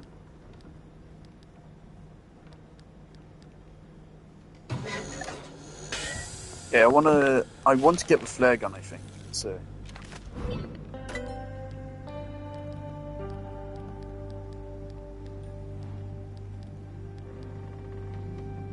Go, we can get flare gun. Yay.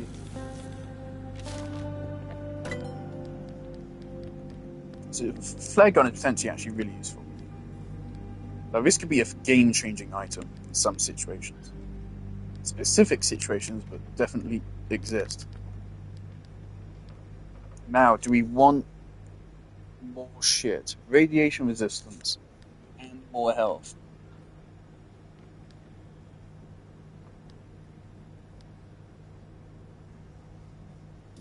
Electricity is a problem, but radiation is also a problem.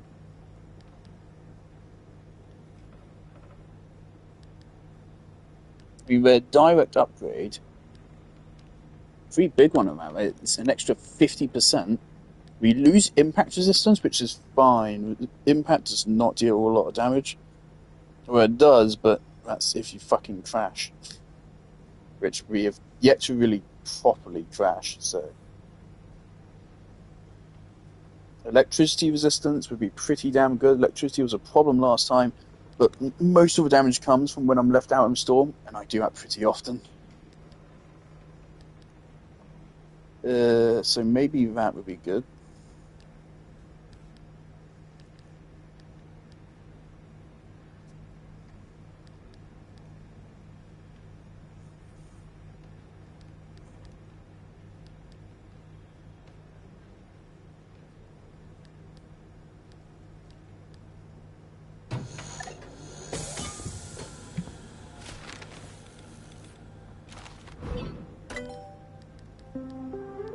The thing about electricity is, like, we can avoid electricity usually.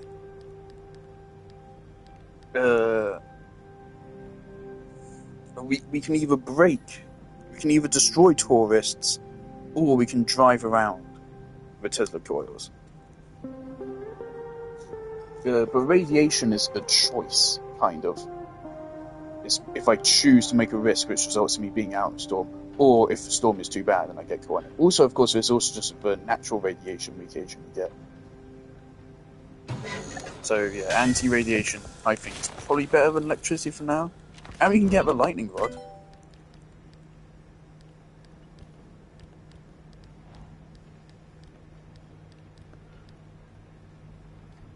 So sure, let's get lightning rod.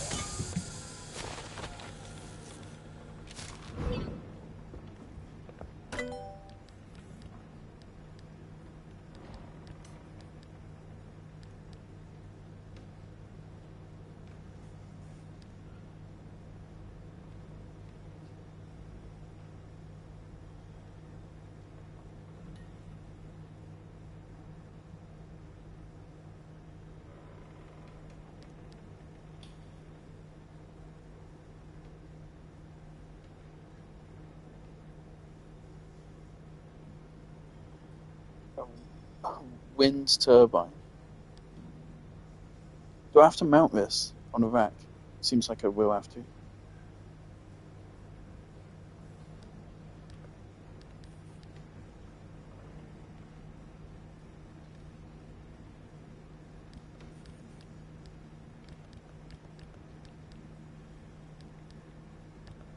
I think we are at 1.9. Okay, puncture proof gives us a lot of resistance. That's the only one we can upgrade to right now. No more health, and overall, like, speed is going to be meh. And we can't get it.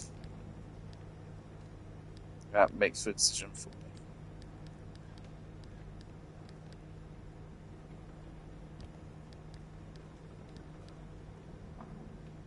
Yeah, headlights are not a problem. Also, I can't craft it anyway. Oh, for fuck's sake. Seems the game might be expecting me to have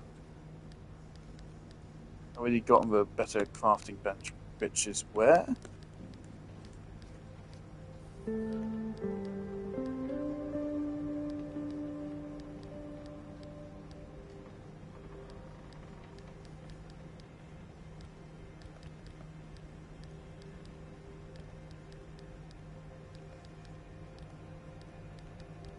Where's the better crafting bench?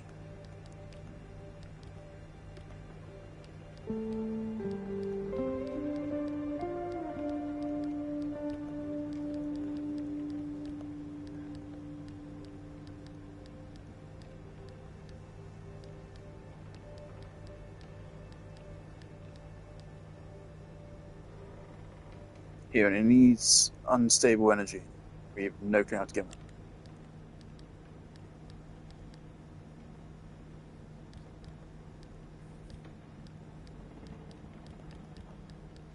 I'm gonna get this.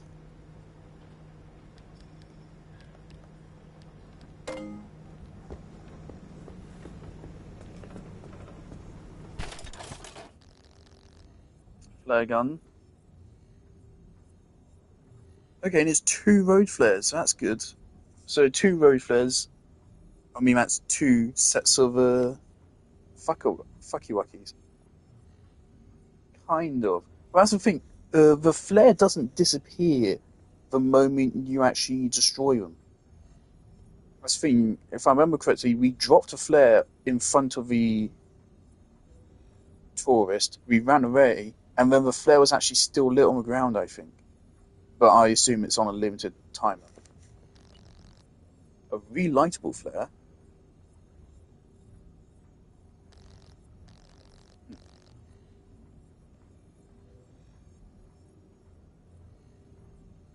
Regardless, this is good, because that's 2 road flares being converted into 4 shots. We have over 1,000 scrap metal. Over 1,000. Lead-plated door. Ah.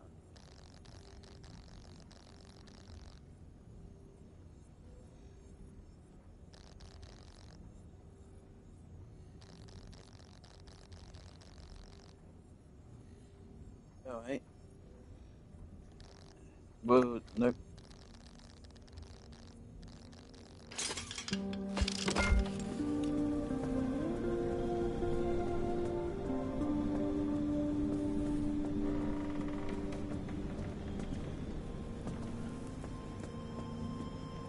So this does indeed go on the panel.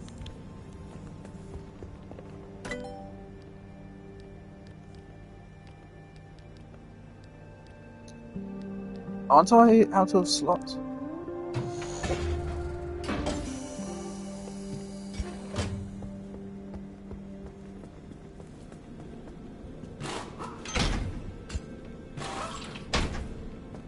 Right, we've got a lightning rod.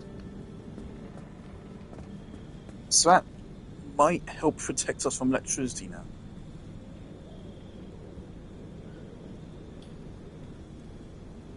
So if we really want, we can make anti-radiation doors, and then we have a lightning rod to protect us from electricity.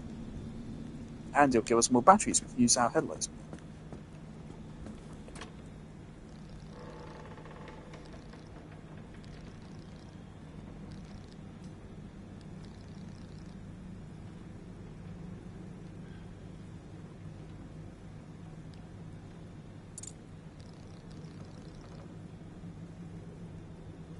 Light replacement kit, we have this, don't we?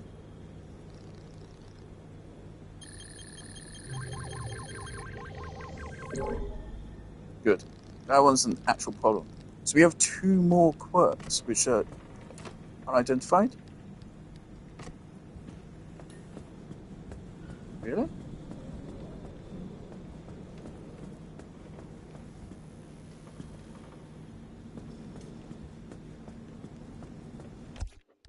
Okay.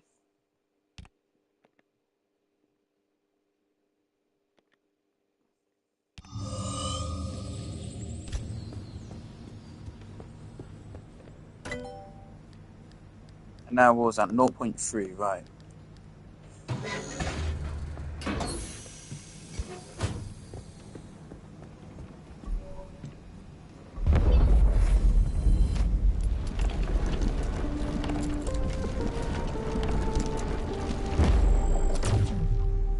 what is the point of this?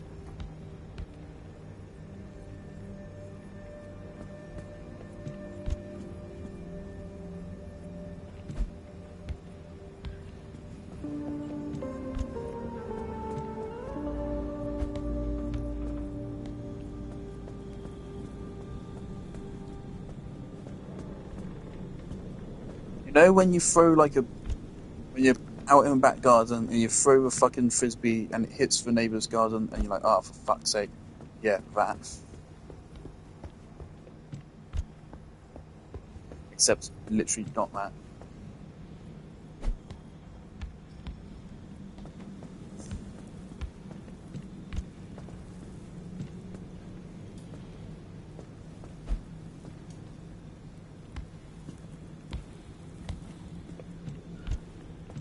Physics on this basketball does not feel right.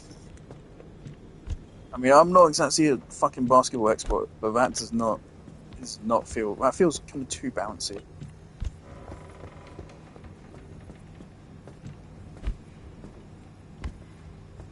Okay, there's got to be something that happens if you actually get it in.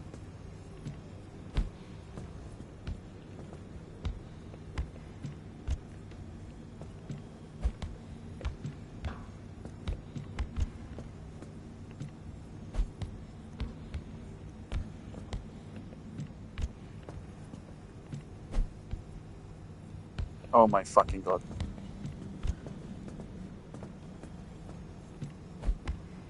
Oh my god.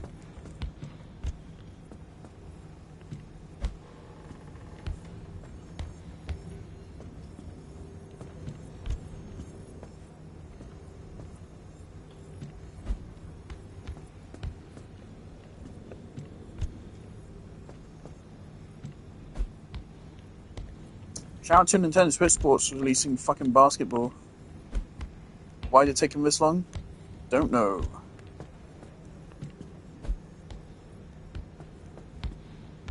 I'm not ending stream until I get this.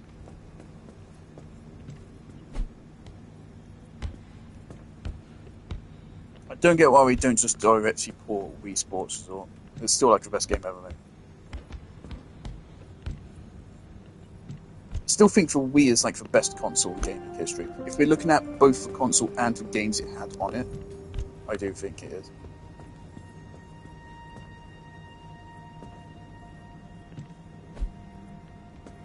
I mean, like, the Switch does have a wider games catalog, I think, but, like, if we're looking at, like, the actual, like, Switch brand games, like, compare the Switch brand games to the Wii brand games, it's like, what? Like, Mario Odyssey is not as good as... That's my reward, really. Mario Odyssey is not as good as Super Mario Galaxy 2. It's just not. It is really good, but... I mean, they're both like 10 out of 10 platforms, but it's just slightly not as good. But then Nintendo Switch Sports versus Wii Sports, Wii Play, Wii Sports Resort, versus any of them is nowhere near.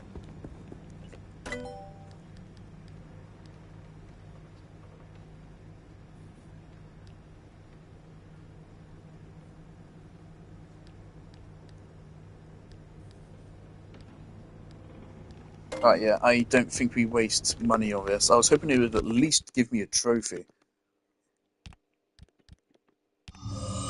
Let's not waste the energy on it. Last thing we need to look at, though, just one more thing.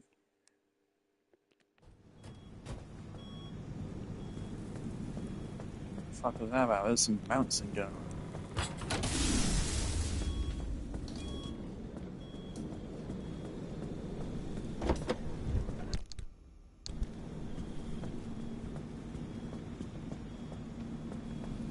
But I have all that stuff in the car. What do you want about?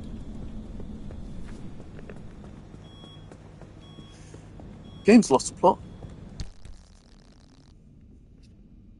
Swamp coral.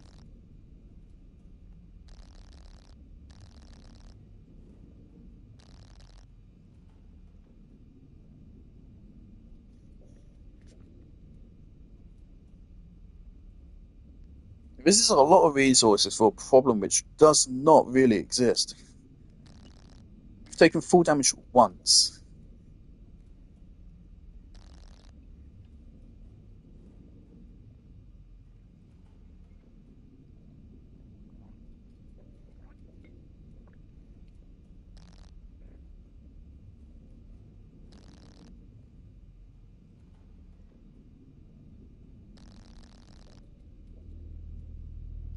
Piercing dangers.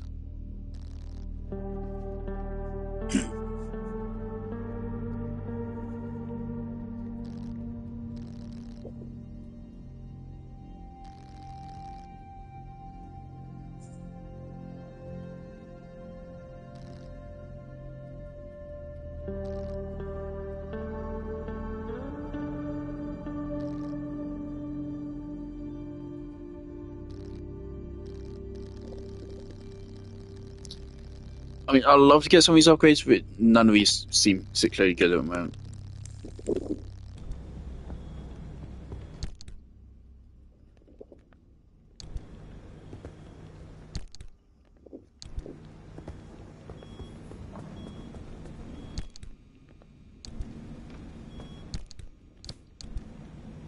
Alright. We seem ready to go again.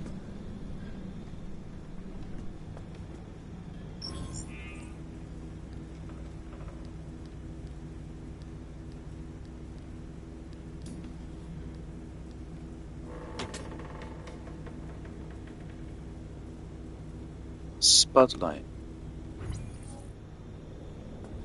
Where is that? What the fuck? Okay. Well, this exists now. Okay, so we got that.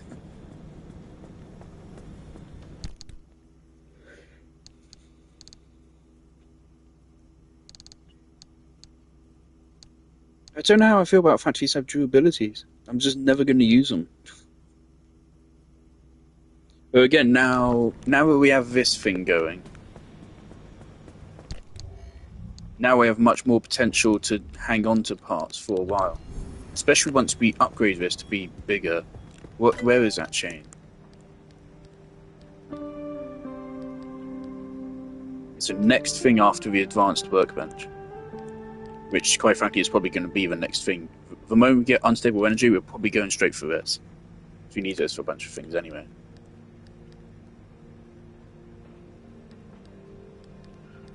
Like, we can basically just get this just from turning on the difficulty setting. And I don't think that even disables trophies.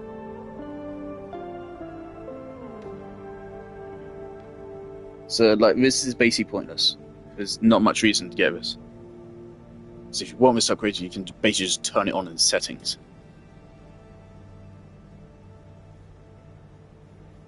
I like that way of representing corrupt.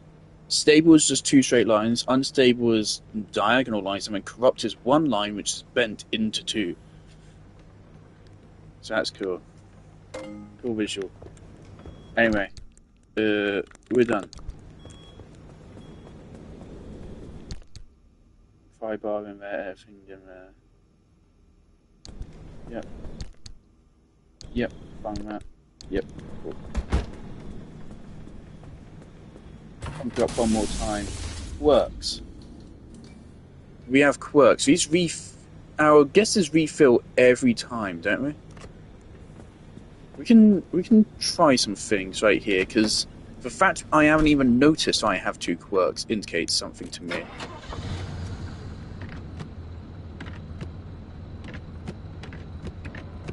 Okay.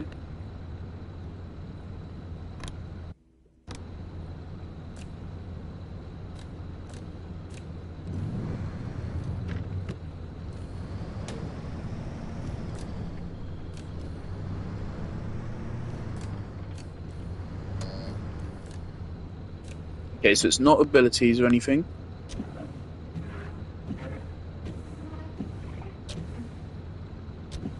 Not wipers.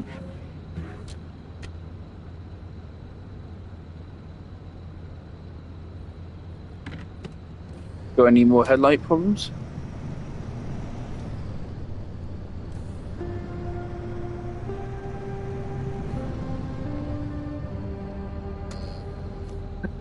Here, headlights are dimming when we turn. But I thought we fixed that.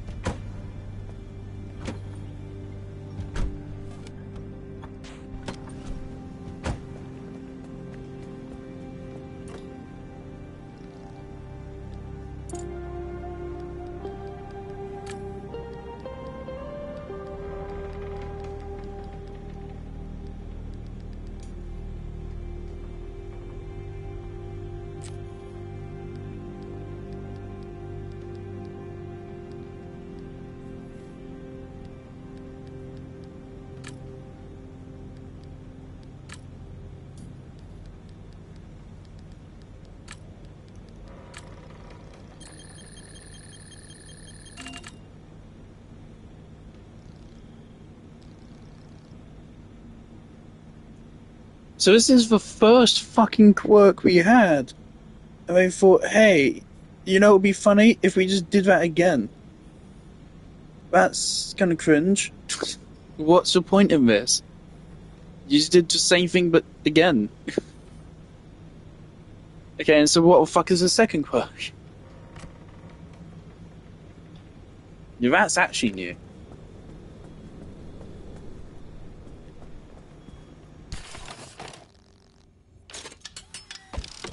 And yeah, just fucking fix it.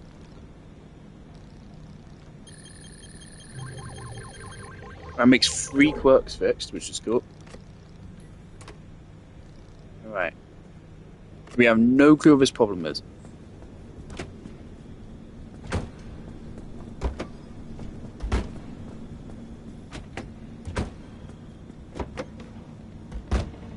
I'm trying to like open and close everything.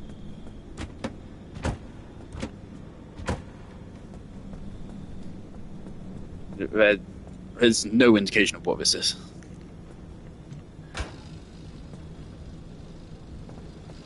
It's going to be a very raw guess. I'm just going to throw out some guesses. I assume our guesses get refunded the moment we get back on the trip. The battery is low. That doesn't happen often.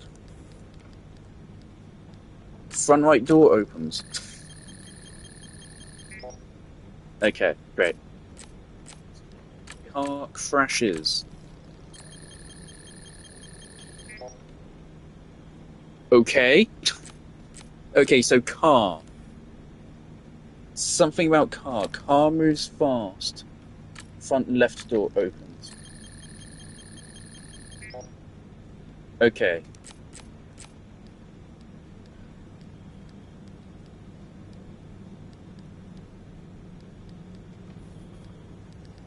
Okay, wherever the quirk is, I haven't noticed it. So it's something we don't do. We switch the car on and off very often. We move fast pretty often. Warps and receives anchor. I don't think there's any problems receiving anchors. Moves slow. Brakes, we brake a good bit. Moves backwards. I don't know. Off ground? Off ground or on an incline? Fuel drains. No. Okay. Car is kicked. Shifter toggles. No. Okay. It's on an incline. Hood opens. No. Did I do off the ground? Oh, I need to check this. Did I do off the ground?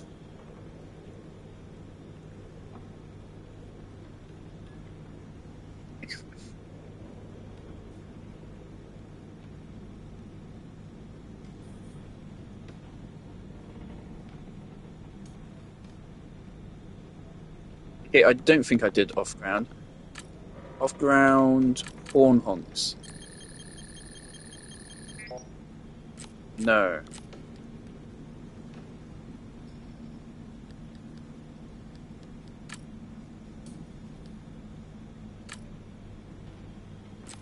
The radio does seem to flip on and off however fuck it feels like. Okay, no, it's not radio.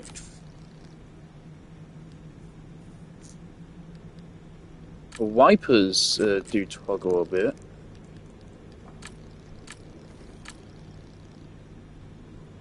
No remaining guesses. Cool. Okay, so there's something wrong with the car.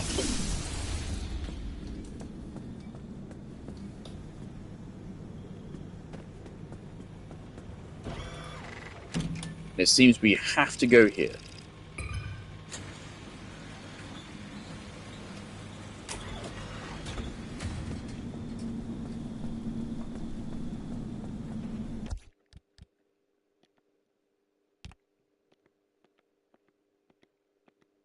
Now I think if the game allows, does it allow?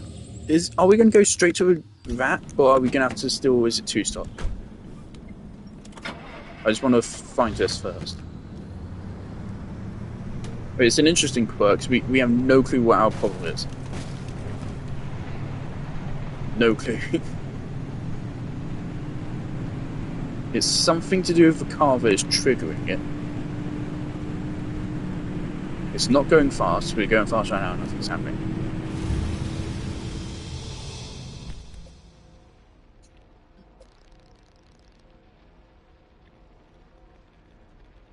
No, we have to go somewhere here first.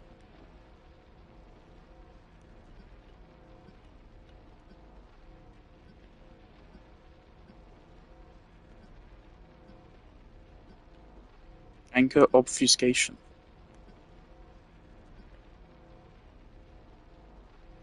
Oh, for fuck's sake! Is that the thing? Is that the thing which we need a scanner for? It totally is, isn't it? Oh, this seems better. This one. I'm only doing this just so I know, like, I'm setting this up so that this is what I'm going to end stream the moment we arrive here. Out of this loading screen.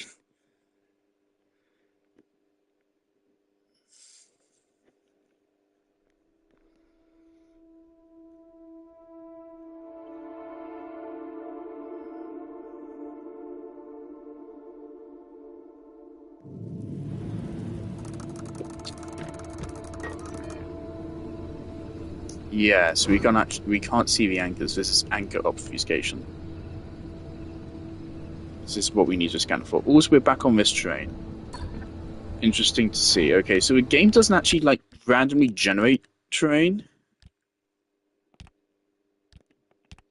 The terrain isn't randomly generated. It seems there's a larger set of terrains which it picks from, and I'd imagine there's a set of terrains for each level.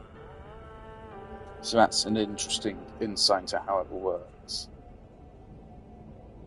Don't know if that's disappointing or actually a good sign.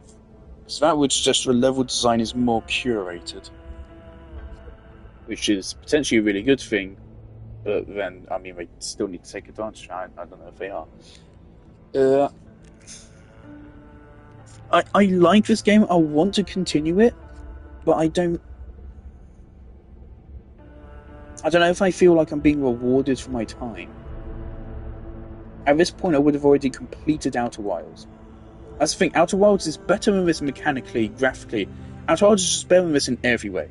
And Outer Wilds also has one of the best video game narratives ever to go along with it. I don't know really why to play this game, because the narrative is fucking nothing. It's slightly spooky and interesting, and that's it. There's not much to say about it past that.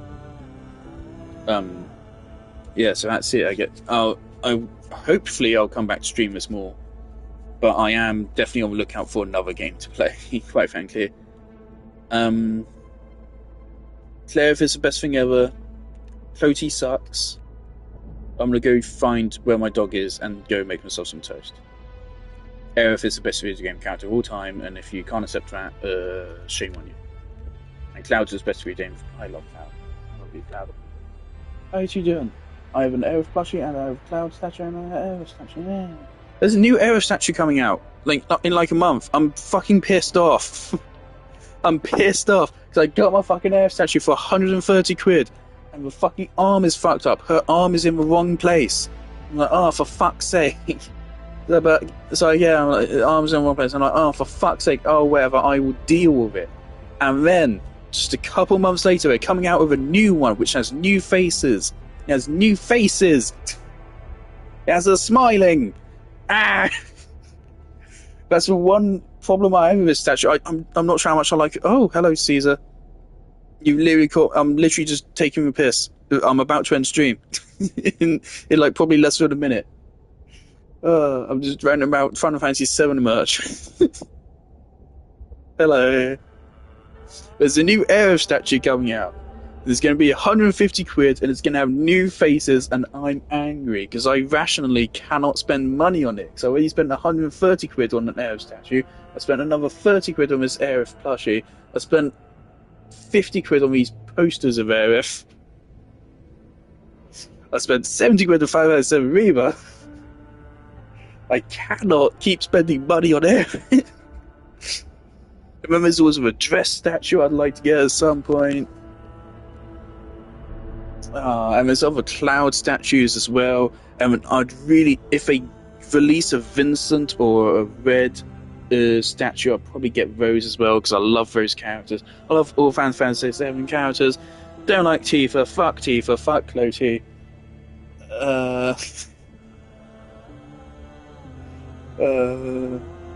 Who else is there? No. This is an interesting stream, Caesar. It's a shame you missed it. Some interesting stuff happened. Still waiting for a Sephiroth statue as well. I need to get that at the moment it re-releases. Right now, I keep getting ads for it on Amazon. That Amazon is selling it for 200 quid. And I've been getting that ad for weeks now. And it's said the entire time, only 4 left in stock. And it's been up there for weeks. So their ad is really not working. It is not selling. Because it's at 200 fucking quid, which is... My Cloud statue was 70 quid. It is selling for triple the price of my Cloud statue. No. Sorry. Like, we love Sephiroth, but we also love Cloud, quite frankly, more. If we look at who is, like, the better character, it's Cloud. Cloud is a better character than Sephiroth. So Sephiroth statue being 3 times the price does not make sense. I refuse to buy Sephiroth statue at 200 quid from Amazon. I'm gonna fucking wait until Square Enix actually restock the statue at a reasonable price, which is hopefully soon.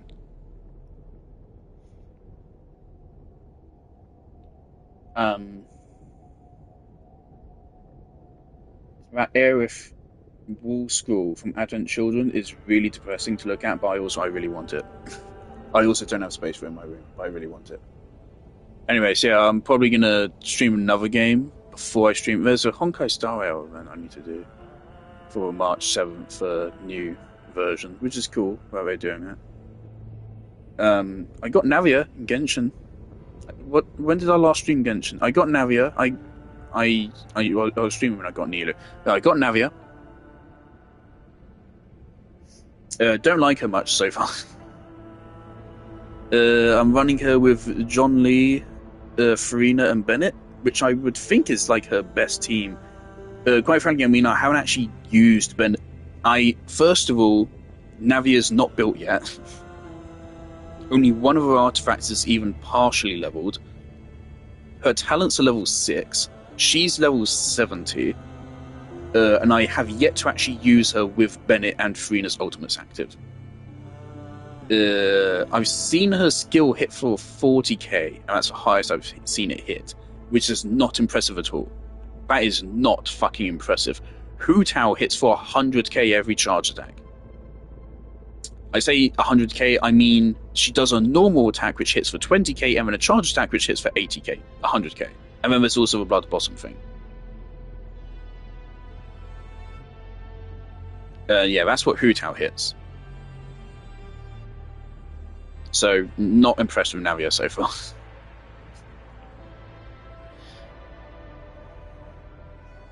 Oh, the Claire account I mentioned earlier actually followed me. Oh, I love that. Thank you. I know you're not watching this, but thank you. Oh, I should send them a link to my fanfiction. Oh, they'll eat it up. Oh, I should do that. Yeah, I'm going to do that. I want to post. I want to announce. I I made my fan fiction on Instagram. I don't know how to do it. I don't know how to do it. I've just over the last like couple months, I've been saying, "Oh yeah, I'm working on my personal project," you know, because it's fan fiction. I describe it as a personal project. It is a personal project. It took over 250 hours of work. It's the biggest thing I've worked on in my life. It's 100 and in total it's 176,000 words, but that's counting. The story itself is 121,000 words, and then I also wrote a 24,000 word essay on top of it. So it's 145,000 words in reality. It's by far the biggest thing I've ever worked on in my life. So I think it's fair to call it a personal project. But if I post publicly on my Instagram saying, "Hey, here's a fan fiction of it," please read it, because that's where I get my self-esteem from. It won't work. Maybe I can clip this, and then when I make a post about playing this, I put this at the end, and then if no one watches to the end, they won't see this, but then it will still be there. I'm going to do that. I'm going to clip this last minute, and so like, if someone comments, "Wait, you made a Final Fantasy VII fanfiction, which is 120,000 words long," it proves they actually watched the video. But if they don't comment that, then they didn't watch it, and I'm sad. Clip last minute. There you go. But I want to post about it. I don't know how to do it. I might just like sneakily drop a link to it in my bio at some point. I don't know. I want to get it out there, but I mean, I probably don't have many followers that would read my fanfiction. Also, of course, there's a sex scene in it,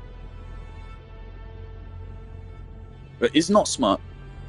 So that's the thing. I deliberately stress very much in my essay. In my essay, the longest tangent, the longest segment I take to explain things is actually for sex scene.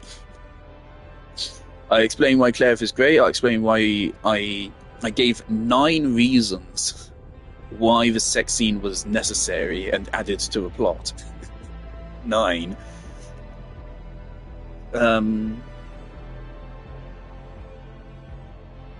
So I think it was very justified, but also it wasn't smart. I only wrote the sex scene leading up to the sex and then after the sex. I didn't write the actual sex itself, which I think is a fair way to do it. So that way I didn't have to tag smut on AO3. But yeah, I don't know how I feel about it, because like people could easily, they could click on the link, look at the tags and see mild sexual content, implied sexual content, and be like, "Oh dear," and then they'll call me a loser. And I mean, they might be half right. No, I'm not a loser for caring about characters. And again, I very much stress in my essay that it's just there because it's an important part of relationships.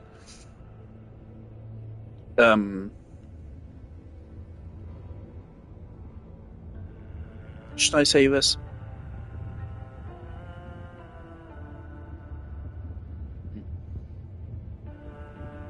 No. But yeah, I don't know if I want to publicly admit it. But I've done it, and I mean, I got at least 1,000 people reading it. At least 1,000. Which, when you say it like that sounds like a lot, but my brain won't let me accept that as a lot of people. Of course, the project's just done. I don't want it to be done. I don't want it to end. I want to work on the story forever. I want to do that for the rest of my life, but I can't. So,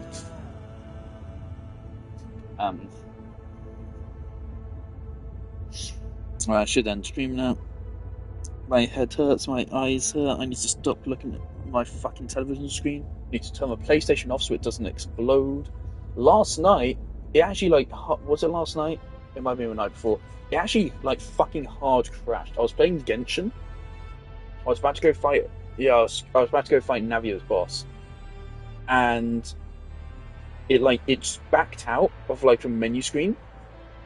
I think it came up with your PS5 is overheating message, and it just shut off. It just shut off, and it wouldn't turn back on. So I was panicking.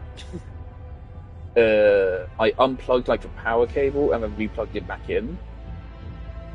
And then it popped up saying repairing console storage. I think that was because I unplugged it. I don't think that was because there was any damage done to it. I think that was because I unplugged the power. But there wasn't any problems with it, and there haven't been any problems with it since. But that might have been it overheating momentarily. But when I actually touched it, it didn't feel very hot, and it doesn't feel very hot right now. But I do worry about it overheating in the summer heat, and it does overheat whilst playing Zenith Zone Zero. But yeah, I should turn PlayStation off now. Bye bye. Thank you.